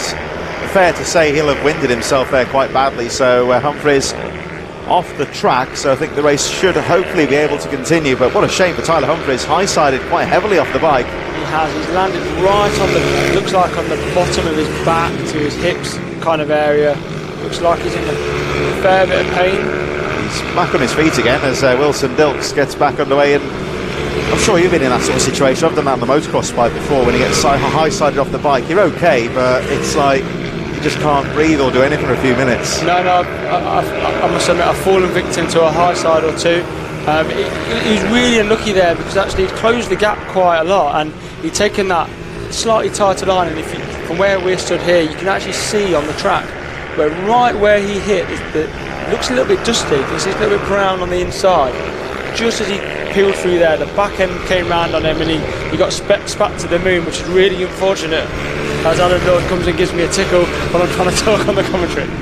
So Wilson Dilks all of a sudden has the race under control, but by no means over. If you look at this battle for second place, Thorley Trevorrow with the fastest lap of the race, 45.930, and the gap is now 1.6 seconds, which is probably as big as it's been in this class all weekend. So Wilson Dilks leading, Thorley Trevorrow second, and this man, Lewis Mullen, all the way from Northern Ireland in third position, and well clear from the chasing pack. We've got Luca Wilkinson in fourth place, Parker Jazari still running well, or a few seconds behind in fifth place, just ahead of Miller Buchanan, Charlie Cunningham, Hudson Cooper, Daniel Stevenson, and Travis Shaw now breaking into the top 10. Joshua Herring, Finley Hanna, and Billy Carter a bit further behind, last rider in the race. Tyler Humphries, as we saw a few moments, of course, is out of the race on I think he's just, the helmet's off, he's taking a breather on the infield. I think he's okay, but took quite a hit when he got slammed down into the tarmac, so he'll be out of the race, of course, as Wilson Dilks charges away.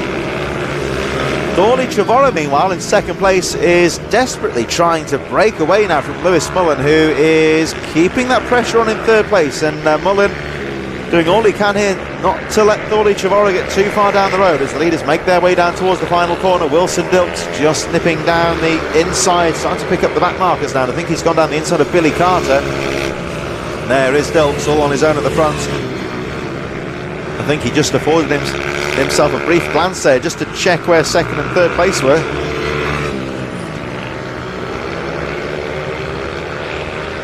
And a bit of good fortune there for Thorley Trevorrow, as I think they were going past Billy Carter, and Trevorrow just diving down the inside on the approach to the 180, and that's allowed him to pull away slightly.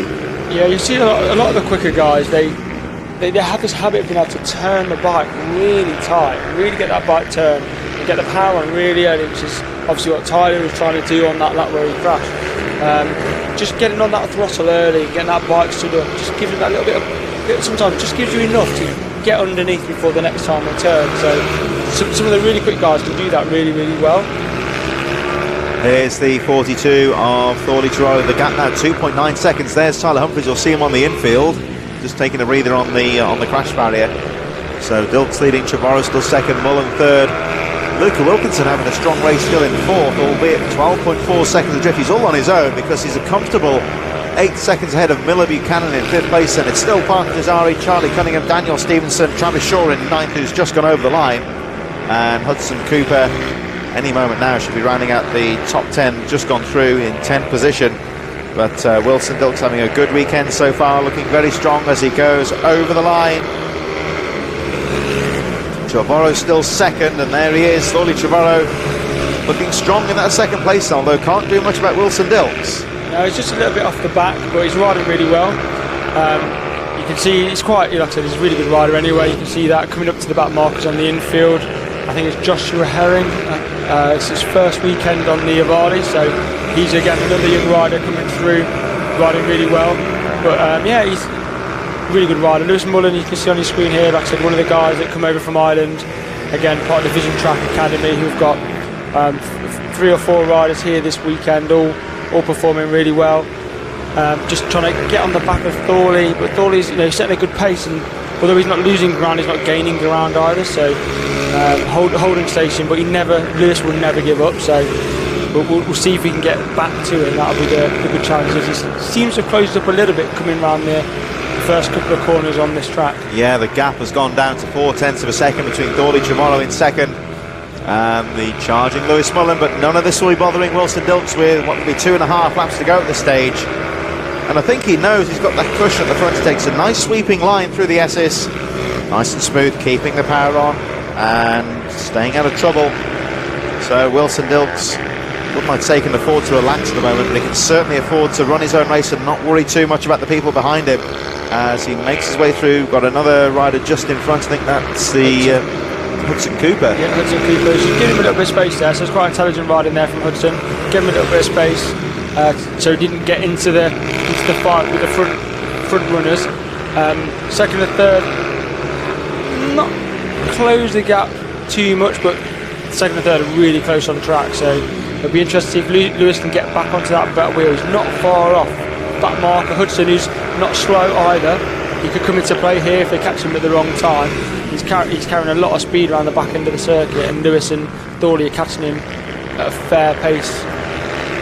So Wilson Dilks now heading down towards the paddock bend for what will be the penultimate time. Nice and smooth, carrying a lot of speed through that corner. Even though he's well away at the front, he's certainly not got any intention of backing off as the last lap board goes out. All the action just a bit further behind him now for second place, as Lewis Mullen having one last fight here to try and close the gap. It's still only 0.3 of a second between second and third place, as the unfortunate Tyler Humphries just sitting on the tie wall there, recuperating and watching the race go by. But Wilson Dilks down the oak tree straight for the final time, heading up towards the S's, looking very smooth. That gives you an idea of the gap between first and second place, but Wilson Dilks at the moment can afford to play it cool as he makes his way back towards the checkered flag. Yeah, that's a really good ride for Wilson. He'll be really happy with that. 2 wins in the 140 as he goes around the last corner. Smooth as you like, takes the victory. Second one of the day. So second race win for Wilson Dilks. Here's that fight to the line, and Thorley Trevorrow holding on to second place just from Lewis Mullen by 0.4 of a second. Luca Wilkinson a bit further behind in fourth place. Had a pretty steady race, the number 76, as we look at Parker Jazari with, I think that's the 29 of Miller Buchanan. And this is another battle that's going on. These two riders fighting out for 5th place. Wilkinson's well over the line now, and it looks like Buchanan's going to hold off Jazari and finish in 5th place. Charlie Cunningham just a bit further behind in 7th place, and a good recovery from Travis Shaw in what is a very competitive class, all the way up to 8th position. Yeah, it's a really good ride from Travis from the back of the grid. Got caught up a little bit in that first corner, which if he'd have got a few more there, maybe he could have got a bit further up, but really good ride, recovery ride that sets him into a bit further at the pack for the final race of this session this afternoon in the 140s. Miller Buchanan as well, and Parker. Good battle. So Parker's been in a battle every race and is on his Red Bull looking machine. So he's had a good weekend of battle. So he'll be learning a lot from this weekend.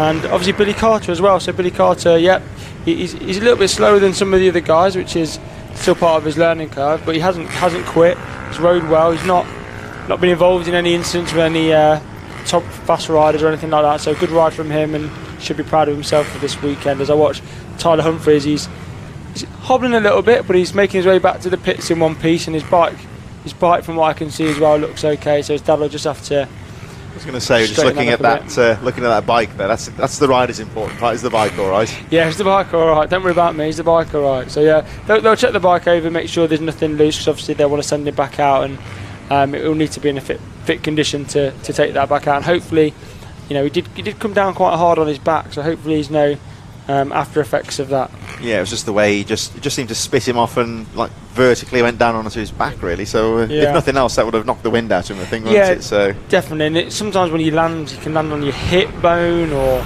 on the base of your back, and it can just make the day uncomfortable. So hopefully there's no long-term after effects for him as we see the starts of the 140s. So here we go with the Supermoto Minibike 140 riders out on track for their formation lap. Yet again, of course, a very competitive class in prospect here, I would say. And of course, Ben Lord looking very good at the start of this previous race. Of course, he got away nice and cleanly and pretty much controlled the race at the front. He's about the only rider to have a race without any battles, I would say, because right behind Lord, everyone else was fighting the position all the way down to last place. So yet again, much like Moto number 1, I think this Supermoto's Minibike 140 Group 1 will be very important. The start and the first few corners, I think it's going to be vital to get away well, get off the line cleanly, and just get the elbows out and get through those first few corners cleanly.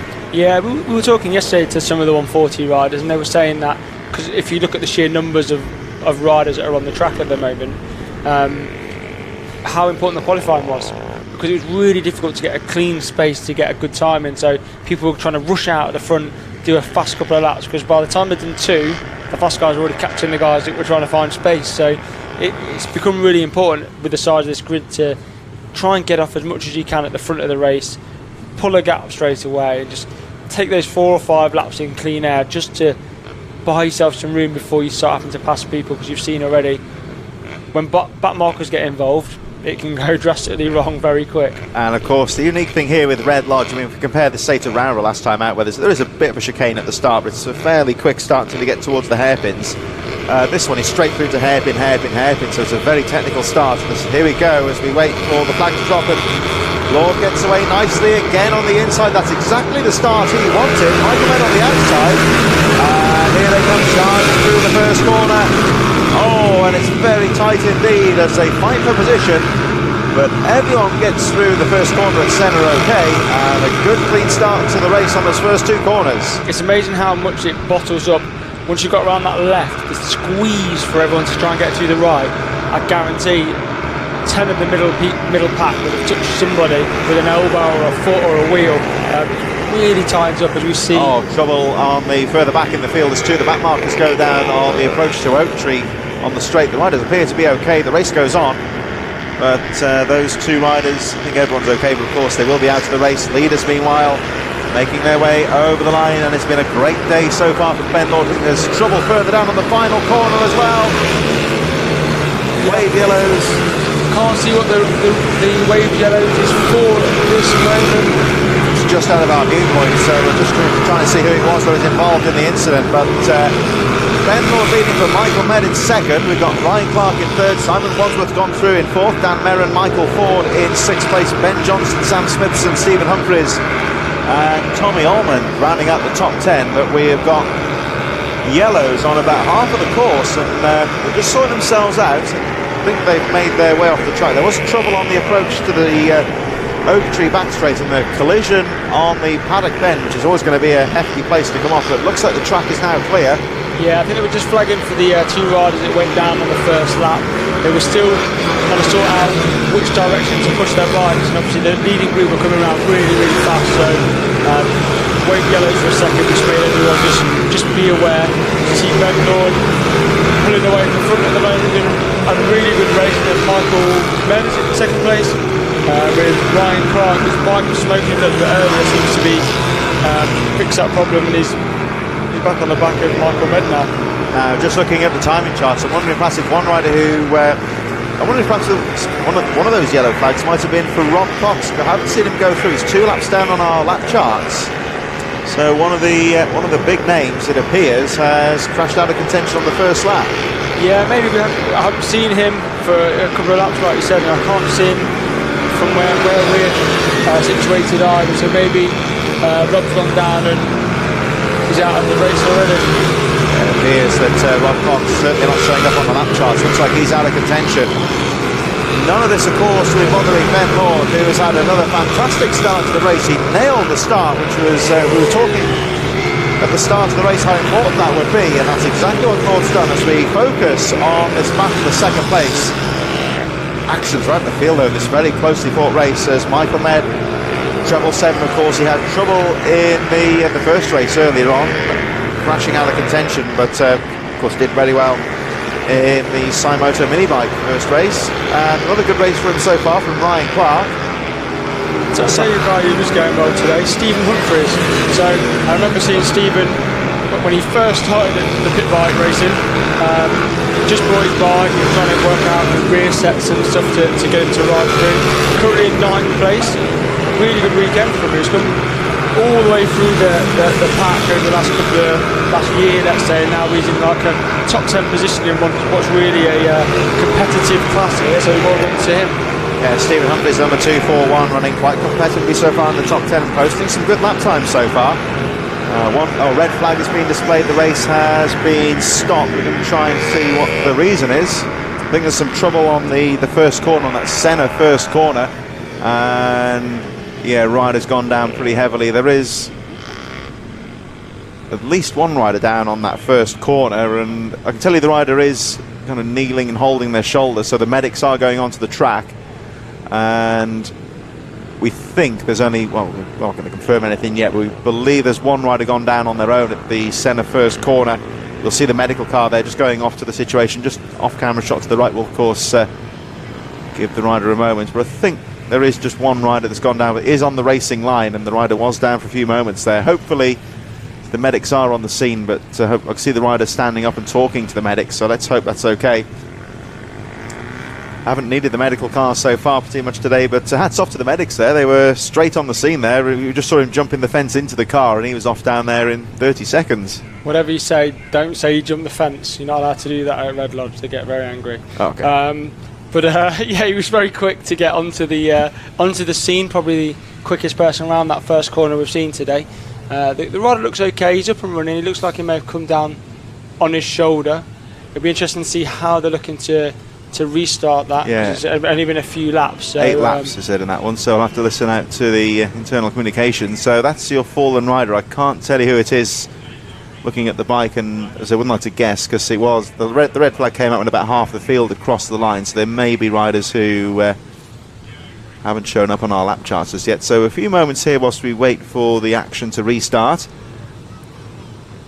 and you see the medic just checking. The rider did appear to be getting up and holding their shoulder in a bit of pain, so whether it's a shoulder or a collarbone, some kind of an injury, but in any case, good to see that the rider is on his feet, helmet off, and talking with the medics. So we're under a red flag situation here at our second race of the day for the Moto Minibike 140s. Still 8 laps to go, so we're going to try and find out in just a few moments as to what's going on. Riders, of course, are still on the track. I can tell you just at the front of the grid, looks like Lord is talking with the clerk of the course, and 8 laps. I think they've just put his fingers up, so it's going to be 8 laps. Full restart. Full restart. I'm reading his lips here. Full restart. 8 laps by the looks of things, and you can see all the riders there. Probably get sent round again just to, from where they are, to warm their tyres up. I'd have thought, and then they'll go for an 8 lap restart. So competitive class 140s. So we can't tell who that rider is, so we try to have a look at the bike, but no real way of seeing the numbers on that bike, and wouldn't like to guess who it is, but in any case the rider seems okay. I don't think it's anything too serious, hopefully. They just seem to have landed on the shoulder quite heavily, so at least the rider seems to be kind of conversing, you would say, and talking with the medic. Well, they want to check him over, make sure, because like I said, when you go down on his shoulder, that's if he's in pain, I can see him holding his arm, so yeah, it could be a collarbone. Yeah. You don't want to rush him off, you know. He did look to be in some discomfort when he was getting up off the floor, to be honest, so no surprise to see the medics down there. Yeah, absolutely. So they'll probably do, because of the time being taken here, they'll probably do, just for a safety perspective, they'll probably just do 1 lap, and I think that could be one of the Merrin. Oh, Steve Merrin, I've been told. Yeah, thank you. Steve Merrin, who's gone down to AMR, who's one of our trackside support, do AMR bikes. It's his son. Steve, and his son Dan, who's actually just outside our screen here, who is still in the race, Dan Merrin, but his brother looks like he's come off, maybe done an arm or a shoulder or something. Now, interestingly, this weekend, Dan Merrin, his son was being taken round during the lunchtime. So it's first ever time riding a bike. So we left some marshals out at lunch for him to take him around. And he went from wobbling round, he fell off just as he came onto the racetrack, to within that half an hour being able to keep a fairly decent pace around. So first time as part of the process is Dan, his brother, gives his, I'm assuming it's his older brother, the thumbs up to make sure he's alright as he gets the tour in the ambulance around the circuit. So of course the ambulance having to drive round the circuit essentially to make its way off the track back to the first aid zone and medical area to get some further attention. So what's effectively happening here is that the pause button has been pressed on the race as the bike's been pushed away. You'll see on the right hand side of your screen there, back to the paddock.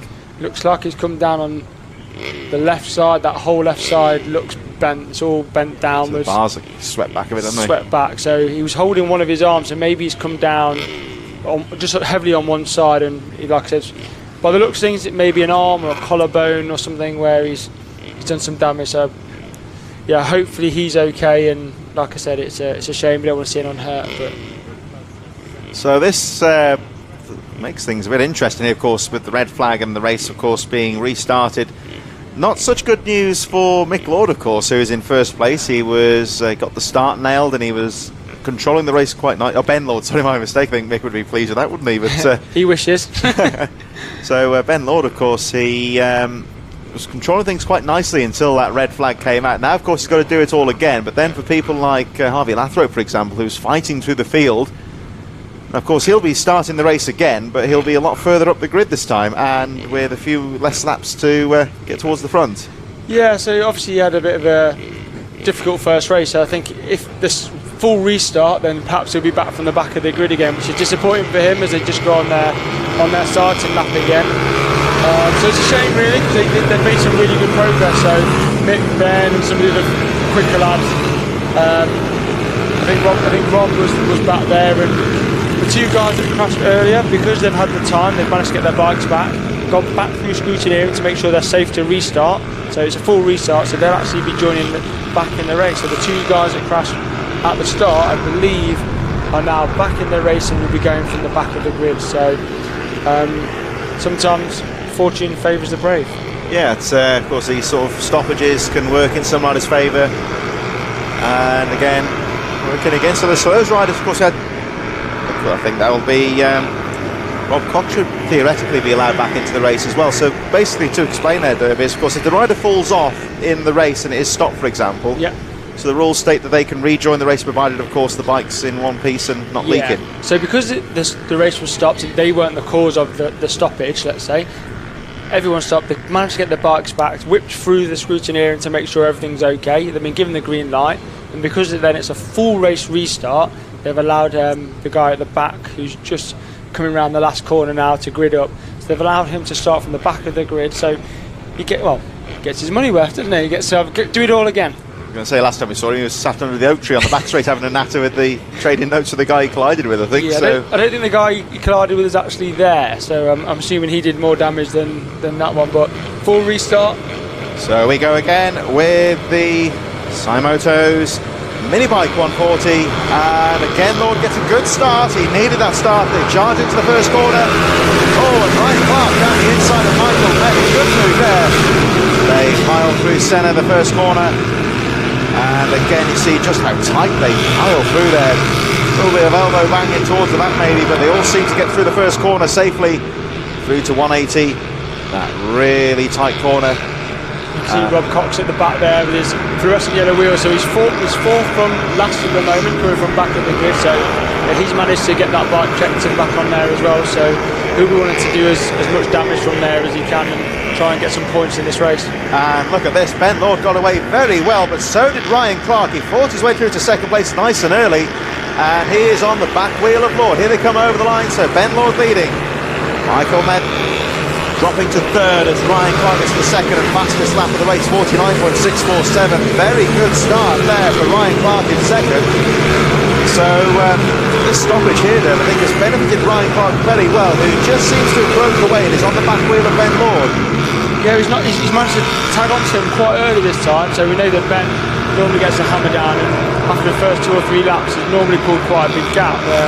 Ryan's managed to just stay with him. So hopefully if he can stay like that, it'll be interesting to see if he can actually make an impression on Ben. He's very hard to beat on this track. And say Ben Lord, the experience paying off there. Just having time to have a little glance as he went down the oak tree, just to see who was behind him and just see the state of play.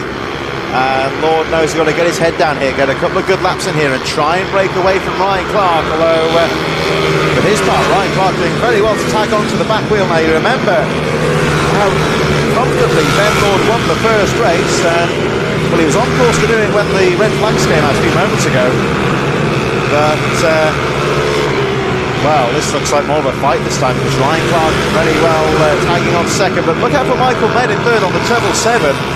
He is not out of this by any stretch. There's action throughout the field. Lots of riders trading paint, battling for position towards the back of the field. There's quite a ferocious battle towards the back, actually.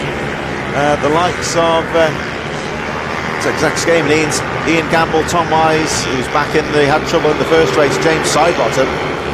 Now we have got 6 laps to go, so it is a shorter race, of course. So whether that will affect the leaders, I don't know. We shall find out, of course.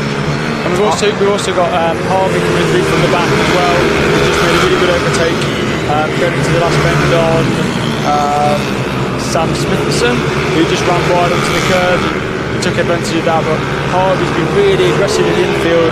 Steve Humphries, who I said earlier, was in 10th place. Restart, he got into 8th. So really good start. So he's made a really good start here. Harvey's just on his back wheel at the moment, and we're looking to capitalise through the twisty stuff. As you go to the back end of the circuit, he carries huge amounts of pace through there to try and get alongside.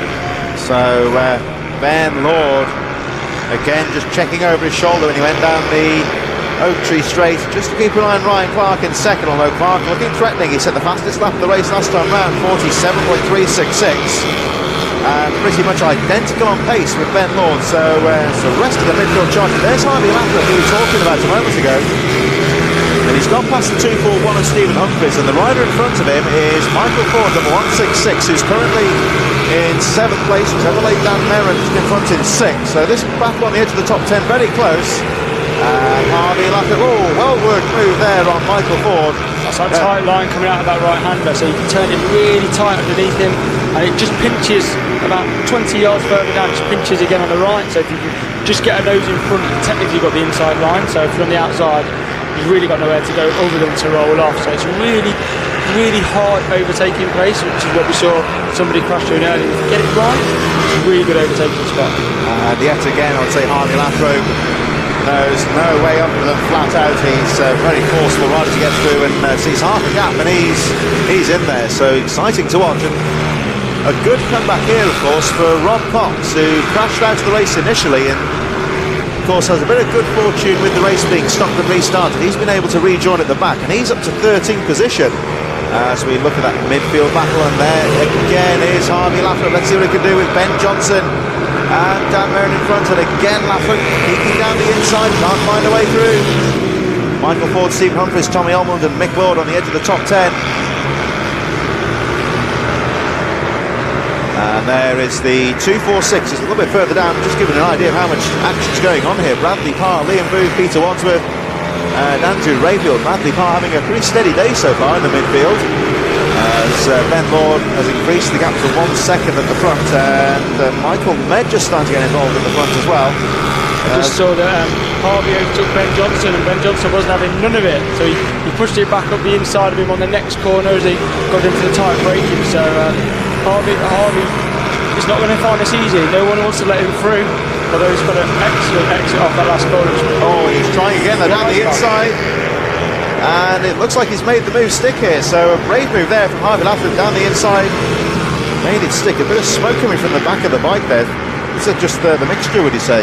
Yeah, maybe. We've seen quite a few bikes smoking today, so I'm not sure what that is. Hopefully it's not something terminal from the bike, or it's not an engine problem.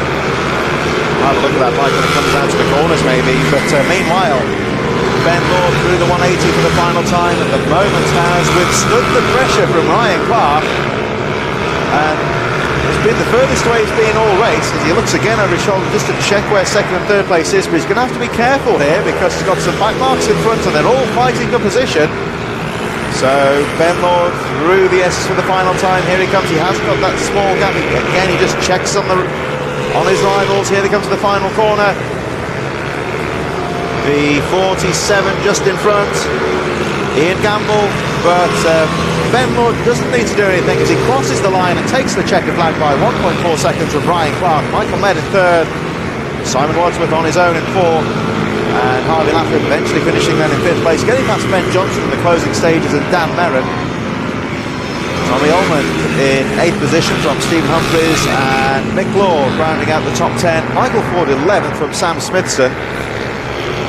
And a good recovery there from Rob Cox, who crosses the line in 13th place. Liam Booth, and then that man we were looking at just a moment ago, Bradley Parr in 15th from Andrew Rayfield. Peter Wadsworth on the 26th, just a bit further behind, and James Sidebottom, number 25 in 18th position. Mark Cockfield a bit further behind on the number 7, and Zach Stamen.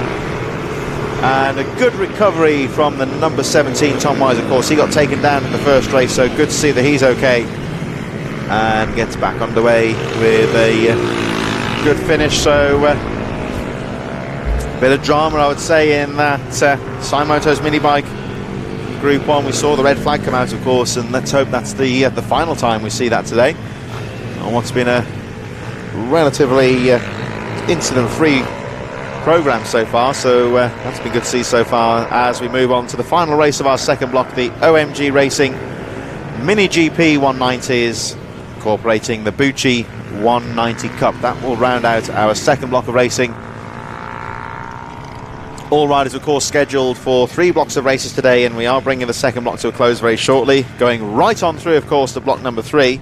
And that will be starting, of course, again with the AMR Moto Mini GP 90 and Junior Supermotos. They'll be making their way down to the waiting zone very soon, of course. But, of course, we have the Mini GPs and the Bucci 190 Cup. This, of course, is our youth and adult race, and of course most of the adults crashed out of the first one, so I think youth triumphed over experience in that one.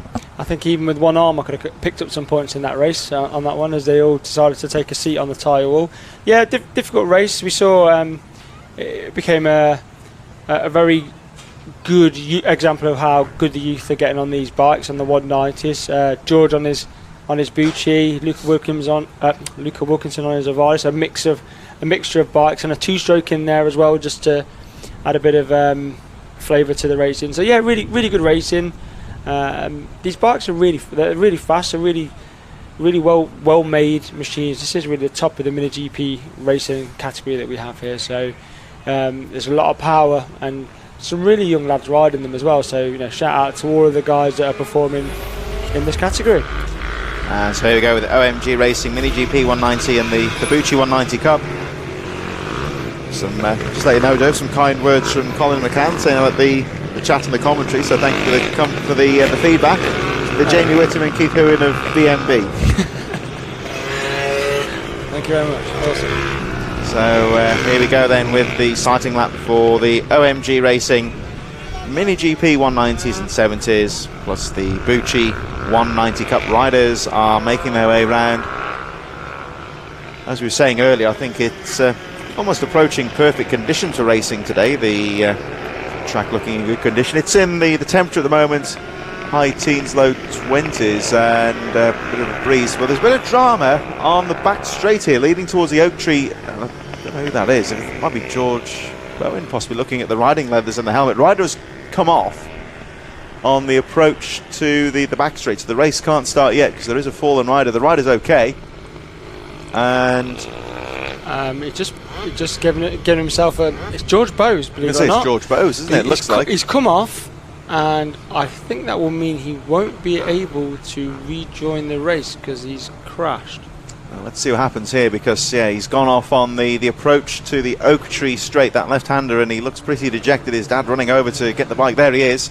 We'll see him in shot, and he looks pretty dejected now. Of course, as we say, of course, the rules for this year in 2022 state if a rider comes off during the race that they're not allowed to rejoin. So this happened on the formation lap. I don't know what happened. Why he's had such a good day so far. It's a bit inexplicable that he's come off on the sighting lap, but it does happen. Yeah, the bike doesn't look like it's starting either. So it could have been a bike problem. It might have cut out when he was on lean. So it just literally cut out. Over maybe. Sometimes happens because then you've not got the drive to keep you up, so to speak. That's happened to me before. Yeah, the bike's not going, and they can't seem to get it started. I can see them from here. George is throwing his gloves on the ground. He looks pretty dejected, he is not doesn't he? happy with that. I think it's fair to say that there must be some mechanical issue there, because, like you say, it's they're making no attempt to get the bike started again, and they're going straight back to the paddock. So what a shame there for George Bowes. Had such a good day so far, and yeah, I think he looks especially dejected because it's not his fault. I would say it would appear. So, like I say, perhaps, like you say, the bike might have cut out mid-corner possibly, and the power wasn't there when he needed it, so off he goes.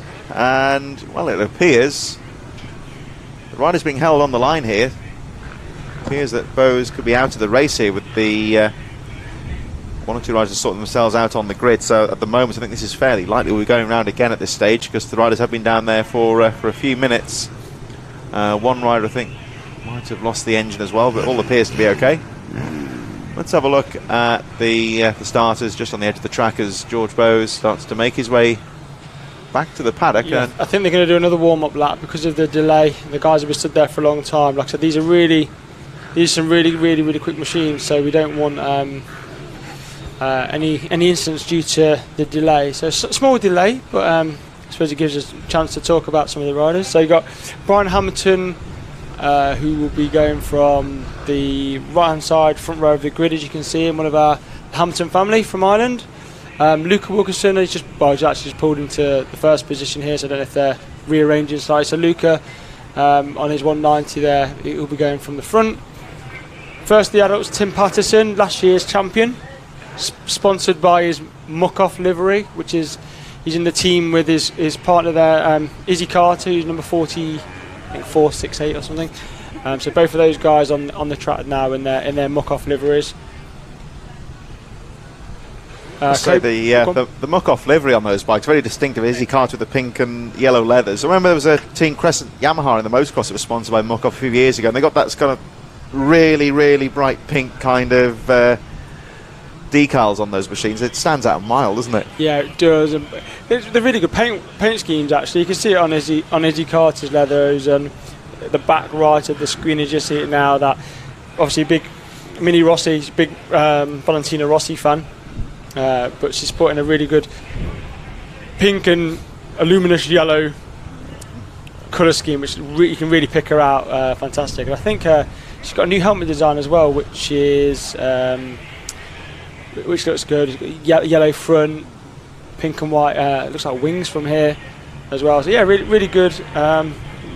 Really good setup there. Andrew Thompson in the adults behind with his lots of fluoro on show in this class. So obviously going 90s here, aren't we? They're all 90s divas, obviously, in the 190 class, as he gets sent round for another warm-up lap. So here we go again. Of course, one rider in some of the other race classes I was going to mention is Lewis Mullen, who featured on the BBC Bike Show on BBC. This is if you've got iPlayer, of course. If you go to the regional channels, you can watch BBC Northern Ireland and watch one or two of the riders featuring. The BMB makes a cameo in that show as well. One of the rounds at Three Sisters a couple of years ago. That's right. And one thing I always say about Northern Ireland is I've been over there for the motocross before, and when you get there as well, you especially realise how big bike racing. I always think in England it's all about which ball you kick and which football team you support, and that's the be-all and end-all. But they, it's really appreciated over there a lot more, I think, and big deal. They're very passionate about the bike sport in Ireland, and like I said, there's a couple of families that come over from Ireland, take the boat over, and hours of drive. I complain from Leicester that I have to drive all over the country, but I don't have a boat trip and then a further 3 hours the other side to go as well. So yeah, really good that they're so committed to the sport. Get to ride obviously in both sides of the ocean when they can as well. So yeah, really good. An ocean, sea, what is it between the UK and Ireland? Who knows? It's across the water. Muddy trench, isn't it? Here we go. So here we go. The OMG Racing Mini GP 190s and the Bucci Cup, of course, getting underway. And this looks like a good clean start. So it appears that we're minus George Bowes, and away they go. Two-stroke got a really good start into that first corner. Just took Luca Wilkinson for first place, but Luca's already tagged straight back onto the back wheel. So good to see the pace, the speed difference between the two bikes going up the back straight. Blake Wilson, who's had a good steady day so far, has gone away at the front now, and we've got the jump on Luca Wilkinson at the start, and Wilkinson of course looking very good in the first race, so let's see what Blake Wilson can do. And Brian Hamilton, of course, recovering from that collarbone injury at Rowra, is tagging on in there in third place. Yeah, Luca, he loves this track. I think he's riding really well this weekend. So you see the difference now between the two bikes, the two-stroke and the 190. Both quite lightweight riders, so not too much of an advantage either way. So it'll be about getting a good exit. The differences of the way through the box should maybe give Luca a little bit of an advantage. He is really light. Well, no, Blake's held his own down the two-stroke, so very evenly matched. So he's holding his own there, Blake Wilson, number 8, and that's one of our two-stroke warriors, of course. And I always think it's interesting on a really tight technical track like this. I think a two-stroke potentially could be harder work to keep in the power band, but of course the snappier power delivery, it could be an advantage and a disadvantage. It looks like they have to work a little bit harder as well, you know. Luca might go down 1 gear, whereas the two-stroke are going down 2 gears to get around the tight stuff. So a lot of work to do in the two-stroke, but really evenly matched. Good battle between first and second. Luca's round the back. Brian Hamilton, Samuel Munson, again very close. And then there's a battle in the midfield where I've just seen Tim Patton hit the wall, a bit like we saw earlier. Took it a little bit tight. He's following Andrew Thompson and Kobe Garbutt. Just clipped the wall and fell back about 6 bike lengths. So the wall of doom is nearly took another victim. Yeah, you can see actually when you go down there those tyre marks and marks on that barrier, where the karting of course had the advantage of a pod around them, so of course no such luck with bikes. Shout out incidentally to Kobe Garbutt from Jane Garbutt, good luck, and he's running okay so far, Kobe Garbutt in the midfield.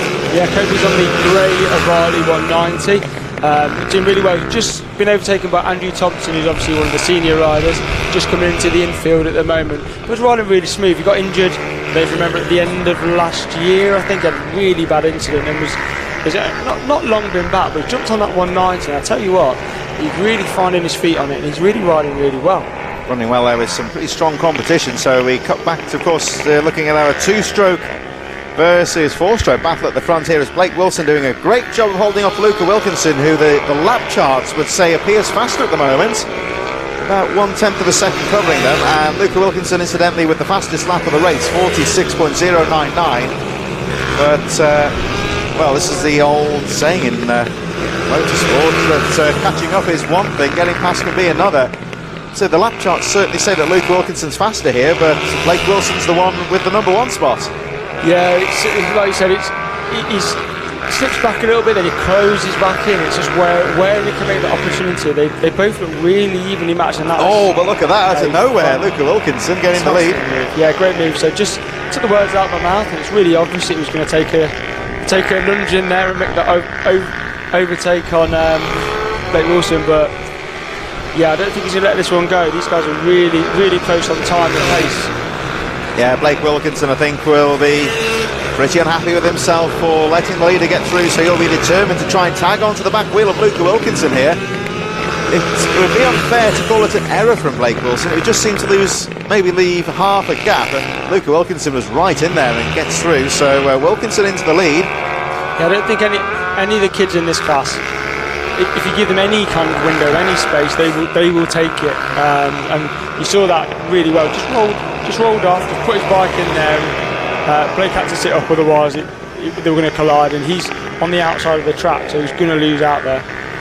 Well, Blake Wilson seems to be regrouping quite nicely in second place. Let's have a look at the gap when they go through. Pretty much identical on pace here. So Blake Wilson, of course, now in second place. Luca Wilkinson taking the lead. Brian Hamilton still there in third, of course, recovering from that collarbone injury. It's up to third place now is actually the 72 of Samuel Munson, up to third place from Brian Hamilton. Scott Mead, Andrew Thompson 6th, Tim Patterson getting past Kobe Garbutt, Izzy Carter, and of course George Bowes, a non-starter.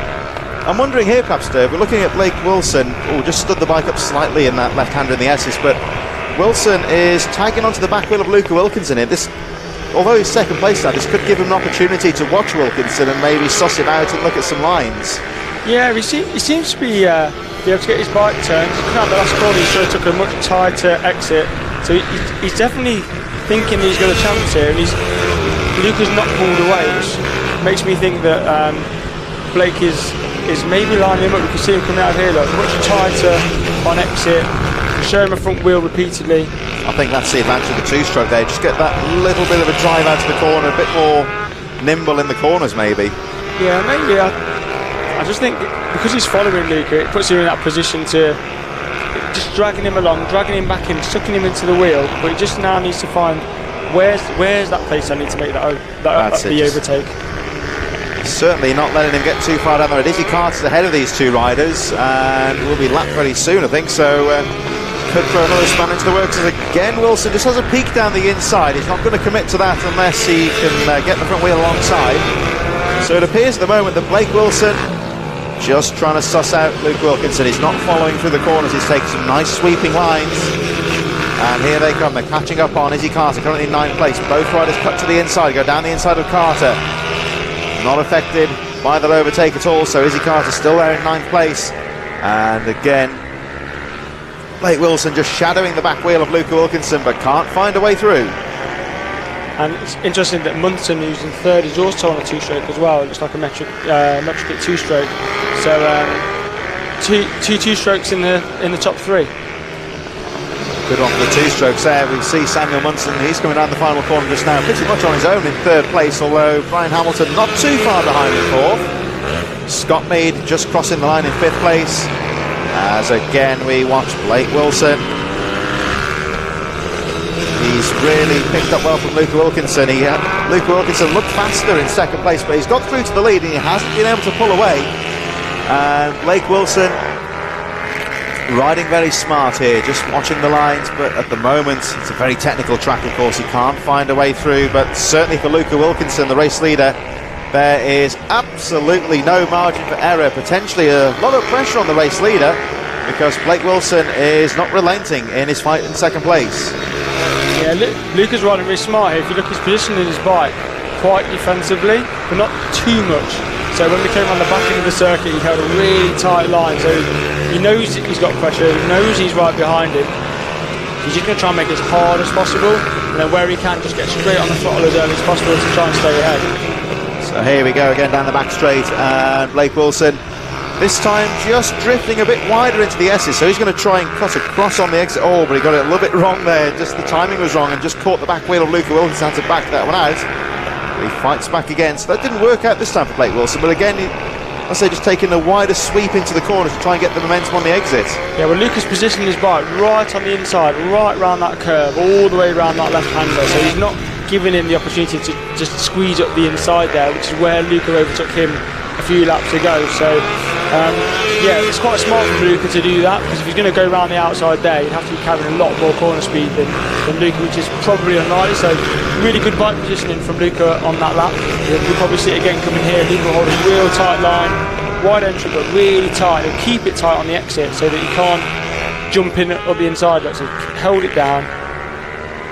Yeah, the line positioning very important here. It looks like Wilkinson's got that one now. There's a close battle for 3rd as well, as they make their way down towards the final corner. Luca Wilkinson round the paddock bend he goes. Wilson right on his tail in 2nd place. The checker flag goes out and Luca Wilkinson takes the checker flag by 0.3 of a second. Samuel Munson with the improving Brian Hamilton there in the last couple of laps there. So Munson holds on to 3rd.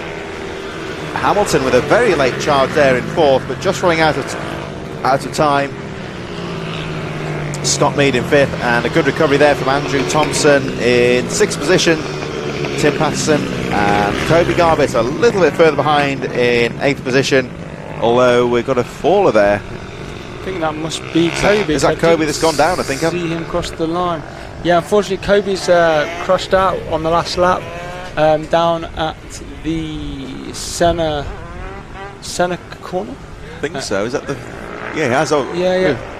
I must have been looking at Blake Wilson as well, maybe, but Kobe Garbett there, so out of action, crashing out on the final lap just after that first corner. Rider okay, but looks like he's out of the race in these closing stages, so bad luck there for Kobe Garbett, but hopefully the bike's okay. Rider certainly seems alright, he's walking away, and we should hopefully see them back on track in the final race of the day later on today. That, of course, brings the second block of racing to a close, the Mini GP 190s, 70 and Bucci 190 Cup. We go through now to our third and final block of racing very shortly. It's good to see in the adults racing there, Scott Mead, Andrew Thompson, Tim Patterson, all very close together on track, all doing the fastest laps within 0.2 of a second, and all the last laps were within 0.2 of a second-ish as well. So those three nose to tail for that whole race. So it'll make it good to see who can take the victory in the adults championship as well for that one.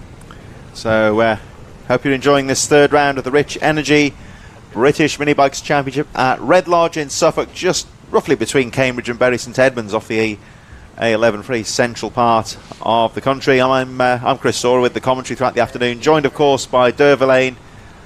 I think he's in here a bit more than he'd want to this weekend, but it's a tendon injury with the arm, very nasty little injury that one. And what I would say as well, Derv, is people think it doesn't sound like a damaged tendon or a damaged scaphoid in the wrist, that sort of thing, but with bike racing it's like when they say about metatarsal injuries in football, it's like, it sounds silly, but that's what you're running on. It's equivalent there, because it's your wrists and your arms. It's difficult. It just shows, I suppose, the thing that I've learned over the last couple of weeks, it's the importance of bike setup. I think that the positioning of my bars maybe is moved, or I've moved them slightly, just enough to when on lean, I've just slightly pulled a muscle or a tendon in my wrist, and all it does is then it swells up, and it makes basically hanging onto the bike and turning the bike really, really painful. So it's like the same as at Rowra was the same as well. He didn't actually crash, did he? It wasn't an accident. No. It was just riding around in 1 minute and the next had pain. Yes, that's pretty much sums that up pretty well. You can see this guy who's trudging down the track here with his wheelbarrow. He's going to go and put some, it's like this grit that they put on the track. You have to stamp it in to crush it down and you brush it off. So there must be a slight spillage, but guessing there's another marshal actually on the centre corner with a broom ready to receive that as well. So I think it must be when Kobe Garbutt came. I can only assume the bike must have dropped some fuel when he went down, maybe. So we had an incident at the on the Friday where one of the riders, unfortunately, something came off on the bike and it put oil all the way down this first straight, all the way around the corner. So quite a big part, and we had to get the brushes out, like I said, and clean the track. But some amazing stuff that they put down. It really dries it up really quickly, and then they sweep it off. Effectively pulls it out of the tarmac, doesn't it? And then, like I say, with the brush, you can just sweep it off into the grass then. Yeah, and they have to make sure they do it properly, because if you don't sweep it off, it's really slippy. It's like, it could as well be oil or something down. So, again, the marshal's doing a really good job pushing that wheelbarrow around the track to clean it up. So slight delay for the next race, but yeah, really good result. Such a shame for George as well, who was probably on for a top 1, 2, 3 finish, top podium finish, based on his performances so far this weekend. Something must have happened on the outlap where he's either collided with someone or maybe slightly cold tyres and just lost the front. But yeah, shame not to be able to get that bike back and going for him to rejoin the race. But yeah, it was a shame, that one. It's something went wrong there, because like I say, would be it's not unknown for riders to fall off on the formation, but it'd be very rare. But did he make a mistake? I wonder, but maybe there was some kind of maybe caught a wheel, or like you say, maybe some sort of issue with the bike. How did it come down when he needed it? It's, I remember at Rowra last year, not this year. It was rain and snow. Then that was my first memory of Rowra last year. Horrendous conditions. I remember changing my wheels, which everyone had done it multiple times, and I forgot to pump the pressure back into the brake. Oh right, yeah. So you got no brakes. So when I rolled out the pit lane and went down a few corners, and then there's got quite a little straight. So went down there as fast as I could, trying to get some heat into the tyres. Grabbed a handful of brake at the end and didn't have any, so I ended up passing everyone and taking somebody out on the warm-up lap, and you just think, like, how stupid is that, really? But it doesn't take much. It's the heat of the moment when you're quickly changing the tyre over. Yeah. And that's what puts a lot of pressure onto the parents. So shout out to all the parents who've got their kids racing at B&B, because the pressure they're under to check the bikes in the right condition, everything's tightened up, they've got fuel in, the kids been fed and watered, and they're healthy and they're warm. It's a very pressurised environment, but yeah, it's what makes the racing fun, I suppose. You might hear in the background that the rumble of engines down in the waiting zone, so it looks like the track is clear. We see the marshals walking away from that incident on the first corner. Like I say, no injuries or medical assistance. This is literally just a bit of a track clean-up operation.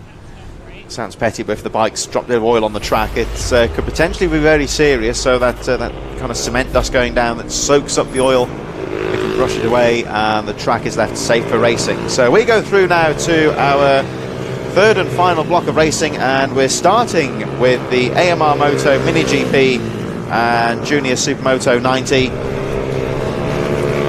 Hamilton, of course, the only rider in the Mini GP class, but Junior Supermoto has been fairly closely fought, and any one of, I would say, 3 or 4 riders could potentially win this race in the Supermoto class. You'd say Jack Hamilton, wouldn't say it's a given, because we've seen lots of drama this afternoon, and sometimes trouble happening to riders out there, but Jack Hamilton, if he can get away once again and just run a good race at the front, he should theoretically at least win the race. You don't want to say that sort of thing, but all the action definitely for second, with Leo Soliu, Joshua Herring and Harrison Quincy all looking very good in the Supermoto honours. Yeah, so Jack's got an opportunity again to get off, if he gets off that line and gets his head down. You've seen already this weekend that he's been really, really competitive. It's really good to see Leo Soliu. He's had a few troubles with his Avali. He kept stalling it, if you remember, in the first 2 races, but on his pit bike, which is more like an old pair of slippers for him at the moment, he seems to be getting off the line really well. So there's 3 riders, Leo, Joshua Herring, who's fairly new to the championship, and Harrison Quincy, all fairly equal on pace. So it'll be a good battle as the race progresses, but it's really who can get off the line first. Harrison, over the course of this year, has been probably the quickest out of the 3, but Leo today, he took it in the last race, so can he do it again? The rider's actually fairly close to our commentary point here, just getting a chance to look at Jack Hamilton's custom painted crash helmet. If that was mine, I think I'd be terrified of riding because I'd be scared of falling off and scuffing that, because it's so intricate. One rider stalling on the line there. I think that was 2 riders. 2 riders actually. So one gets away. I think that was 1 or 2 of our novices there. Joshua Herring, I think. And, was that Zach Richards, I think, as well, possibly? Yeah, it's unfortunate, because especially for Joshua Herring, he's really started to pick up the pace and been doing really well, so I'd be really disappointed to not get off the line there. So he'll be gritting his teeth and trying to track them down. I saw his dad walking off looking disappointed, and I'm sure after all the hard work this weekend he will be really disappointed with that. So it's time for Joshua Herring to get his head down here and just try and get back amongst the lead group. Got a lot of hard work to do here, as once again Jack Hamilton nails the start and gets away quite comfortably. Number 28, he is the sole Mini GP rider in this race, so leading the race itself, and then all the action once again for second place with the Supermoto riders as they battle for class victory. And it looks like Harrison Quincy has got the jump, so that at the moment this is looking like it's going to be a 2-way fight for the lead, with Joshua Herring fighting through the field. Harrison Quincy and Leo Soliu looking very good in that battle for second. Somebody on the move around the back, they've got a rider down. I think it's the 918 of Alfie Landemore that's gone down on the approach to the final corner. Just checking if the rider's okay. Yeah, he's up on his feet. He's up and walking. So they've moved. They're hopefully going to move the bike from that area. I don't think they'll be able to leave it there because it's right on the corner. But yeah, it's unfortunate. Little Alfie was on the training this weekend on the Friday, like I said. It's really small, Alfie, but he's really talented for a small kid. Really talented. So the unfortunate Alfie Landemore, the yellow flag's up there because he is just on the inside of the corner there, so I think he'll be making his way out of harm's way. But it appears that Alfie Landemore has crashed out of the race on the first lap, but rider okay, that's the main thing. But Jack Hamilton keeping his cool at the front and leading by 2.4 seconds from this man Harrison Quincy, with the orange and black leathers in second place. And he's looking quite good. Look how close to the wall those riders are going. Quincy and Soliu, they're not giving an inch there. Soliu then in third place, and then quite a gap with Caden Herring this time, of course, in fourth position. Yeah, he's riding really well. They've both got new helmets this weekend. I think Joshua's got the blue version, and his younger brother must have the red version as well. So yeah, everyone seems to have a new helmet. I think I need to go shopping and get myself one. I need to get ask Alan for some more money. Yeah, I should do that, shouldn't I? I'm sure he'll slip me some money. I'm asking for a custom helmet. That'd be good. So here's Jack Hamilton leading the way. Shout out actually to Joshua Herring, and we'll have a look at him in a moment when they come through past the finish line. But Hamilton leading the way quite comfortably. Once again, the gap goes up to 3.1 seconds.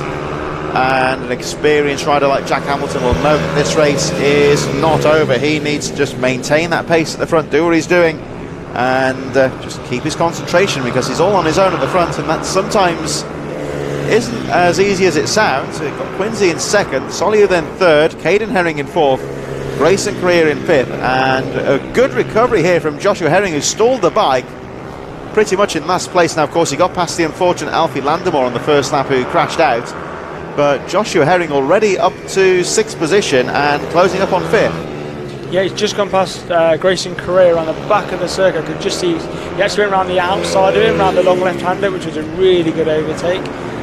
He's chasing down Caden now, so hopefully they, between the brothers, that they don't have any contact and he can overtake safely. But yeah, Joshua's got a good pace today, and he's really tracked him down quite quick as he goes to the start-finish line. And yeah, he's actually about a second and a half behind his brother. They're just going through the first corner, so it's a battle between the two brothers just a bit further behind this fight for second place.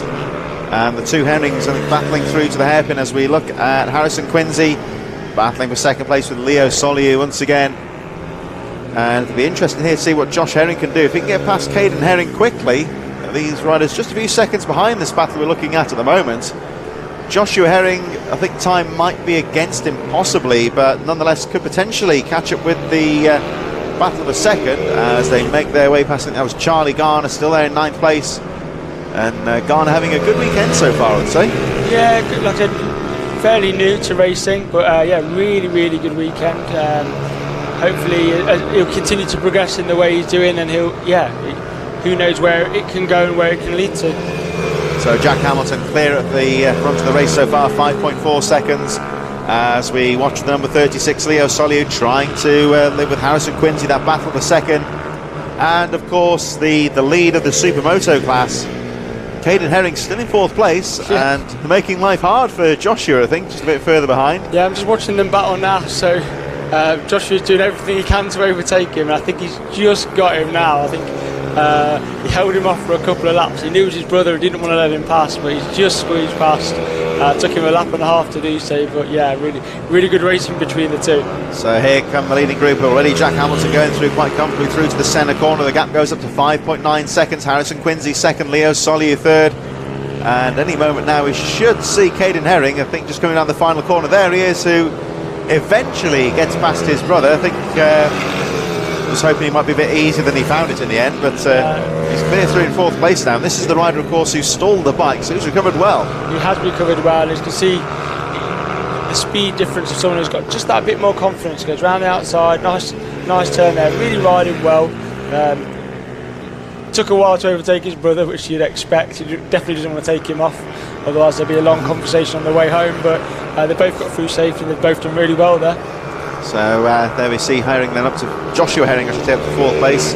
Still pretty much as he were further down, with Grayson Career, Zach Richards and Casey Bull rounding out the field on the lead lap, with Charlie Garner going a lap down on the number 86, but still running quite nicely. And of course, with Alfie Landemore failing to finish this race, it means that Charlie Garner will grab a couple of extra points from this one if he can just keep on going. Yeah, the Zach Richards and Casey Bull both having really good races. I keep seeing them go past. Look really good on the bike for considering the position they're in. If you wouldn't know if you were stood on the side of the track. You know, they're really good on the bike, but really smooth. I'm watching Casey Bull now coming through. Yeah, really good, really good. Use that as well. So that's obviously looking at Leo Soliu, still looking strong, and can't quite live with Harrison Quincy at the moment. Speaking of Alfie Landemore, sadly is out of the race. I think his mum's been in touch, Victoria, saying a bit of a shout out for all his hard work. Everyone's proud of him, and nephews Joshua and Caden Herring, who we just talked about, they're doing amazing, and they provide a bit of family entertainment there in that battle for fourth place. You can see there on the yellow bikes on screen, that's Casey Bull, who I was talking about earlier, with the yellow bike. Yeah, doing really well, staying out of the way of some of the faster riders coming through. Yeah, it's a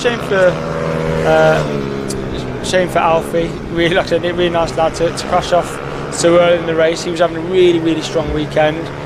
Again, both of them, quite a lot of these riders are fairly new to the sport, so to see them all going so well is brilliant. So Jack Hamilton controlling the race by 6.9 seconds, 3 laps to go very shortly. Harrison Quincy second.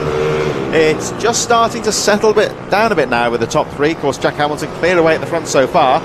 Quincy just pulling away a bit now in second, and Leo Solio in third place, second of course of the Supermoto riders. And fortunately for Joshua Herring, he's now into fourth place, third from the Supermoto riders, so he's back in the top three positions, one might say. So Herring pulling away quite nicely now from his brother Caden, who's still charging in fifth position, albeit 5 seconds adrift. And Grayson Correa a bit further behind in sixth place, Zach Richards, Casey Bull and Charlie Garner rounding out the field. Alfie Landemore sadly out of the race, but Ryder is okay. So Jack Hamilton leading the way by 6.8 seconds and has just dropped the pace to 52.5. And I always think, Dervis, when you're leading a race by a comfortable margin, you don't want to slow down necessarily, because that's where the mistakes happen. But I think sometimes just managing the pace is a sensible idea. Yeah, I mean, Jack's obviously he's really young, but it feels like we've been commentating on him for like years and years. You know, he's a right cheeky chap, but he'll be ticking the laps away. He'll know what he's doing there. I don't think he'll make a mistake. I hate saying stuff like that now after what's happened earlier today, but hopefully he just brings it home in a comfortable position. His dad said to me yesterday when he saw him ride for the first time, said absolutely got outside the right side of bed today. So he's been on it all weekend, and fair play to him. He's riding really, really well. Again, just a bit of smoke coming from, not saying again from Hamilton, but we saw a bit of smoke from the bike there. Now there it is. It just seems to be when it's off the power coming onto the main jet or something, the carburetor of course. I'm not even going to talk about it because I don't want to curse anyone, so we'll talk about it after the race is finished. He's on his last lap, just keep going, but we are seeing a bit of that today from a couple of bikes, just smoking away a little bit, so hopefully it's nothing too serious. But yeah, you see he's going past the back markers, really smooth, takes that tighter line out, gets on the power early. Yeah, brilliant ride. Just got to bring it home. About 4 corners to go. Yeah, looking good. Is that Zach Richards? I think he's just gone past, isn't it, by the looks of things? Again, that's a strange thing there. It's just again backing off, just smoke. He's trying to get his elbow down. He's trying, isn't he? Oh, he got close. So he's that relaxed. He's just having a bit of time to try and get his elbow down as he goes around the tight and twisty stuff. Brilliant. Well, he's got the race under control here into the final corner. Just got to keep it smooth, and he's trying it again, isn't he? Here we go, over the line then, Jack Hamilton, over the line he goes, takes a clean sweep of wins in the AMR Moto Mini GP and Junior Supermoto 90. Looks like Harrison Quincy bringing it home. There's Casey Bull as the 914 of Caden Herring sweeps around the outside, and Herring still in fifth place. Bull lap down at the moment in eighth position, but will bring it home for some good championship points. That's another very impressive helmet there on display, isn't it, with the iridium visor as well? Yeah, both the Herring brothers have got new. I think they look like they're matching, but they're both quite bright helmets that they've got sporting for this weekend. So it's good to see. That's a pretty good shout out actually. For if you've got two brothers in the race, give one a fluorescent or brightly coloured blue helmet. Yeah, one's got a blue helmet with like a bluish coloured tinted visor, and one's got the red one with the red tinted visor. So yeah, very not a bad tactic there. I suppose you've got two riders to look out for. At least you can see them from a mile away. And that's little Alfie Landemore there, and he looks doesn't look too dejected. I think he's okay, isn't he? If you look how tall he is, he's like half the size. He's like just double the size of the tyres. He's tiny. He's a really small rider, isn't he? Tiny, but I saw him training when he first started riding at Stretton, and he was trying to get his knee down. There he is, the number 918, Alfie Landemore. Sadly, a retirement from the race, but what's important there, you can see he's walking away in rider okay, so we'll see him next time out, wherever that may be. We'll find out, of course, in the week, hopefully. But Alfie Landemore out of action in the final race, but well done to Jack Hamilton for winning, and Harrison Quincy, of course, for winning the Junior Supermoto final race. I'm just wondering about that smoke from the bikes. I mean, a two-stroke, you wouldn't be too worried about that. It's just the premix, isn't it? Yep. But it's certainly not affecting the bikes. We don't normally see them smoke like that, really. No, we've seen quite a lot of that this afternoon. I'm not sure what that is. I'm not going to pretend to know what that is, but there's been nothing, no engines go or let go yet, and hopefully that's the case for the rest of today. This will be an interesting race as well, with the likes of well, thankfully all of them actually on the track. No one starting from the pits this time. Some of the faster riders came through to their more than normal position, so if this race gets off to anything like the last one did, Richard Holmes Williams was chasing down Jack Bednarak for at least the first third of the race, was really close. See Jordan's back in it this time as well, so he should be starting further up the grid than he was last time. So the top names pretty well placed as we move on to the final race of the day for the Brat Bike Super Minis. Don't forget, plenty of action throughout the next hour and a half or so. We've got 7 more races to come, including the one, no, 8 including the one that's about to start. Been told that Jack Hamilton was out in the garden on his dirt bike to keep sharp, and Mum wasn't too pleased with the track he made. Yeah, that lawn took a battering, did it? It's not good. Seems like a bit of unofficial gardening going on there in the Hamilton household. So we move on, of course, to the Super Minis riders in position. Bednarek on the inside. Now, of course, you remember last time out, Richard Holmes-Williams couldn't quite live with him, but certainly kept him honest in the early stages. It's the closest that Jack Bednarek's had to a challenge for a few races, of course. He was completely unstoppable at Rower. He was really in a race of his own at Rower, and everyone else was fighting for second. But let's see what Richard Holmes-Williams can do this time. The start is going to be very important. What he needs to do is get away well and just try and stick with the back of Jack Bednarek as we wait for the flag to drop. And away we go. Good start there from Bednarek. Holmes-Williams gets squeezed out by James Dutton. Into the first corner they go. Holmes-Williams goes to the outside. He's going to try to get to second place as quickly as possible from James Dutton. And a good recovery there from Richard Holmes-Williams. Goes round the outside of Dutton, back into second place. Everyone seems to have got through those technical first few corners okay. So Bednarek with another good start. Jumps away at the front of the field, but Richard Holmes-Williams into second position, and he'll be trying to tag onto the back wheel of that Husqvarna. James Dutton looking strong still in third place from Lawrence Wardle, Joe Ellis, Andre Todi, and Lewis Smith with a good start up to 7th. Whittaker, Corbazan, Jake Smith and Jordan Pritchard just on the edge of the top 10. Yeah, great start from Jack Bednarek, exactly what he needed. Richard Holmes-Williams would have to really push on now to get on the back of his back wheel, because we've seen this before at times. Jack Bednarek pulls away and goes. He's really comfortable on that Husqvarna. But Richard Holmes-Williams looks like he's within touching distance at least, as he takes that real tight line around that white wall.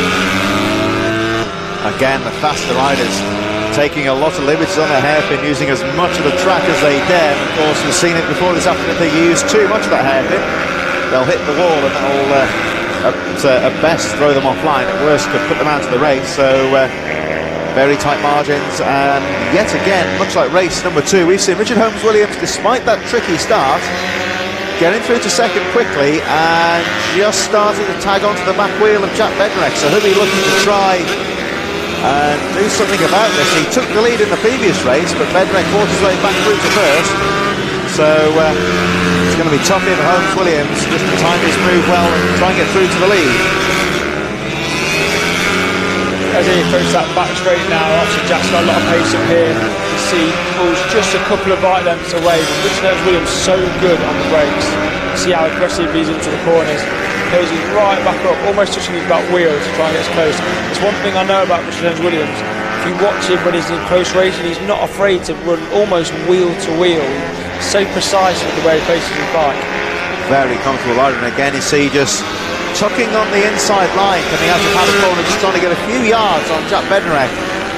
And he's on the back wheel of the Husqvarna once again, so it's Bednarek leading, Holmes-Williams in second. We were saying in the previous round at Rower, of course, that Jack Bednarek, the race leader, is running an oversized 112 kit on this bike. You see the 112 Kawasaki in America, but this is of course a custom thing and just gives that bike a little bit more action out of the corners, you might say.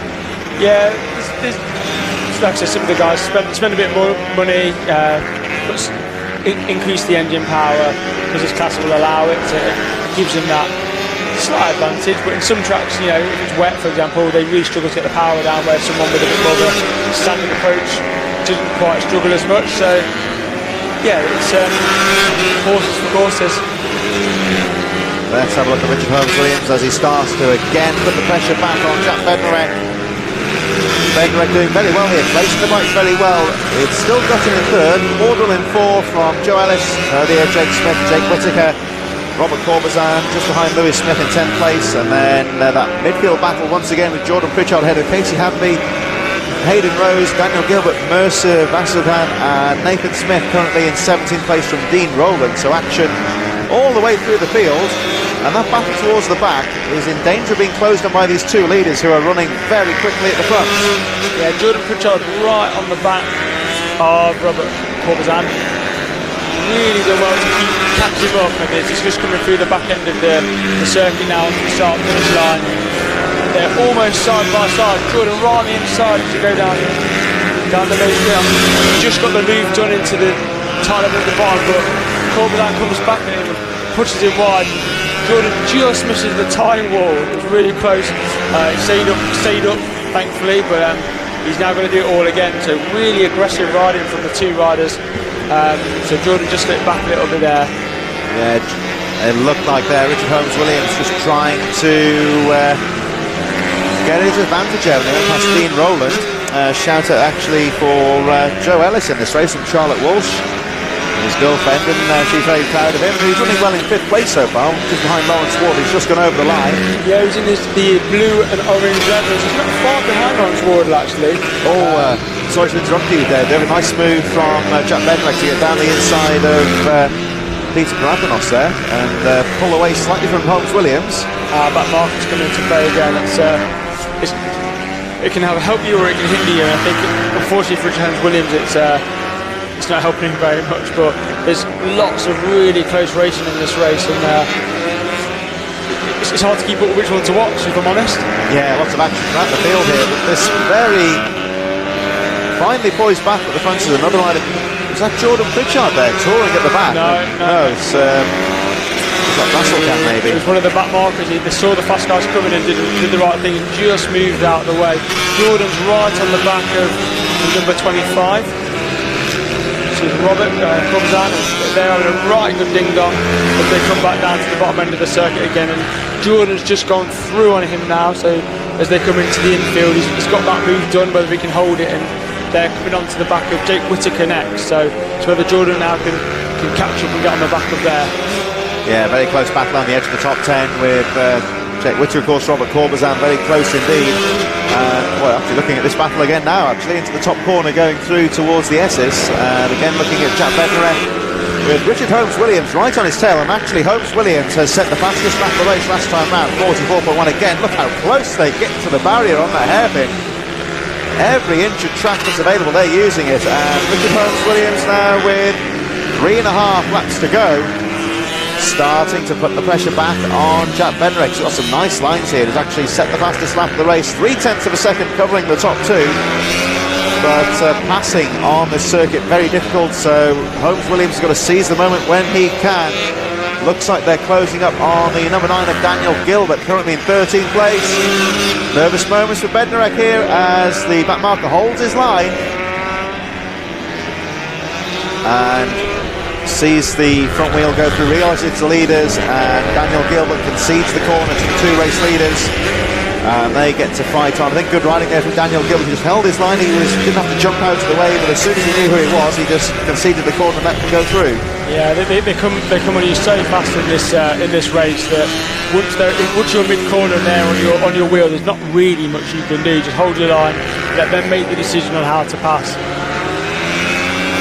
It's the safest thing. I think part of racing, people say they should get out of the way, but you can't just go riding off the track, can you? It's safer just to hold your line and let them.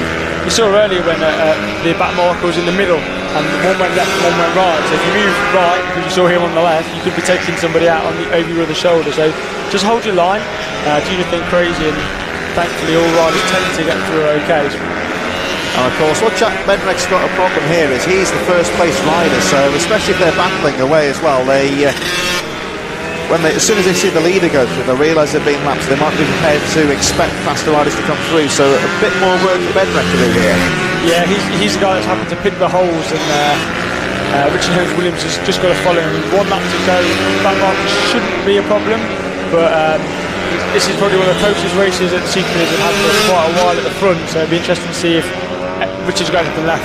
Yeah, this time Richard Holmes-Williams has kept the advantage going into the final lap. Oh, they are starting to close up on a slower rider though. This could play a part possibly, as I think that maybe Hayden Rose possibly in 12th place, still running strongly in the midfield.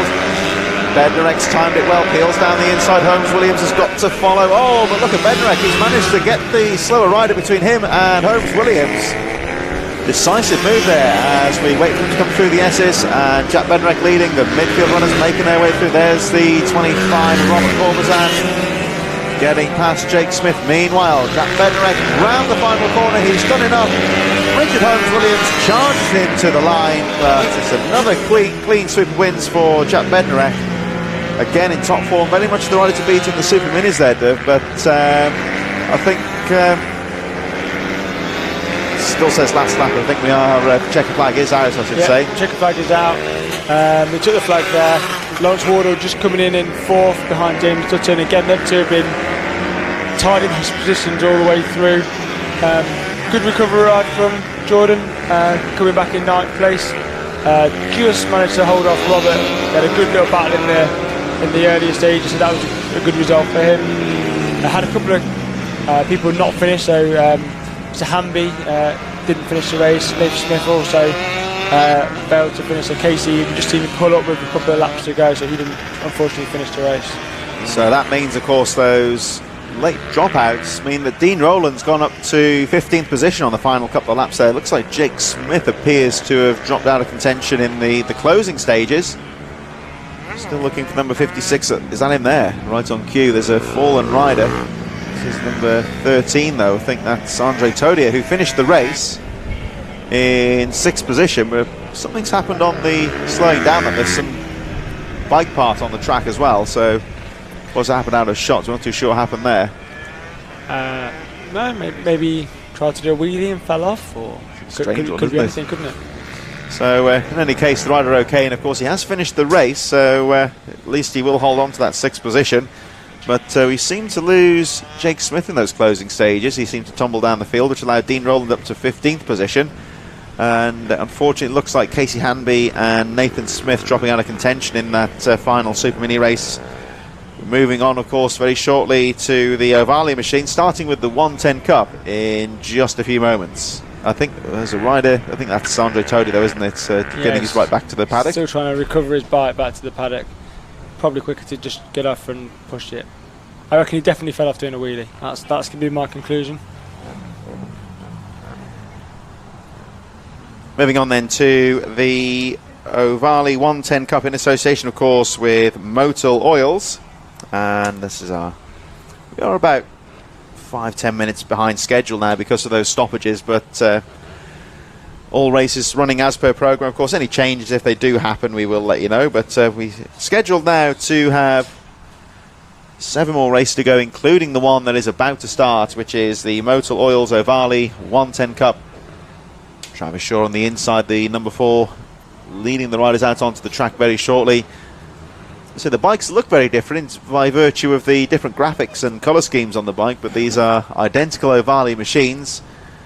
Pretty much one of the advantages here is any rider really can, if they got the funding, can go out and buy one of these bikes, and you don't really have to spend any money on hopping them up or tuning them or getting the setup too much money on that. So one of these things just needs to just square off the edges and or neaten the edges to get it set up nicely, and you can be competitive.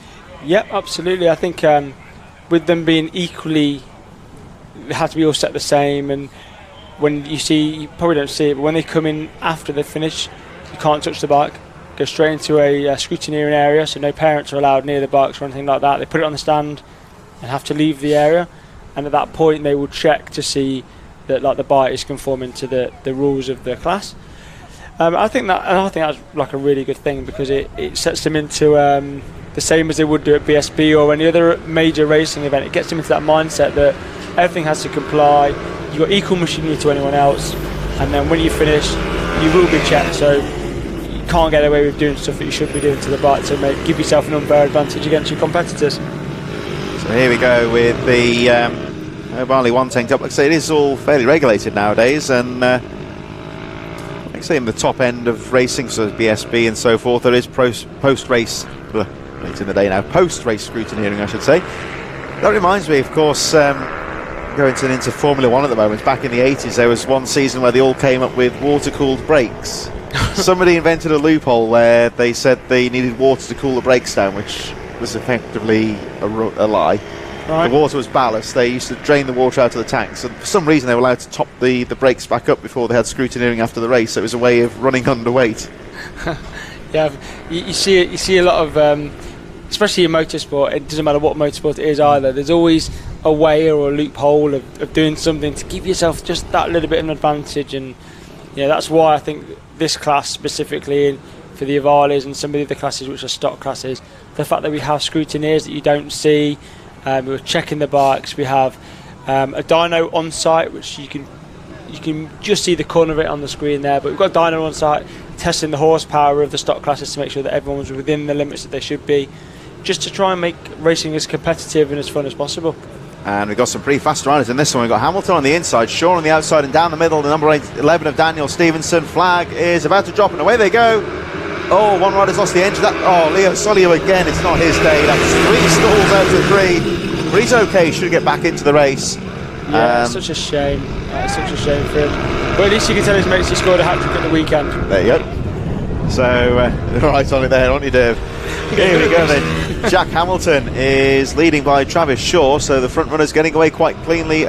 Good start there for Hudson Cooper. Again, he's been quick off the gate there, the 217. And Hudson Cooper, who's had a tricky first race, didn't he? And was settling down nicely into the second one. This time, it looks like Hudson Cooper is starting to challenge for the lead here in 3rd place. Yeah, he seemed to struggle, didn't he, when he get to the S's bend at the back end of the circuit, but watching him through that time, seemed to get through there okay. Parker as well, Cesari, you call it? He's obviously been really competitive this weekend as well, so quite a tight class here, but top 3, Jack Hamilton in it again. Wanted to take another race win, so him and Travis and Hudson should be a good battle to the end, this one. And Travis Shaw has taken the lead this time, so let's see what Jack Hamilton and Hudson Cooper can do. So Cooper, who struggled towards the end of the first race, but he seems to be, what could be good here is just to watch the lines of the 2 leading riders and just try and get some tips, see how much pace he can carry into the corners maybe. And Hudson Cooper looking very strong at the start of this 3rd race as he tries to get back with Jack Hamilton, who is not giving this one up as he closes up on Travis Shaw, the race leader. Hudson Cooper then 3rd, Daniel Stevenson not too far behind in 4th. Then we got Charlie Cunningham, Parker Gisari in 6th, Finley Hanna in 7th, and once again the recovering Leo Soliu at the back of the field in 8th place as he looks to catch up with the rest of the field. So Travis Shaw at the moment can't shake off Hamilton in 2nd. Here they come down the top straight. Hudson Cooper just losing a little bit of ground in 3rd, and Daniel Stevenson trying to seize the advantage and close up in 4th place as they make their way through the S's. And at the moment Travis Shaw's been on good form today, but Jack Hamilton looking strong in 2nd. Yeah, just needs to try and stay with Travis. Travis is riding really well. Just looks uncomfortable. He likes to lead by the looks of things. He likes to get out in front, just do lap after lap after lap, setting quick paces. He's currently the quickest guy on the circuit by around 300 per second or something like that. So he's riding really well. Jack's obviously got the pleasure of chasing someone, so that'll bring him on and drag him back in certain areas. You see him really closing up around that tight area in the middle, using all the track on the exit before knowing that they've got a long straight coming up. So good exit, get right in the slipstream, so as close as you can. And there we see Jack Hamilton just having a look down the inside of Travis Shaw. Nothing going on. Oh, Travis Shaw just losing a little bit of ground as he goes into the apex there. That could allow Jack Hamilton to close back up again, but Shaw quicker on the exit that time. That line just seemed to give him a bit more of a drive out of the corner. Hudson Cooper and Daniel Stevenson 3rd and 4th, just dropping the pace. They're not drastically slower than these 2 leaders, but just enough to keep them off the edge of this battle for the lead. We've got Parker Gisari, Charlie Cunningham, Finley Hanna and Leo Solly running at the field. And again, I don't know about you, Dave, watching this, it looks to me like Jack Hamilton just seems that little bit more effective through those first few corners. Yeah, Trevor seems to come off the end of the lap really, really well. Through the S's, a tight left-right flick seems to get through there really fast. As you see them coming to the area now, it's a really long left-hander. You probably wouldn't even need to go down a gear. They'll set the bike up, down a gear, left-hander. Now this right-hander is really awkward. It's got a lot of runoff on the left-hand side of the screen, as you see, so you can actually get on the power really early. It doesn't look like you can when you're on the bike, but you really can. So yeah, Trevor seems to go through that area, and you see he's pulled again through that area, 2 or 3 bike lengths. I think it's those last 2 corners. It's that exited the S, he just seems to go a bit wider and just carry the power, the momentum seems to carry him ahead of Hamilton a bit. And that exit of Paddock Bend, again, if we watch him next time out, he just seems to be very wide coming out of the corner, and that momentum just seems to be enough to pull him away, just keeping Jack Hamilton at bay. And again, though, look at this though, Jack Hamilton very close coming out of the first few corners. He looks like Travis takes a much wider entrance into the corner, so he can get back to the left and really now drive through the right hand side, through the right hander to give him as much punch down that straight. He just seems to have the edge on Jack through that sector, because everywhere else Jack looks pretty fast. Yeah, and Hamilton again there, we see him aggressive under braking coming into the final corner, but Shaw again coming out of the corner, just seems like you say to get on the power nine, just finding a good line there, getting on the power earlier. As we look at the battle in the third, Hudson Cooper guarding the inside line from Stevenson, who's had a good weekend so far, the number 11 of Daniel Stevenson, pressuring the third place man now. And again, Hudson Cooper riding defensively here. We'll watch him going into the corners and just seems to be very early onto the apex.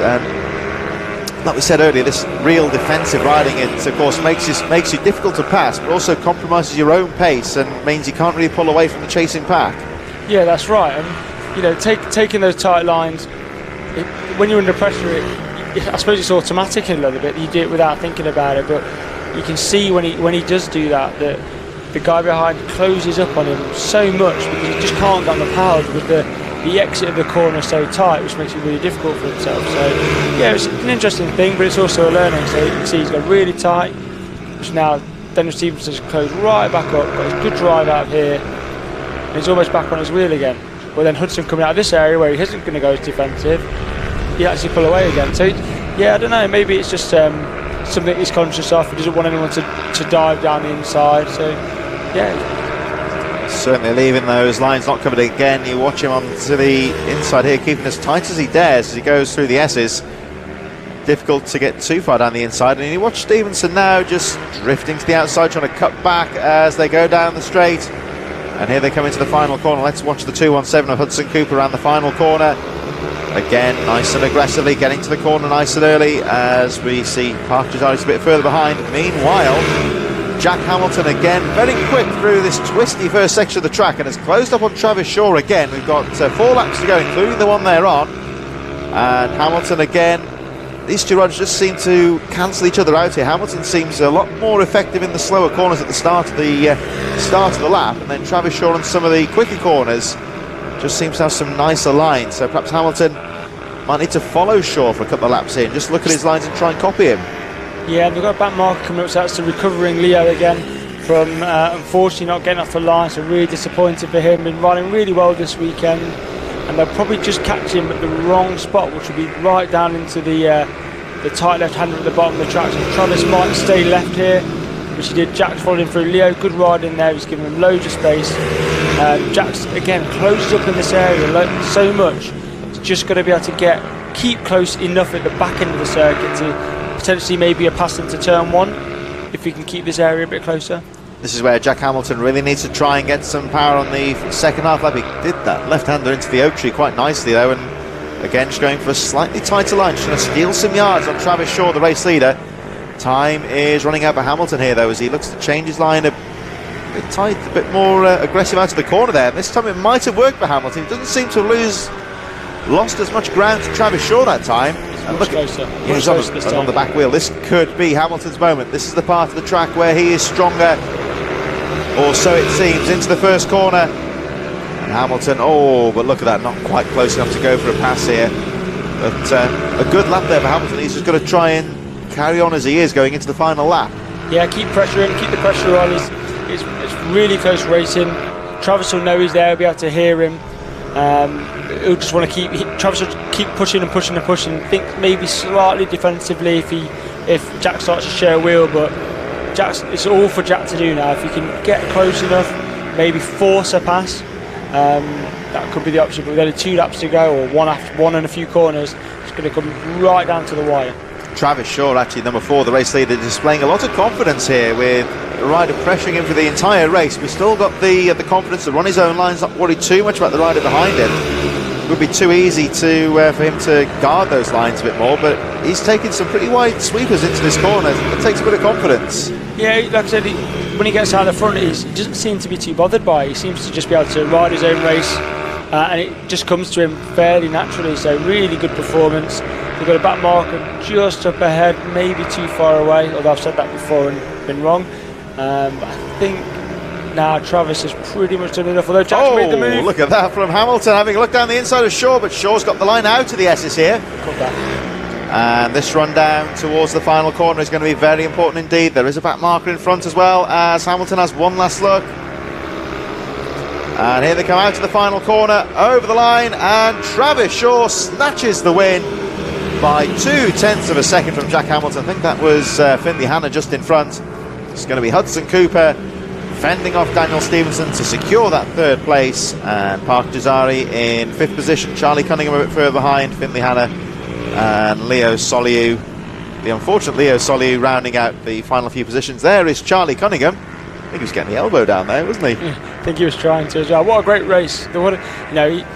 Jack just off the back all the way, and he just pressured him into sitting up a little bit around the area where we said he was quite strong, and took a sweeping line, just left the door open a little bit, but he held his nerve, just kept it knowing that the corner after he'd be back on the inside, and just held that position. But really, really good racing. Yeah, I think especially for a younger rider, if you see somebody sticking the wheel down the inside there, I think it would be too easy to get put off and concede the corner. But I think Travis Shaw kept on in there. He lost a bit of ground, but like you say, he knew that Esses was going to come in his favour on the way out, so he had a lot of confidence to hold the line there. And that's the great thing about this track. You make a slight mistake and you end up side by side. The track goes left, then right, then left, then right. So you might lose it on one, but it just might come back to you if you're in the right place in the track. So yeah, really good racing. Also, no contact.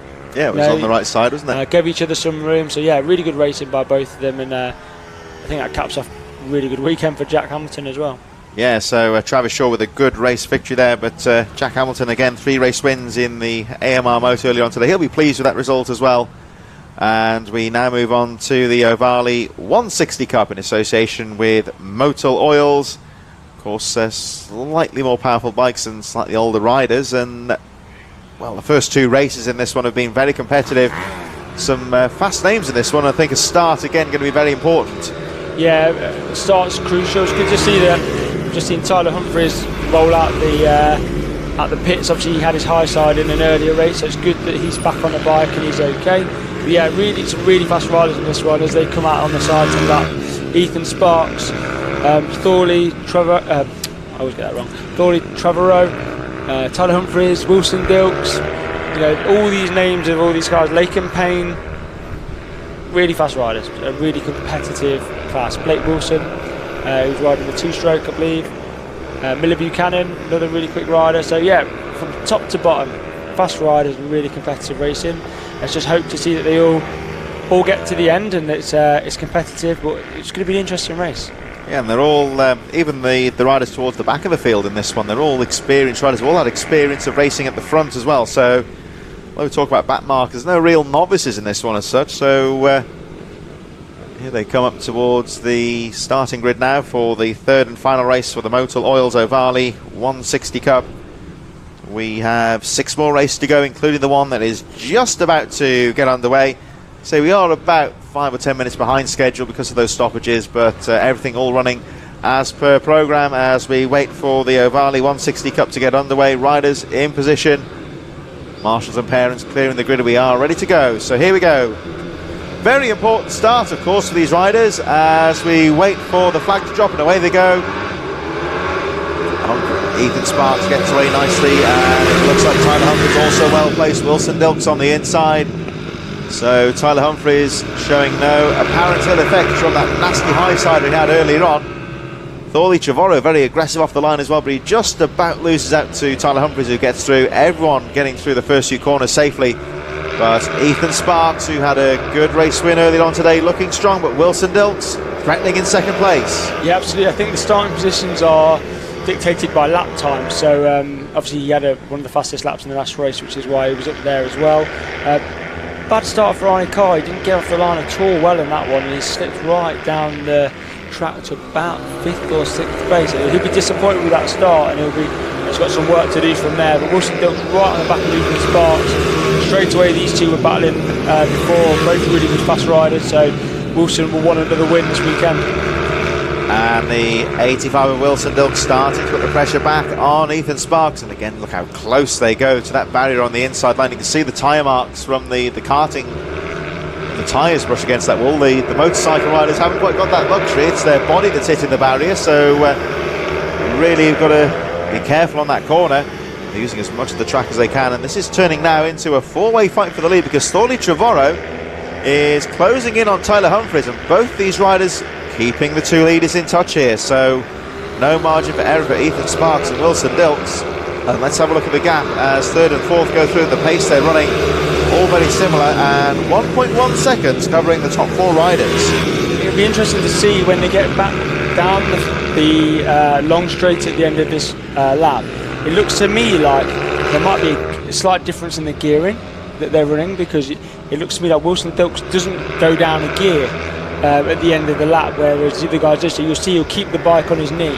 So if you watch at the front, the difference, Ethan will sit up and do a gear change, click, whereas Wilson stays down. So I don't know if there's a difference in gearing, or he's holding a slightly longer gearing, but it's helping Wilson to stay right on the back of him by not having that extra gear change. So that's what it looks like anyway. Would that also possibly be sprocket size as well? There's a possibility as well. To their sprocket size, so he might be able to hold that, or he might be kicking to third before he goes into the long left-hand sweep. Mistake there from Ethan Sparks. He just seemed to understeer a bit into the corner. That allows Wilson Dilks through. Yeah, he didn't need to be asked twice, so he made a little mistake, and it's closed the front three right back up as Tyler Humphries gets onto the back of them as well. So this is I think this part of the track here that they're coming to now is really crucial. So this is where Wilson is really fast. You see, he just changed gear early. So he's gone down early already. The two guys behind him, Ethan again, he went to go down a gear, he struggled to get it, and he slipped off. Whereas the two behind Wilson and Tyler didn't change gear at that point. They'd already changed going into the long bend. Isn't it? Yeah. It's again. I think Ethan Sparks has made two mistakes, only very slight mistakes on that lap. It's just enough to break his rhythm here. So he's got to try and regroup now and get his head clear and get back into the race. Yeah, absolutely. But it's good to see also the different styles of the way of approaching. You know, the same bike, same machinery, same specifications, but the way they're approaching it is different. So where they've decided to do their gear change is different. So again, if you watch Wilson go down the straight now, he's going up to fourth, click third, and he's gone in there. So he's already done his gear change, so he doesn't have to think about anything now. Keeps the bike on his knee. Whereas some of the other riders will carry that corner in fourth, get right to just before the left tip in again. Oh, but I wonder if Ethan Sparks had a problem, hasn't he? So perhaps it's not not a mistake at all, but Sparks, that's a shame for him, because he was having a great weekend, and I think, he's slowing down massively as he goes to the paddock. Going into the pits. But yeah, that's the one thing I've noticed now about this, the difference of that corner, and trying to change at the end, or just to carry the speed through, or to change a gear early and then sacrifice it for that corner at the end, seemed to be playing havoc. We saw Hudson having some problems with getting that gear changed as well, which meant he could carry more speed in, but he was struggling then to get the bike turned at the end, which was giving other people the chance to dive bomb him. So different approaches has given different results. Looking here actually at Blake Wilson, who's had a great weekend so far, battling with Arnie Carr, who's recovering well after that bad start. And this is the battle now, of course, with Ethan Sparks seemingly dropping out of the race. So these two battling now for fifth place. But Wilson Dilks having a great ride here, recovering, taking advantage and going through as Carr goes down the inside of Wilson into the first corner. But Blake Wilson with the confidence there to go round the outside, take the racing line and hold on to his position. Yeah, he covered that off well. Arnie Carr obviously started to show him the wheel, but really he's in the wrong place to take that left-hander at full speed, so he's having to roll out again and took up. May have been better just to follow him closer and then take that attempt later on in the corner, but yeah, when you're on there and you're side by side, he's always a chance. You know, the other guy might see you and roll off, but Arnie looks like he's got a little bit more speed. Again, you see the difference. One's holding it, no gear change. Arnie's doing the gear change right at the end. And just that difference in style is making a bit of a difference at the end of the lap. Into the corner, but then I suppose it gives him a bit more of a meatier power back coming out, possibly. So yeah, exactly. Well, they'll both end up in the same gear. It's just where they've gone into that gear. Yeah. Oh, look at that from Arnie Carr out of nowhere. That's a lovely move there from the number 83, diving down the inside of Blake Wilson. Laken Payne on 41, just a little bit further behind, and Miller Buchanan about 2 or 3 seconds behind. And at the moment, of course, with Ethan Sparks out of the race, Miller Buchanan is the last place rider, but is only 14 seconds off the leader, so it just goes to show they're all pretty competitive riders out there. Yeah, most of the pack, the 1, 2, 5, 6 riders lapping in the 47s, so they're all in the same bracket. The top 3 guys are just into the 43s, 45s, 46s, so from the whole field within about 2 to 3 seconds of each other. It's pretty competitive, that is. All looking close out there. Here's the recovering Tyler Humphrey. It's great to see him back on the bike after that nasty tumble, pretty much where he is now, actually. And it's taking time to regroup, and he's out there with Thorley Trevorrow, keeping that pressure on. There's Wilson Dilks leading, and he's, well, looking at Wilson Dilks' lap times, he's staying in the 45-second margin at the moment. He's only just about a tenth off his fastest lap. And at the moment it looks like Wilson Dilks, he's taken that opportunity and snatched the lead, and just putting some fast laps in here to try and break away from this battle of the second. We're just going to look at Wilson Dilks' lap time when he crosses the line any moment now. As Humphries and Trevorrow getting a bit tasty there. Well, Wilson Dilks just dropping into the 46s slightly, but he's maintaining a good pace out there. Yeah, he's been really smooth and consistent. He's not under pressure now, so he's more relaxed. It'll just be flowing around the circuit, and he's, like I said, riding really well. He's had a really good weekend as he goes in the back straight. You've just seen him going off shot there. Thorley had a bit of a problem just as he came onto the back straight of the last lap, so just dropped a little bit further back, but still within touching distance. Anything could happen. Here he comes again, just trying to close up, and again it's that difference in the gearing, isn't it, through that corner. Thorley, Trevorrow, and Tyler was just glancing over his shoulder. Trevorrow, he's just, again, he's in that kind of Harvey Lafferty mould of a rider who just seems to know one thing, and that's flat out and go for the pass, really. Again, he's looking very determined in third place. Flat out and fast, as you see Wilson just going through the infield, around the wall. Holds a really smooth line, keeps you on his knee all the way around, back onto the start-finish straight. Yeah, smooth as you like. He's having a really good race. Wilson Dilks running very well at the front of the field. His lap times have gone back down in the 45s, and he's not far off his fastest lap pace at the moment. So Dilks, I think he must be aware that these two are holding each other up a bit in their scrap for second place. So he's just looking to try and get a couple of fast laps in here, just to break away from the pack and give himself that cushion. As again, Trevorrow has a peek down the inside, keeping Dilks under pressure with 2 laps to go. So Wilson Dilks again lapping very quickly indeed and pulling away from these two. And there he is, Wilson Dilks, 46 seconds on the dot pretty much last time round, and the gap goes up to 3.6 seconds. He's just pulling a few tenths here and there every lap, with 1 lap to go now. And Wilson Dilks, who's had an excellent weekend, is just going to bring it home for another victory. Yeah, really good weekend for him. You can see how good he is around this area. It's a nice, slightly wider line this time than normal, but just smooth all the way around. Made that whole thing one corner before tipping into the right. To hopefully finish off a really good race. Another one for him this weekend. So Wilson Dilks looking in top form as he makes his way down the Simpson straight for the final time, through Paddock Bend and over the line. He's got time for a bit of gooning and showboating over the line there. Wilson Dilks with a great ride there for second from Thorley Trevorrow. Well, as Wilson Dilks had time to show off, and Trevorrow snatching second pretty much on the line from Tyler Humphries, it's going to be Henry McCartney with a very smooth 4th place from Arnie Carr, charging through into 5th place. Blake Wilson, Laken Payne and Miller Buchanan. There he comes around the final corner. We'll round out the field in 8th place, but let's have a look at that gap. Miller Buchanan, for want of a better phrase, the last place rider, but 26 seconds off the leader, so a very fast-paced race there. Yeah, really fast-paced race. Like I said, from a lap time perspective, not much in it. Obviously Wilson Dilks is different class in that race, dropping into the 45s regularly, but yeah, between 46 and 47 seconds consistently the whole field. Yeah, it makes for some really good racing. I think Tyler's going to be disappointed with that. You can see he's got his head down as he rides in the pits. He's not happy. Maybe a mistake, maybe. Seems to be on the run down to the last corner. Very close with Trevorrow again in second. Yeah, so disappointing for him there, but really good ride again from Thorley. He'll be well happy with that after the weekend he's having. So he'll be happy with that. Arnie Carr, he made it difficult for himself. Had a really tough start, but got back to 5th, and then Blake Wilson, Laken Payne, really consistent performance as well throughout the race. So yeah, well done to all riders. And Miller Buchanan closed out the field. Well done. So the pit bike spares, Minibike 160 is taken to the course for their sighting lap.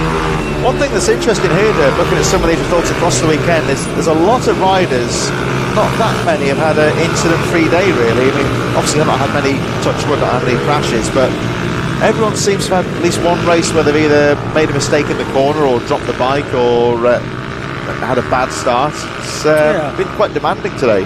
I think that's just the track. I think the track is, like I said, we go to a lot of circuits where, you know, you've got horsepower, Three Sisters, Teesside, Pembrey would have been another one where it's about power, it's about, you know, real high corner speed, whereas this is a completely different approach. You know, you've got to get that bike stopped in heavy braking areas, you've got to take, you know, the lines are important. You can't just go in, turn and squirt it out and rely on the power of the bike. You really have to set corners up. Overtaking's difficult.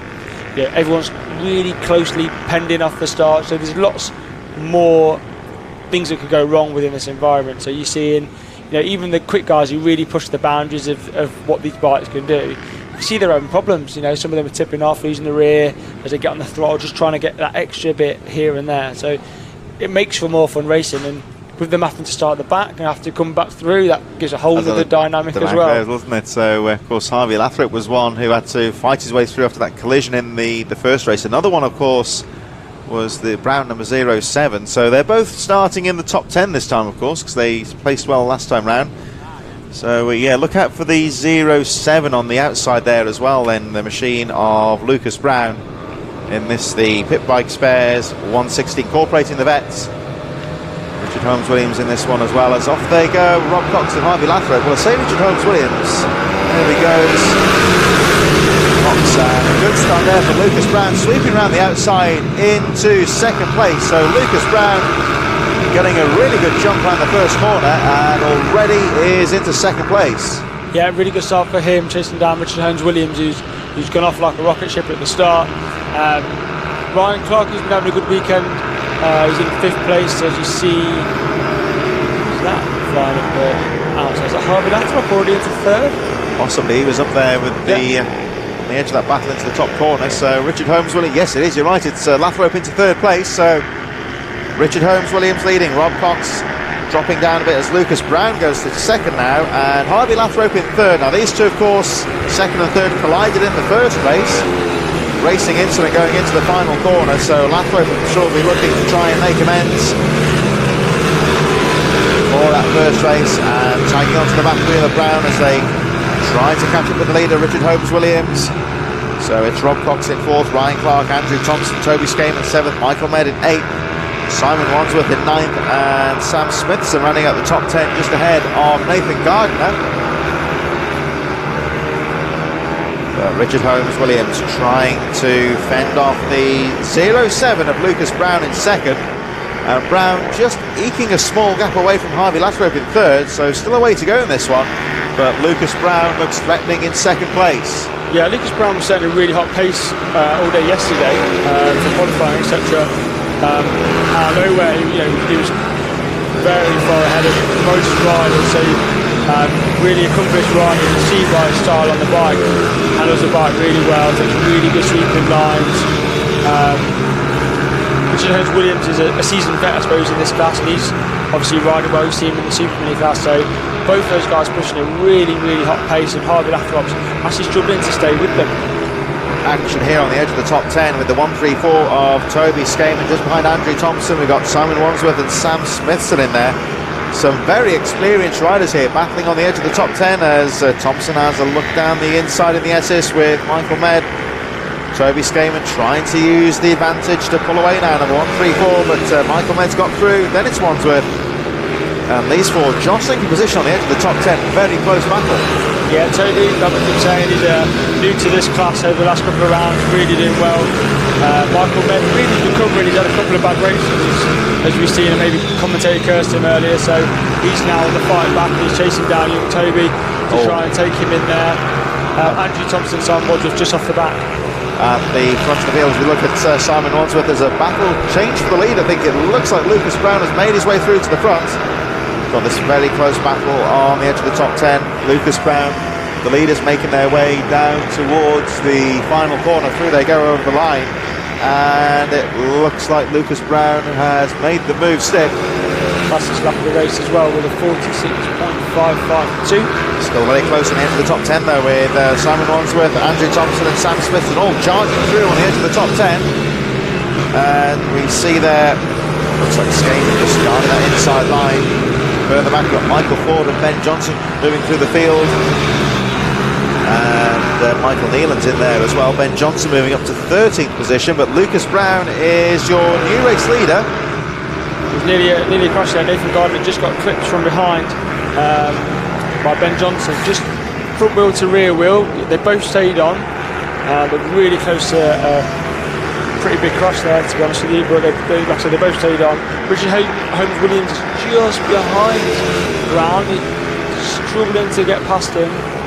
Both of them pushing a really fast pace then. So this battle on the edge of the top 10 still very close as we go back to the leader, and Lucas Brown has taken the lead, but look at this in second place. Richard Holmes Williams is not giving this one up. He's been able to stay on the back wheel of Lucas Brown here and is keeping the race leader under some pressure. So I wonder perhaps again if Holmes Williams is just getting into the rhythm with the race leader, looking at the lines. There's Lathrope in third, and hardly Lathrope can't shake off Rob Cox in fourth place either. Cox not close enough to go for a pass here, but he is still keeping the third place man under pressure. So Lathrope now clear in third position as Lucas Brown tries to break away from Richard Holmes Williams in second, but again Holmes Williams, much like the Super Mini race, he's lost out to the race leader at the moment, but he's doing all the good work here and keeping the leader under pressure. Yeah, he's keeping him under pressure. Lucas Brown riding a really good race, lap after lap after lap. 56.54, 56.53, really fast, staying consistently on that same pace. And Richard Holmes Williams just a couple of attempts, just dropping off the bat, but really hot pace in this race. So here they go as they pick their way through the tail enders, and it might be Michael Judkins with that Rothmans inspired riding kit at the back. It looks very Kenny Roberts or Vicky Wright from the 80s, you would say, with that sort of riding kit. But Lucas Brown and Richard Holmes Williams still only 0.3 of a second separating those two riders. And here they come. Lucas Brown through that on the Moto's machine, through that hairpin up towards the top corner. Holmes Williams second, and incredibly they are 9 seconds ahead of Harvey Lathrope in third, Rob Cox in fourth. And again, just goes to show here, Dave, two riders maintaining a good pace at the front, battling for the lead, but with not much lead changes going on. It just means they push each other down the track and clear away from the rest of the field. Yeah, they've pulled a nice big gap on the second team. Richard Holmes Williams, it looks like he's just closed back up again on Lucas Brown to go across the start-finish line. So this one's going all the way to the end. There's a good pass in the infield. You didn't see it on Toby Skaman, dropped a couple of places, just got put under pressure by Michael Ned, who just pushed him a bit wide, and then Simon Wadsworth also followed him through. So now Toby's got Andrew Thompson for company just behind him in the midfield, as the back mark nearly got taken out of her by with the mid-back Harvey Lathrope. Nearly collided with Michael Judkins as they went through the tight infield, so luckily they all stayed up again. But yes, really close racing everywhere we look on this track, as Richard Holmes Williams again right on the back wheel to come out that last corner. So 4 laps to go and still as close as ever as Lucas Brown crosses the line, still in the lead, setting the fastest lap of the race there, 46.496, but Richard Holmes Williams is barely the width of a tyre slower, I would say, and I would say pretty much identical on pace. These two an incredible 12 seconds ahead of third place now, as Holmes Williams again with the outside sweep. Lucas Brown looked like he had a moment there coming around the right hand, looked like he just lost the rear, which brings Richard Holmes Williams right back into him. So here he comes down the inside, but not close enough to get a front wheel in there. And Lucas Brown keeps it nice and neat as they make their way through the S's down towards the finish. And Holmes Williams with a good exit there out of the S's, almost gone alongside him. Get that smoke under braking. The bike's just maybe some burnt fuel maybe on the when they back off. But 2 laps to go, and Lucas Brown again with the confidence to hold his line. He knows that Holmes Williams hasn't got the pace to go down the inside unless he does something extraordinary. And Richard Holmes-Williams right on the rear wheel. These two riders pretty much identical on pace, 0.2 of a second separating them. I think Richard Holmes-Williams, his best move may be into the first corner on the last lap. I think if we can stay closer through this section, we could potentially really commit to that inside line, but he's got to stay closer through these last final parts of this track. Oh, he's actually might have gone past him actually. He's made it work there. Richard Holmes-Williams down towards the paddock bend. Well worked move there, and he even had time to look over at his rival as Lucas Brown fights back there side by side over the line for the last lap. Brown down the inside, but he's going to have to bring it across. And great move there from Lucas Brown. He really steamed into that first apex, but had to really bring it back to cover the line. Yeah, Richard Holmes-Williams really wanted to try and take him on the inside of that corner, but he just didn't have enough. And now it's wheel to wheel. He'll be trying to stay close again. And can he get it squared off and get out on to the last corner like he did last lap? It's what we'll be hoping for. But Lucas Brown, hopefully, he'll have it covered and try and stop that from happening, really. Again, he tries that square in the turn off, but Lucas Brown's going up in the tank here as they make their way down towards the final corner. Holmes-Williams not giving up, but Lucas Brown is smart to the move. Out to the final corner they go, and Lucas Brown takes the checker flag by 1/4 of a second. That was very close indeed, and we might have to sit down a minute whilst we wait for third place to become, because they are so far back. Harvey Lathrop's just gone across the line in front of Rob Cox there, as you see. Ryan Clark just pips Michael Med. It was a fight on the line. Simon Walters just beats Toby Skaven just to get on the line. Andrew Thompson rolls in, followed by Ben Johnson with a little gap there. Sam Smitherson, Nathan Gardner, and Andrew Rayford close out the top 13. And it just goes to show there, Harvey Lathrop third, Rob Cox in fourth, Ryan Clark, Michael Med. These are all very good riders, but Harvey Lathrop was 14 seconds down in third, which just goes to show the pace that those front two riders were. Like I said, one of these races where you're not really banging bars and trading paint, but you're just like pushing each other down the track. And then, let's say, you wouldn't normally see Harvey Lathrop 14 seconds behind in third place. No, you wouldn't. And to be fair to the guys in first and second, they've been fast all weekend. So, yeah, Harvey's he's a good young rider. You see that because we commentate him on him round after round after round. But today, there's some guys who turned up with extra bit between their teeth, and they're performing really, really well. So, really good racing. It's nice to see as well that with a lap to go, there was an overtake, which made it all to play for. Richard Holmes-Williams he never gives up, as we've seen in all of his racing. But it was good to see a nice fair end and really close finishes all the way down the track. And of course, with a race like that, sometimes you'd think if it was, for example, Harvey Lathrop who managed to get with the leader, that he could have quite easily have been up there as well. It's just the way the race falls sometimes. Yeah, absolutely. Sometimes you find yourself in a position where it's all or nothing. And today, like I said, everyone's got round and everyone's raced really well, and they'll all be happy with that. So here we go with the Junior Supermoto 140. Well, yeah, Junior Supermoto 140, my mistake. And it's got thrown by the schedule here. There we go. So Ugly and Co. JSM 140 making their way out, and of course the rider who's been in top form in this class, George Bowes. He hasn't quite had things his own way today. Had some drama earlier on as well, but he'll be looking for another race victory. This is 3 more races to go after this, and we have the Ugly & Co JSM 140 on the track now for their sighting lap. After this we have the Ugly & Co Mini GP 140s and the Supermoto Mini Bike 140s, OMG Racing Mini GP to round off the action. So still for the next half hour, 40 minutes or so, plenty of race action at this third round of the Rich Energy British Minibikes Championship at Redlodge. This track located, I would say, roughly between Cambridge and Bury St Edmunds, just over the Suffolk border. And let me say today, of course, Derv, it's a real different challenge for the riders after 2 very quick circuits in Teesside and Rowra. Gone back to I think this is you would say it's like a traditional style karting track where it's all one corner into the other. Yeah, tight and twisty.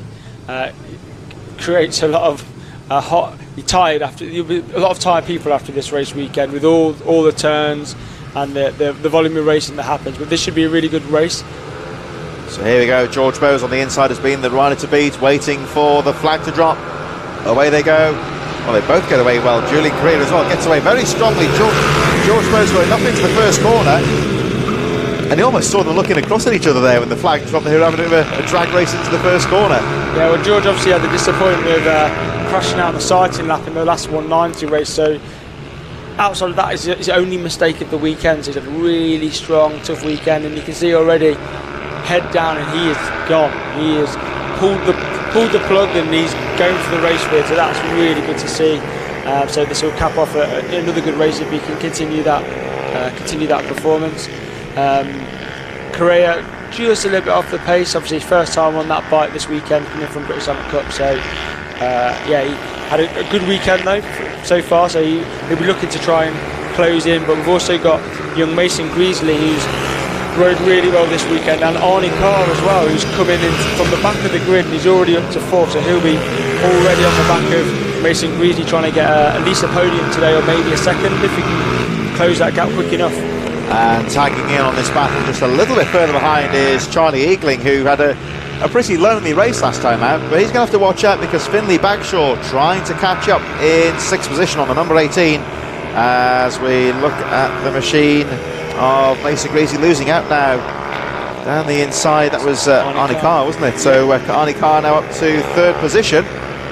Nice little move there. He's had a good start, Arnie, and he's really good on this pit bike. Obviously he rides both pit bikes and mini GPs, but he loves riding the pit bike. Just, you know, throw it around a bit more, have loads of fun. You can see the pace he's already got. Mason Greasley, he's already straight onto the back of Julian Correa, so carrying way more speed. So should, if he carries at this rate, be up into 2nd, and then maybe the chase is on for George if he can get back there. Well, this is going to be an important couple of laps in terms of this race now, as Arnie Carr puts Julian Correa under pressure. But as they always say in racing, catching up is one thing, getting past can be another. But Arnie Carr getting to work down the inside, a confident pass there from Arnie Carr on a very fast part of the circuit going into the SS, and Arnie Carr snatching 2nd place. Looking at the lap charts here, he hasn't quite got the pace of George Bowes, the race leader, but we'll have a look at this over the next couple of laps. George Bowes, I can tell you, already over the line. He really is clearing away with this race, but Arnie Carr is now clear in 2nd, and looking at the lap times here, he's about half a second slower than George Bowes at the moment. So just goes to show, I think the funny thing is, you look at Arnie Carr, it's helped with him being quite short on the bike as well. George Bowes, of course, a lot bigger rider, but Arnie Carr looks a lot faster than George Bowes, but on the lap charts, George Bowes is faster. Yeah, so in the last lap, obviously Arnie did the overtake, so I don't know if that may have cost him a little bit of time. Arnie's actually really tall. His bike's a bit smaller. I think the frame size is a little bit different. I think George might be on a slightly bigger frame size, so it makes him Arnie look smaller, but actually as a rider, slightly smaller frame, but he's quite a tall young lad, to be honest. Yeah, his dad, Mike Carr, I think he's about 7'2", as you see him marching around the paddock. So he's quite crouched on the bike, isn't he? He's punched down. There he is. Yeah, but you can see the way he handles the bike. He's a big lad, and it's quite a small bike. So yeah, potentially he could close up here, but we'll just keep checking the lap time and see if he does. So we'll have a look at Arnie Carr in 2nd place now, clear in that 2nd position. And Arnie Carr still, well, in fairness, George Bowes has picked up the pace here, 47.497, fastest lap of the race. He is a little bit quicker than Arnie Carr, but only by 0.3 of a second. You know, like you say with Arnie, when you watch him on the bike car there, he looks small and squat on the bike, and then when he opens up into the corner, he's got quite a distinctive style there on that machine. Yeah, he has, yeah. As he hits the bump coming out of that exit, but it keeps it pinned, so that's good. Yeah, he's not small. He's not riding a Bambino size frame, so it's like a 50 frame, where I think George might be on a 70 frame. So the difference in the bikes, it's not massive, but it's enough, so to speak. Yeah. But I think as far as riders goes, height-wise, I reckon they're about the same height. It's interesting. That's the way they ride the bike. Different styles, I suppose. And then obviously here you can see Julian. He's in a 110 size frame, so they're all probably equal in size and height.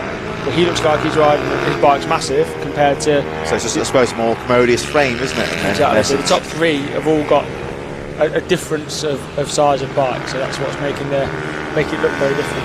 So Korea now in third place. Mason Greasy was closing the gap, but Charlie Eagling, I think, again is on his home somewhat in fifth place. Had quite a steady day just on the edge of the top five. Finley Bagshaw. As we look at Tyler Swift, who is about to be lapped by Arnie Carr. And well, Tyler Swift was having that battle with George Wood earlier in the day, but at the moment it looks like Wood has come off best. He's not a million miles down the road. We just saw him going out of shot there, number 93. But Tyler Swift, this is the rider at the back of the field now. You can see George Wood ahead of him, so he's just got to try and keep a focus here, not let him get too far away. Yeah, like I said, he's ridden really well all weekend. It's really nice to see that he's progressing through. So obviously the BMB are looking, and we'll make sure that we'll keep communicating with him to let him know how he's progressing, etc. So it's really good that he's raced really well, 3 clean races, no real issues, riding really smooth. Yeah, really good. His parents will be over the moon with us, I think. He's looking quite steady. That's the rider he's trying to chase there, the Marquez replica-esque George Wood, who I think you just saw him have a little glance there. He doesn't look too comfortable that he's ahead of the game for this one at the moment. He still knows he's got work to do here. Yeah, still got a bit of work to do. He's just looking to see where he is, make sure he's still ahead. Really good, really distinctive helmet as well now as well. So I think that's a new helmet he's got there. That's really cool. So he'll be happy. He's performed really well. He's probably about a half the straight ahead of Tyler Swift at the moment, which is good. So he's pulled a nice little gap as Julian Correa just comes to lap him as we come through this corner. And again, we're just watching George Wood there. He's not jumping out the way, he's doing the right thing, holding his line, and then Correa gets the drive out to the corner and tucks through on the inside. Yeah, you can see that Julian Correa, if you watch him when he's on the bike, he's going out straight, he tucks his elbows in. You can tell he rides British Talent Cup. He's tucked his elbows right in like he's riding the mini GPs. Whereas if you see some of the guys who ride beside motos, a bit more elbows out. They took the head in, but maybe not their elbows quite as much. As you can see with Arnie Carr, his elbows are still out to the side, whereas Julian Correa's tucked right in like he's riding the mini GP. So like you say, it's just different types of bike, different race series. It's just habit. I suppose, yeah. He's used to tucking in because he's riding his fairing bike all the time, whereas some of the other riders, instead of tucking their elbows in, they do crouch, but their elbows are still out to the sides, just slightly different styles you'll see as they go through. Interestingly here, as we watch the 83 in second place of Arnie Carr, he is actually catching up on George Bowes. Now, I don't think Bowes will be too worried because he is still maintaining a good pace out there, but Arnie Carr closing up a few tenths. He has been bumped slightly, a bit unlucky there to catch up with Finley Bagshaw on perhaps one of the worst places of the track to do so. Bagshaw, of course, holding his line, and now we should see Arnie Carr find a way through, and he does so on the exit of the corner, but I think that might have cost Arnie Carr any chance to try and get with the leader, and I think just a bit of bad luck there. He just seemed to come across Finley Bagshaw in sixth place at the wrong part of the track. Yeah, it's just one of those tracks where with the speed difference with some, you're going to get back markers, and so many corners, the likelihood of catching someone on a corner is actually quite high. So as they get more experience, I'm guessing they're going to start looking ahead and thinking, right, look where I'm catching them, try and roll to limit the impact. But yeah, it is a tough track. So there we see Arnie Carr losing a little bit of time, and this allows George Bowes to be comfortably ahead as he makes his way down towards Oak Tree into Esses, and here he comes taking that sweeping line. Again, a very smooth rider, I think, George Bowes. He doesn't look fast when you watch him, but it's all nice and smooth and carrying a lot of speed. Yeah, nice and smooth, but fast. That's so, it. Yeah, I'll be taking notes. So there's plenty of riders to watch over the history of bike racing who, when you watch them, some of them are all action, aren't they? Others, they just look so smooth and steady out there. Yeah, exactly. And he's a classic example of someone that's developed a really nice style, and you can see that he's, other than the sighting lap, he's not had any moments all weekend. He doesn't really, when you watch Arnie Carr, he's a bit more throwing the bike into the corner. Yeah. So there's not a right or a wrong way as such, but then you watch Bowes here and he's just tipping the bike over gradually into the corners, nice and easy. Well, the good thing about for Arnie is obviously he's on the slightly smaller frame. You see this quite a lot in the adult classes as well. Some guys will go for the really small frame so they can literally throw it on their knee and just get around the corner as fast as they can. So yeah, it's just slightly different styles, slightly different approaches. Some prefer the more sweepy, just knee down, softly approach, a bit like George, and some are a bit more aggressive, and the smaller bikes allow him to do that. But what a great race from George. Another win. Great win there for George Bowes, who lets his namesake George Wood stay ahead. I think he just about squeezed through there, George Woods. That's a bit of bad luck there for Tyler Swift, who gets separated by the leader, so he'll, of course, his race is now finished. Arnie Carr in second and eventually finishes 7.9 seconds adrift. He did close up slightly again on that final lap. As a lap down there is Finley Bagshaw, who will bring it home in a strong 6th position. Running a good pace out there. And the 28 now of Mason Breesley. Not quite as close on the action as he has been, but brings it home in 4th position. And we're waiting now for the number 373 of Charlie Eagling, who I think will be the final rider on the lead lap. I think Eagling has done enough to stay on the lead lap, coming down towards the final few corners. There's the 92 George Wood, who squeezed through just in time to stay on the... it'll be 2 laps down, won't he, effectively, or 1 lap down, I should say. Tyler Swift getting lapped twice. I think Charlie Eagling actually did get lapped near the end, so looks like all the riders through. As again, we look at Finley Bagshaw, who brings it home a solid 6th place.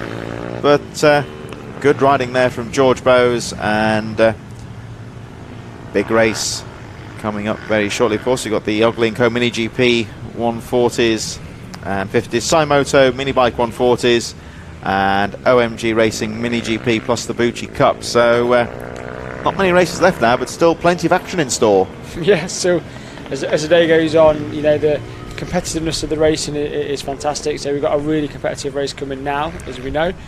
But yeah, it's been a really good day of racing, actually. Some really good battles. This track, it does make it hard to really get close racing in some respects, in that it's corner. But the guys have all made it brilliant. Not too many accidents, not too many, collisions between them, and yeah, we get to enjoy it in this beautiful weather. A bit windy now. You see the trees in the background, really blowing, so the wind outside's picked up a little bit, but it's still warm enough and perfect conditions for racing. There's nice temperature of the bikes, isn't it? And sometimes, I remember Pembrey last year was baking hot. Really, I can't remember a meeting as hot as that, and created its own difficulties then, because obviously it just eats through the tyres, and the track temperature is so warm that it's difficult to keep the tyres on side as well. Yeah, and you also see that with some of the bikes you need to drill holes in the engine covers to let air through, because the bikes were overheating quite a lot, where today it's not that warm. It is sunny enough for the parents to be out in the t-shirts and to be getting the sun cream on, but there's nice wind, nice breeze, as you can see by the parents walking across the track in front of us. It's nice breeze blowing, so perfect conditions really. I think this is farmer's tan weather. It's a sort of weather where you're out trackside all day and it doesn't feel mega warm, so you're not really taking precaution like putting your hat on or your sunscreen, and then you come back absolutely burnt to a crisp. Yeah, I've seen a few parents. I won't shout their names out. There's a few parents out there sporting some red tans. So here we go around the final few corners. They say it's certainly not deceptively warm, I would say, but certainly perfect conditions for the bikes. As we look on the inside line there, the number 85 of Wilson Dilks, who's had a good weekend so far. He'll be looking to try and bring it home. And again, some of the familiar names here. Thorley Trevorrow in there, Tyler Humphreys on the number 19, Luca Wilkinson just a little bit further behind. And Lewis Mullen should be in there as well. There he is, up by the tyre barrier on the outside. So Travis Shaw in there as well. Some big names at the front here, and the start is going to be very important indeed. Flag drops, and look at Wilson Dilks on the inside. He got that one planted, and Thorley Trevorrow with a good jump in second place. He followed down the inside, but not quite close enough to go for the pass. I'll tell you what, Thorley Trevorrow had an excellent start there in second place, but Wilson Dilks was perfect. Yeah, Wilson flew off the start in that race. Thorley had, again, an awesome start as well. Not quite enough to get past him. Luca Wilkinson also had a really good start. Just picked Lewis Mullen, into the first corner. Just parked the bike on his inside and got a really good start. So yeah, a really good start for quite a few riders there. So everyone getting away very well. Very competitive start to this race. And Wilson Dilks from Thorley Trevorrow, looks like Tyler Humphreys from Lewis Mullen. I think Mullen's been overtaken by Luca Wilkinson as they fly over the line. Very competitive first lap here. So Wilson Dilks leading. Trevorrow, Humphreys, Mullen, Wilkinson, Cesari 6, Cunningham 7 from Buchanan, Shaw and Hudson Cooper breaking into the top 10 on the first lap. Lewis Mullen's got back past Luca Wilkinson. Don't know if it was a mistake, we didn't see it. But coming into the final corner, Lewis Mullen back ahead of Luca Wilkinson on this lap. And Lewis Mullen there, we just saw him, perhaps we'll catch him next time out as well, on that 180-degree hairpin, really taking liberties on the corner, getting as close as he dares to that barrier on the inside. And Mullen has made the move stick down on Wilkinson, so he's back into 4th place. Wilson Dilks trying to break away from Thorley Trevorrow, but Trevorrow coming under pressure now from Tyler Humphries. Over the line they go, so let's have a look at the lap times when they go through. Wilson Dilks leading the race, and the gap 1.1 seconds from Trevorrow, but Thorley Trevorrow is starting to come under pressure now from Tyler Humphries. And let's have a look at Lewis Mullen as he makes his way around the hairpin. Another one who's very aggressive. Oh, and look at that, from a good save there from Trevorrow, almost high-sided the bike. Yeah. And Tyler Humphries nipping through into 2nd place. Yeah, trying to get the power really early, just started to lose it. And Aubrey's back again down the... Oh, it's classic Trevorrow there, and I wouldn't like to say Humphries left a gap there. It's half a gap, I think. But he made a space and he came through. But it was a great move as Humphries back up the inside. Fantastic racing. Back onto the start and finish straight. So these kids don't know when they're beaten. Oh, definitely They never give up. So yeah, really good racing. But again, no contact, really clean. Give each other a bit of space, but they're prepared to battle, and that's really good to see. So here they come around the 180, and we're saying, just talking about Lewis Mullen, how close he was going to the barrier a minute ago, and he's done it again. He's a very aggressive line through that 180-degree hairpin. Oh, a nasty tumble there for Tyler Humphries. It's not been his day. A very strange crash there. The front end just seemed to tuck in on him.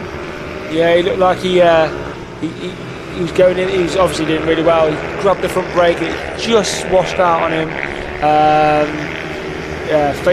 Face planted into the concrete. It's a bad one. I think he's okay. He's up and running. I think he looks more dejected than anything, doesn't he? He's on the side of the tyre barriers and he's holding his head, but I think it's more in disappointment than pain. But everyone running over to him now. So that's a shame. There's another rider hitting trouble on the centre corner as well. We didn't catch that rider just out of camera shot there, but we'll have a look on the lap charts to get an idea. But Wilson Dilks then leading Thorley Trevorrow after almost spinning the bike on the previous lap. He's gone through to 2nd and now he's in a secure 2nd place from Lewis Mullen, who fights through to 3rd. Wilkinson 4th, Cunningham. So we've lost Tyler Humphries. And I say, I think another rider may have gone down on the centre corner, but nothing serious. So Tyler Humphries out of contention. Or whether it was just somebody running on the circuit perimeter, I don't know. But Wilson Dilks in any case leading this guy in 2nd place. But look out for Lewis Mullen in 3rd. I'm going to look at these lap charts when they go through, because to me Lewis Mullen looks like he is starting to put the pressure on. He's pretty much identical on pace. There's about 1 second separating 2nd from 3rd. Luca Wilkinson losing a bit of ground now in 4th place from Charlie Cunningham. And yeah, the race goes on. They're going there. We see in the background there the unfortunate Tyler Humphries, and I think he's more dejected than injured. Yeah, it looks like it. Yeah, unfortunate for him. He's had a really tough weekend. He's been struggling a little bit, but yeah, it's a shame because all season so far he's really been the man to beat in most classes he rides in. So yeah, just a tough weekend for him. So hopefully he'll bounce back at the next round, back to where he's been before. But yeah, so it's not nice to see when the kids are working so hard and to have as many instances he's had this weekend. So hopefully they can pick him up, and he's got a team behind him, so they should really be supporting him to make sure that he gets the support he needs. Yeah, it's one of these weekends when you're racing, it's like you try so hard and nothing seems to go your way. You're going to leave the meeting feeling a bit almost like short-changed, don't you? That it's not really gone your way. So at the end of the day, no one's going to look after you in that sense. They're going to try and keep a cool head and go on to the next one. And plus he's trying really hard because it's not going his way. So is he trying too hard? Is he pushing too hard? Who knows? But hopefully, fingers crossed, he's okay. His bike will be fixed and he'll be back at the next race. I think his dad's down there actually having a chat with him on the tyre wall. They're just having a sit down and watching the racing, and I think that's also what his dad's saying there. Just head up and keep on going. We'll go again, yeah. But don't take anything away from the other guys. Thorley and Wilson, they're pushing a really good pace. Lewis Mullen's desperate to try and get in the back of Thorley in this race. It looks visibly closer at the moment as well. So 0.7 of a second, I think, is the gap now. Yeah, 0.7 of a second. So really pushing a good pace, slightly quicker than the guy in front by around half a second on the last lap. So yeah, Lewis, another one that's never beaten until it's over. So he'll definitely make a move if there's a chance for him to do so. fine margins here and there as Wilson Dilks pulls away, going down towards the final corner, looking very strong at the front of the field. Thorley Trevorrow pushing hard in second place, but all the time Lewis Mullen in third. And I think this is a classic case here of Lewis Mullen. You can see yourself closing on a rival and just giving yourself a real boost as you just start to close the gap.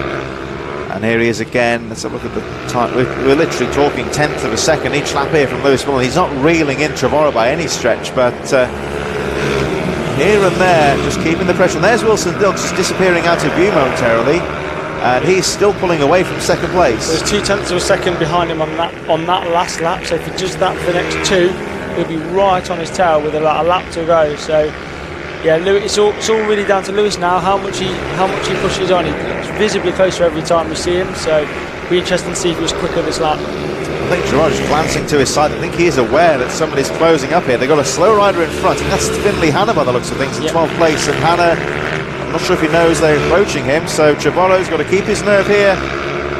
And there we see Finley Hanna just looking across, and luckily he was able to see Lewis Mullen in time, so conceded the hairpin to him. Yeah, but I think that's cost him time. So last lap they were within 100th of a second, but that's visibly put a couple of bike lengths in between them, so hopefully that's not scuppered his chances, let's say. But as another but look at this, so it's going to be Trevorrow who loses out this time. I think that was that Joshua Herring there, just on the apex. Yeah, we can start to recognise him by his blue helmet.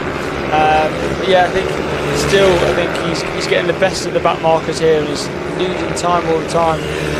That time was nearly 3/4 of a second he lost on that lap to back marker, so really what a shame. It would have made a real good end to this race if he'd have been able to stay close to him to see how he'd have done, but yeah, lost a lot of time there. So it's a bit of a shame there for Lewis Mullen as Wilson Dilks has got a bit of a cushion here now, 4.9 seconds. He can afford to run his own race at the front. He's just gone round the outside of Hudson Cooper. Not very often that Cooper gets lapped really, but here we go with the last lap board about to go out for number 85. Wilson Dilks, who has been on top form, really has gelled with this Redlodge circuit very well, and takes the last lap board. At the moment he can afford just to run his own race, look for his own lines, and doesn't need to push himself really. 5.2 seconds the gap as Trevorrow goes through in second.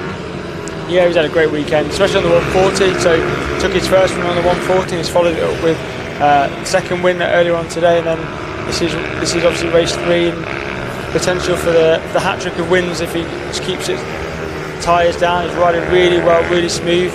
We've watched him through here before. This is where he's really strong in this part of the circuit. Gets in the power early, coming down towards the final bend. Still pushing on, to be fair, so he's not slowed down at all. But yeah, really good result. He'll be really happy with that. And here he goes over the line. Wilson Dilks in top form and takes another race victory today. And in second place it's going to be Thorley Trevorrow, just about from Lewis Mullen, who pushed on the final lap but not close enough to challenge for position. Luca Wilkinson bringing it home in a strong fourth position from Charlie Cunningham, who crosses the line any moment now. Should be coming through there, coming through the final corner I think. Parker Cesari seems to have dropped out of contention in the closing stages as well, so one or two riders hitting trouble. But Cunningham in 5th position, Travis Shaw in 6th. Miller Buchanan, who again shows how competitive these races are. He was at the back of the field earlier on in the Ovale race and brings it home in a strong 7th position from Daniel Stevenson. And I think they'll be the last riders on the lead lap, as Hudson Cooper was a lap, but well, Hudson Cooper up to 9th place now because we haven't seen Parker Cesari go through, but there's the very distinctive Angry Birds helmet of Finley Hanna. There's some great custom paint jobs on the go here. Yeah, it's, the Angry Birds helmet. It's really good because you start to recognise people by their helmets or their liveries and stuff. So it helps you out as the commentator for the championship to really see who's doing what. Travis Shaw is another example in his green. So you start to recognise people by their colours.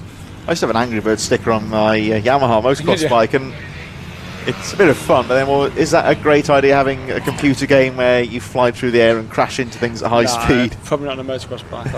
I'll probably give that one a wide berth. So here we go with the Mini GP riders making their way back to the paddock. We'll see them next time out, whenever that may be. Of course, a little bit of up in the air in terms of the calendar at the moment, because Pembrey sadly has had to be cancelled. If you're not aware, the next round of the championship in July, the spectacular Pembrey circuit in South Wales, 16th of July, that was scheduled for that weekend, but sadly yesterday it's had to be cancelled. Circumstances beyond our control really on both parties of the circuit and the BMB, so it's hoped that Pembrey will return next year, but in the meantime we're looking for a new venue for the next round of the championship, which is still scheduled for the 16th of July. And if you're a fan of the series, like to follow things, I would suggest if you go to the Rich Energy British Minibikes Facebook page, and hopefully Alan Lord was saying that, and Derv as well, saying that updates should be available by close of play tomorrow, hopefully, to try and get a venue lined up and get the series sorted out for the next round. But I would say keep an eye on the Rich Energy British Minibikes Facebook page for the latest details for the next round of the championship. Meanwhile, we have 3 races to go, and there are some pretty big races coming up here, including the one that's about to start here, the Ugly & Co. Oh, sorry, the Moto Minibike 140 is about to get underway, so 2 more races to go, including this one. And this penultimate race of the day looks set to be very big indeed. And 1 or 2 of these races with some smaller, well, I think it's the way they crossed the line. We're actually back on schedule now. This race was scheduled to start at 5:10, and it is pretty much, it is actually now 5:10 on the button. So they're about to get underway as our penultimate race of the day gets underway. Rider to beat so far today has been the number 1 of Ben Lord. He's had some good starts. Can he do the same again? And I think the starts had to be called off there, right at the back of the field. He didn't drop. Thought it was a very long flag drop there, but so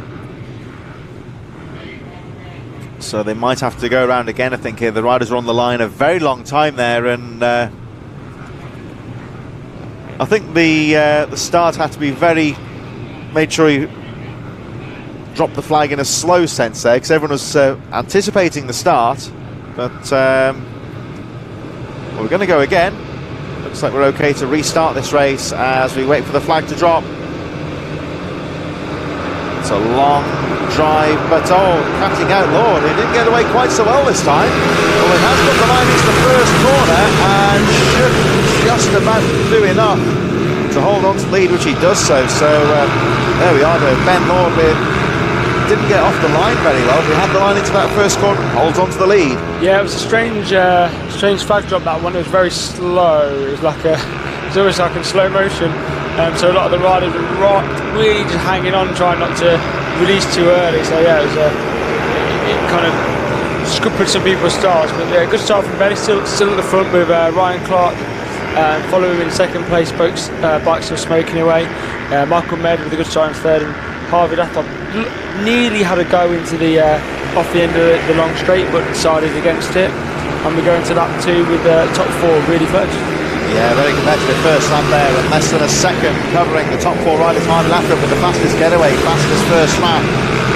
As they go through, Wadsworth then in 5th place, Ben Johnson, Smithson in 7th, Humphries in 8th, Tommy Allwood 9th, Nick Lord running up the top 10 from Michael Ford and Bradley Park.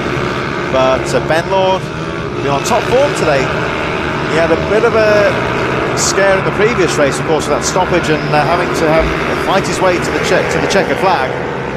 And just slowly starting to pull away here, Ben Lord, number 1. Getting some nice lines through the S's there, just starting to pull away from Ryan Clark in 2nd. So what would certainly work well for here with Ben Lord if Harvey Lathop and a couple of others can start fighting for 2nd place. Yeah, I mean, Harvey's really fast, as we've discussed it a few times. He has to look up the inside, get really tight in there. All of them know the guy behind is thinking about it. You just get tighter and tighter and tighter to the inside, it keeps them all really compact. But Ben's not getting away in this race. Ryan Clark's still within 2 bike lengths of him with Michael Med and Harvey Lathop. Harvey gets a really good run onto this final straight every time. It shows a wheel at the inside, but I think he may have just might have had enough there. Through. Let's have a look. Oh, he's made the move, hasn't he? Yeah, so again, Harvey Lathop, he's a rider who's not afraid to put a wheel in there. Not many people have been passing on the inside of that S's corner. It looks like a good overtaking spot, but not many people going through there. Yeah, it seems, because we're holding quite a tight entry onto the back straight, he takes quite a wide sweeper and he's getting a really good run. What a move there from Lathop. He went wide on the exit. It's a shame for him there, he couldn't quite hold that pass off because he left the, oh look at that power back in there as Ryan Clark fights his way back through to second. But immediately Harvey Lathrop just dives the bike down the inside. He had to pull out of that one though. Yeah, it was good. I mean, Ryan Clark was hard but fair on that one. He closed the door on 3 occasions, I think, on between 2 corners. As you see, Harvey gets really good drive up down that straight every single time. He likes that line down the inside, doesn't he? He does like that line. It's really working for him as well. So he seems to be able to just have a little bit more, and it's helping him. It's quite a fast entry, and it's an open entry into the corner there, so certainly suits Lathrop well as we see Ben Lord over the line. So this battle for second, temporarily allowing Ben Lord to pull away, but the gap only at second. Michael Med crashed off, so just as they went on that long left-hand, I thought I saw in the background someone sliding off. I think Michael Med has basically slid off at the bottom of the straight somewhere. I've not seen any flags or anything like that, but I think you're right there. He's disappeared. He's tumbling down the lap charts. So looks like he's out of contention. Michael Med, one of the front runners, out of the race, but appears to be okay. The race goes on with a clear track. But Harvey Lathrop, who hasn't had the best of days really, but he's in some good form here. He set the fastest lap of the race, 47.369. Now clear in second place and trying to put the leader Ben Lord under pressure. Let's have a look at lap times when they go through. Lathrop again with the fastest lap of the race as he closes half a second on Ben Lord, but it's an experienced head at the front of the field here, Ben Lord, and I think he'll be aware that Lathrop's closing up, but I wonder if Ben Lord knows how competitive Harvey Lathrop is into that top corner, into the S's where they are approaching any moment now. They're both on the same bikes, they're both on the AMR bike, so they should be evenly matched. So this just comes down to rider ability, who wants it more. Obviously it's easier to chase, so Harvey's got a target, whereas Ben's just riding in really his own race at the moment. Occasionally you'll see Ben just take a little glance over his shoulder. Back marks are still quite far away, so we've got time before any third dimension comes into play, but Harvey's really fast through this section of the track, as you can see. And another, pretty much even on pace, thousands of a second separating these two riders as they, to Ross, of course, Dan Merrin and Michael Med, Mark Cockfield and Ian Gamble, the next riders coming through as we look at Ben Johnson. Mick Lord's had a good ride into the top 10, he's up to 6th place now from Sam Smithson and Tommy Ullman. These riders just on the edge of the top 10, we're looking at them now. Michael Ford in there as well in 10th place at 21 there. Tommy Ullman back end steps out on him there, but he does well to save the bike and doesn't lose much time. And touching the back wheel there, I think that's Stephen Humphries, and again Humphries doing well to stay on the machine there. That could have been a big one. Yeah, he did really well there. There's nothing worse than catching your front wheel on the back of someone else's. You normally lose. As Harvey Lathrop right on the inside of Ben Lord as he comes through the first corner, and he's just got him. Ben cuts back to the inside. Oh, but Lathrop's covered it well there to take the lead. Well. And there's a fallen rider in front of them who gets out of the way just in time as again Ben Lord fights back into the lead. So Harvey Lathrop finding out here that he's got his work cut out to try and stay ahead of Ben Lord. He's shown his claws a bit to try and get ahead of him. Let's have a look at Lathrop on that line on the inside. This is where Lathrop likes it down the inside. He does the move again on Ben Lord and takes the lead once again. So Ben Lord tagging onto the back wheel of Lathrop here, and I don't think this race is over. No, it's not over. But it's good to see Ben challenge at the front. Harvey's obviously fast. These guys have raced each other in quite a few rounds now, so we'll see if Ben can bring it back. Really smooth rider, as we know. So Harvey definitely looking to try and take the win this weekend. Oh, and look at Lathrop. He's had a massive moment. Bit of a back end step out of under braking there, very aggressive into the corner. Yeah. Ben Lord unable to capitalise, and all this has done now is allow Ryan Clark and Simon Wadsworth back into it now, so you've got a four-way fight for the lead. Very strange moment there for Lathrop. It just looked really greasy into that first corner. Yeah, I'm not sure what happened there, whether he lost the rear or the front or a bit of both, but he had a real problem getting the bike stuck. It probably cost him about a second to a second and a half. It brought the third place Ryan Clark straight back into it now with Simon Wadsworth off the back. Maybe a little loss of grip or something, I don't know if Stuart's changed his tyres. He seems to be struggling, having a few more moments than he has been for the rest of this time so far. He did come across the back marker, but yeah, you want to watch. So just in front of them now is I think that's the Ian Gamble, who I think has seen the leaders come through, sees the line, lets them all go through, so the race goes on at the front. there is, I don't know, I think the camera angle makes it look a bit more shaded actually, but it does seem quite cool into that first corner, but wouldn't have thought it'd be enough to cause any issues there, so... not now. The tyre temperature will be up now, so there won't be any problem with that at this point now. It may be just that they've had the same tyres on for a couple of races. They ride really hard, so the tyres have been a bit more worn than normal. Could be anything really. Mick Lord's had a really good race. He's caught right back up onto Ben Johnson now, so he's gone past Sam Smithson, right on the back wheel of Ben Johnson, so he's pushing through the field as well. So he's after the 5th place spot at the minute. He's catching up here on, I think, number 7, Mark Hogfield, who hopefully will be aware that the leaders are catching him up and see that line. There he goes to the one side, although some bad parts of the track to be lapped here, because all he can do is hold his line. And that shuffled things up a bit here. Lathrop pulls away now from Lord. And Ryan Clark lost the position behind the back marker, so Simon Wadsworth took advantage, getting past Ryan Clark, who really struggled to get past Ned. They caught him right at the wrong time, right mid-corner. He literally had nowhere to go, but Lathrop, 2 back markers in front having their own separate battle. Will this be a problem as they come down to the tie left end of the bottom? Here we go into the final lap, and like we say, we've got a midfield battle here that Lathrop has got to try and find his way through. Oh, he's got to be careful here as they go through there, but he just about nips through past the slower rider and gets the riders between him and Lord in second. And of course, Lord with the saying, I think he just caught handlebars with one of the riders there, and it looks like Ben Lord has lost the advantage a bit here. Harvey Lathrop has been able to get his way through forcefully and cleanly, and look at Harvey Lathrop using every inch of the circuit here as he gets back on the power, and I think the back marker's working to Lathrop's advantage here as he makes his way around the final corner. Lord's down through in second place, but it's not going to be enough, and Harvey Lathrop rounds off a difficult day by taking the checkered flag in this final minibike race of the day. The Supermoto minibike 140 is winning quite a big race there ahead of Ben Lord, who's been in form all afternoon, but he has to settle the second place. Wadsworth up to 3rd in that final lap from Ryan Clark, and Ben Johnson in 5th from Mick Lord with a very strong 6th place.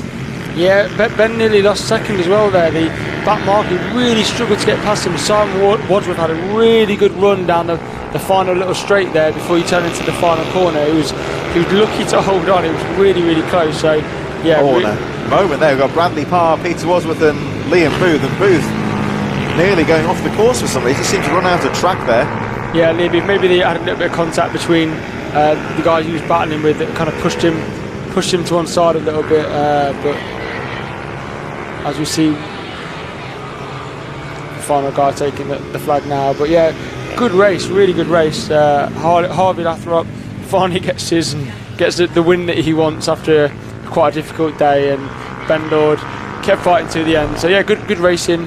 Always a really competitive class, and it's nice to see that without too many incidents as well. Yeah, it was some close racing there, but I think throughout the afternoon so far there's been some hard racing, but it's been on the right side of fairness. There's been a little bit of argy-bargy, would say, down the inside of some of these corners, but I think riders giving each other room and respect, I would say, as well. Yeah, I mean, to pass on this track is a challenge, so sometimes you have to force it because the track's very difficult to pass on.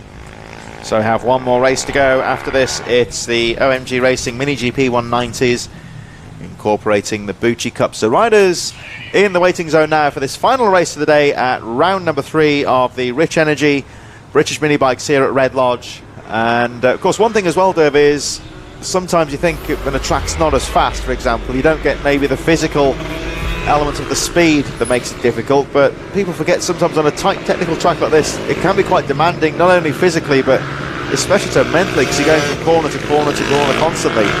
Yeah, I mean, this track is still fast, so for some people, gearing wise, etc., you know, that back straight is fast. That long left hand at the end, you're only rolling off. You're not in a heavy braking zone. The start finish line is quick as well, so it's not a slow track. It's just when you get into the middle, it gets really tight and twisty. Really technical, isn't it? But then you get a nice wide sweeper onto the start finish straight, or a nice wide sweeper onto the back straight, and you're flat out. You're pinned. So yeah, yesterday we had an accident coming onto the start finish line where someone, I think, they tangled bars and ended up over the tyre wall on this side of the fence. So yeah, it's When it goes wrong here, as we saw with Peter Hickman and Reece Stevenson, that's a fast crash. This part where they're coming through here now, isn't it, where they sweep through to this, it's deceptively fast, this part of the course.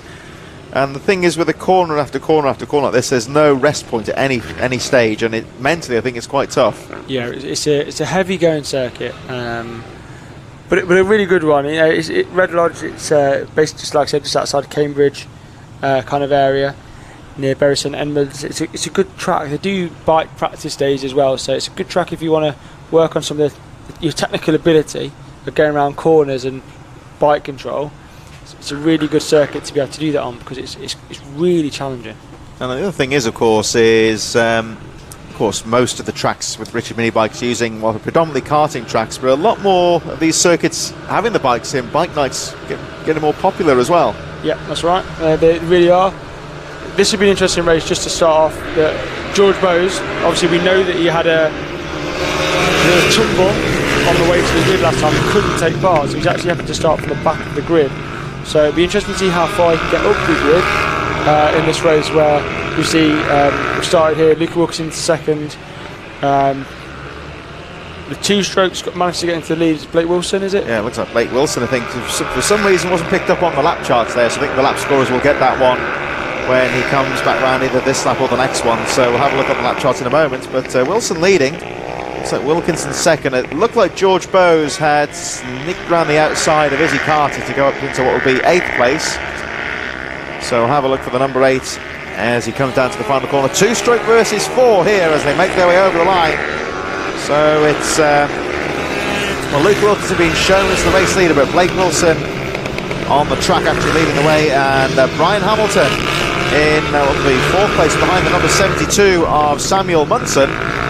Very close battle here. We've got Andrew Thompson, one of the senior riders, just behind there. George Bowes recovering well here after starting at the back of the field.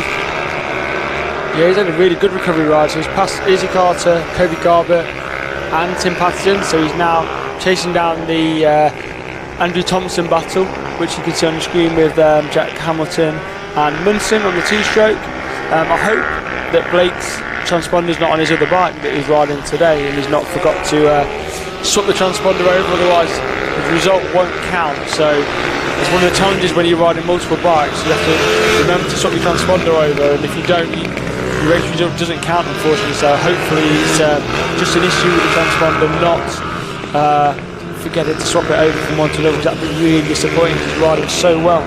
So let's have a look at the certainly on the track, Blake Wilson leading the way, Luke Wilkinson second. Here they're coming towards the top corner now, as Wilkinson has a peek down the inside going into the S's, but not quite close enough to go for a pass.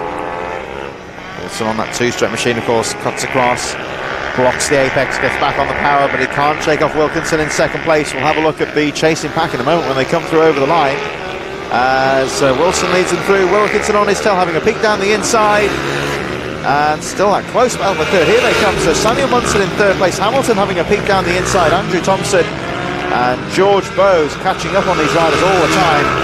Tim Patterson and Kobe Garbett a bit further behind with Izzy Carter. Good to see Kobe Garbett back on the track after the tumble in that second race. Yeah, a little tumble in the last lap, which is really disappointing, but he's back up now and racing and getting back to grips with that 190. You can see George Bowes has closed in quite a lot on that lap for the guys in front of him, so he's running a bit of a hotter pace. So yeah, if he can close them guys in, he could be on for a fairly good race result in this race. So it's still as close as you were with 1st and 2nd place, Blake Wilson and Luke Wilkinson, and Wilkinson again just trying to close the gap, but can't find a way down the inside of the apex into S's. Into a centre, I should say. He's right on his tail though. He's really closed up on this lap, so he'll be pushing now to try and take a race victory. Luca, he loves winning races, so he's not gonna be shy about it if he gets a chance. So we'll have to keep an eye on his performance and see what he can do. So Wilson again. It just seemed, I think it's just the way the rider tipped the bike through on the 2-stroke. Very aggressive through the S's there. Yeah, really aggressive. Throws it on his knee and gets that bike turned. And they're fairly big bikes really for kids, so having to muscle it around the track, he's doing a really, really good job. As Luca closes right up, coming through that first corner. Having a peek down the inside again. Now I would say here we're stood on the start-finish straight, one of the faster parts of the track, and of course with the these lovely cameras that we've got this year, these great camera angles, you get more of like a sweeping view, but from where we're stood, we literally see just a short window, and they just come zooming past you, a real idea of the speed these riders are carrying. Yeah, really, really fast. Like I said, this track's not slow, so on a GP by 190, yeah, they are really flying down there. Judge Bo's definitely catching up on the guys in front, so he's caught up a big chunk on that lap, and yeah, he'll see that now. Hope that might even pull him on even more. So yeah, if we get involved, Luca Wilkinson right with Blake Wilson on this lap. Again, as I look down the inside, it's I would say really it's a funny old track here at Redlodge, because we've got these really slow bits now where they're coming through to now, but like you say, Dave, we've got this finish line straight, and where the riders are coming to now, the Oakland section, that paddock bend, it's bookended by some really fast parts as well. Yeah, this is a really fast part of the circuit. Luke Wilson at the inside on the left-hand open. I think keeps a nice tight line. Don't let him come back underneath him. You see the two-stroke having to go down the gearbox. Yeah, compared to Luke, who's pretty much holding it in third. I suppose with the two-stroke, you're lacking the engine braking as well into these faster corners that perhaps might work in the four-stroke's favour. Yeah, less work to do. Bike's more settled. You don't have to move around to get it to slow down. So slight advantage in that respect, I would say, to Luca in that position. It's interesting to watch the difference of the two-stroke and the four-stroke here. Of course, Wilson on the two-stroke now in second place. Just the engine characteristics, that two-stroke always feels a lot more nimble and quicker out of the corners than the four-stroke. And again, you see him very aggressive, trying to get down the inside. Yeah, but I think that's cost him a little bit. He was going to run into the back room, so he's had to slightly roll, which has just given Luca a little bit of pull. But you can see he's already straight back onto him through the tight stuff. Power down into the final parts of the circuit now, and good race between the two of them. They've been battling all day, so this is really good. I always think with the two-strokes of days gone by, the 500 two-strokes, when I saw the Americans come to the fore, the likes of Wayne Rainey and Eddie Lawson, those sort of riders who come from speedway style, having to throw the bike around. And that seems to, I think that aggressive style seems to suit a two-stroke quite well. Yeah, really good riding. You can see the riders having to work hard. I always call it chicken legs, so they look like they're going down gears like really rapidly. You can see that the four-stroke rider is nothing to do that, so just have to work that a little bit harder, as you can see. Change gear just before he tips in, make sure he's got it in the right band to get out, get that power down. He's got a really good exit here as they come down. We had a look there, didn't he? Yeah, we did have a real good look, just not quite enough as they're coming now onto the back end of Izzy Carter, who's having a good race actually. At times have come down based on her last race, she's pretty much 50 flat, which is a good chunk of time off, and they've just caught her at the wrong time again. Izzy Carter holding her line here, and then that was good riding there. She just seemed to drift wide from the apex slightly when she saw Wilson coming through, so the leaders unaffected there, still as you were, whereas Hamilton still, well, Munson in third it would be, Brian Hamilton fourth, Andrew Thompson fifth, George Bowes, Tim Patterson, Kobe Garbett, and the rider that's just been lapped, Izzy Carter, rounding out the field. So not much overtaking going on here, but this race on a knife edge, I would say here, because Wilson really putting the pressure on the race leader Luca Wilkinson, and we've got this dynamic here of two-stroke versus four, the different handling characteristics, the differing riding styles here, and it's all boding out quite well. Yeah, very close race. They're coming up slowly on Kobe Garbett, who's just going round the corner in front of them, so you see Wilson trying to get that bike turned tight under Luca. Oh, and he's done it as well. Yeah, just got his nose up the inside in the right place, so I think this one's going to go right to the wire as Luca right on his tail again looking at the inside.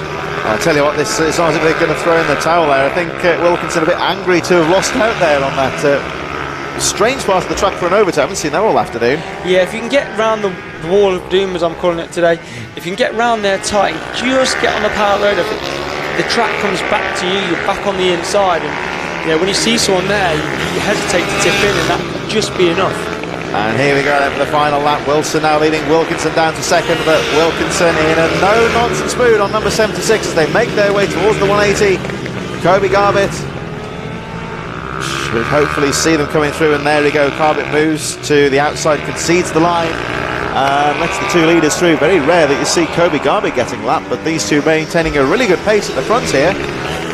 Wilkinson this approach to the S's now is going to be very important indeed. And oh, he has a look, but I think it looks like Wilson has almost done enough here, but it's going to be close. Wilkinson with a fight to the line, but it looks like Brian, Wilson wins, Wilkinson second, and it's going to be, looks like Samuel Munson third from Brian Hamilton, Andrew Thompson, Tim Patterson, last rider on the lead lap, but very close racing there.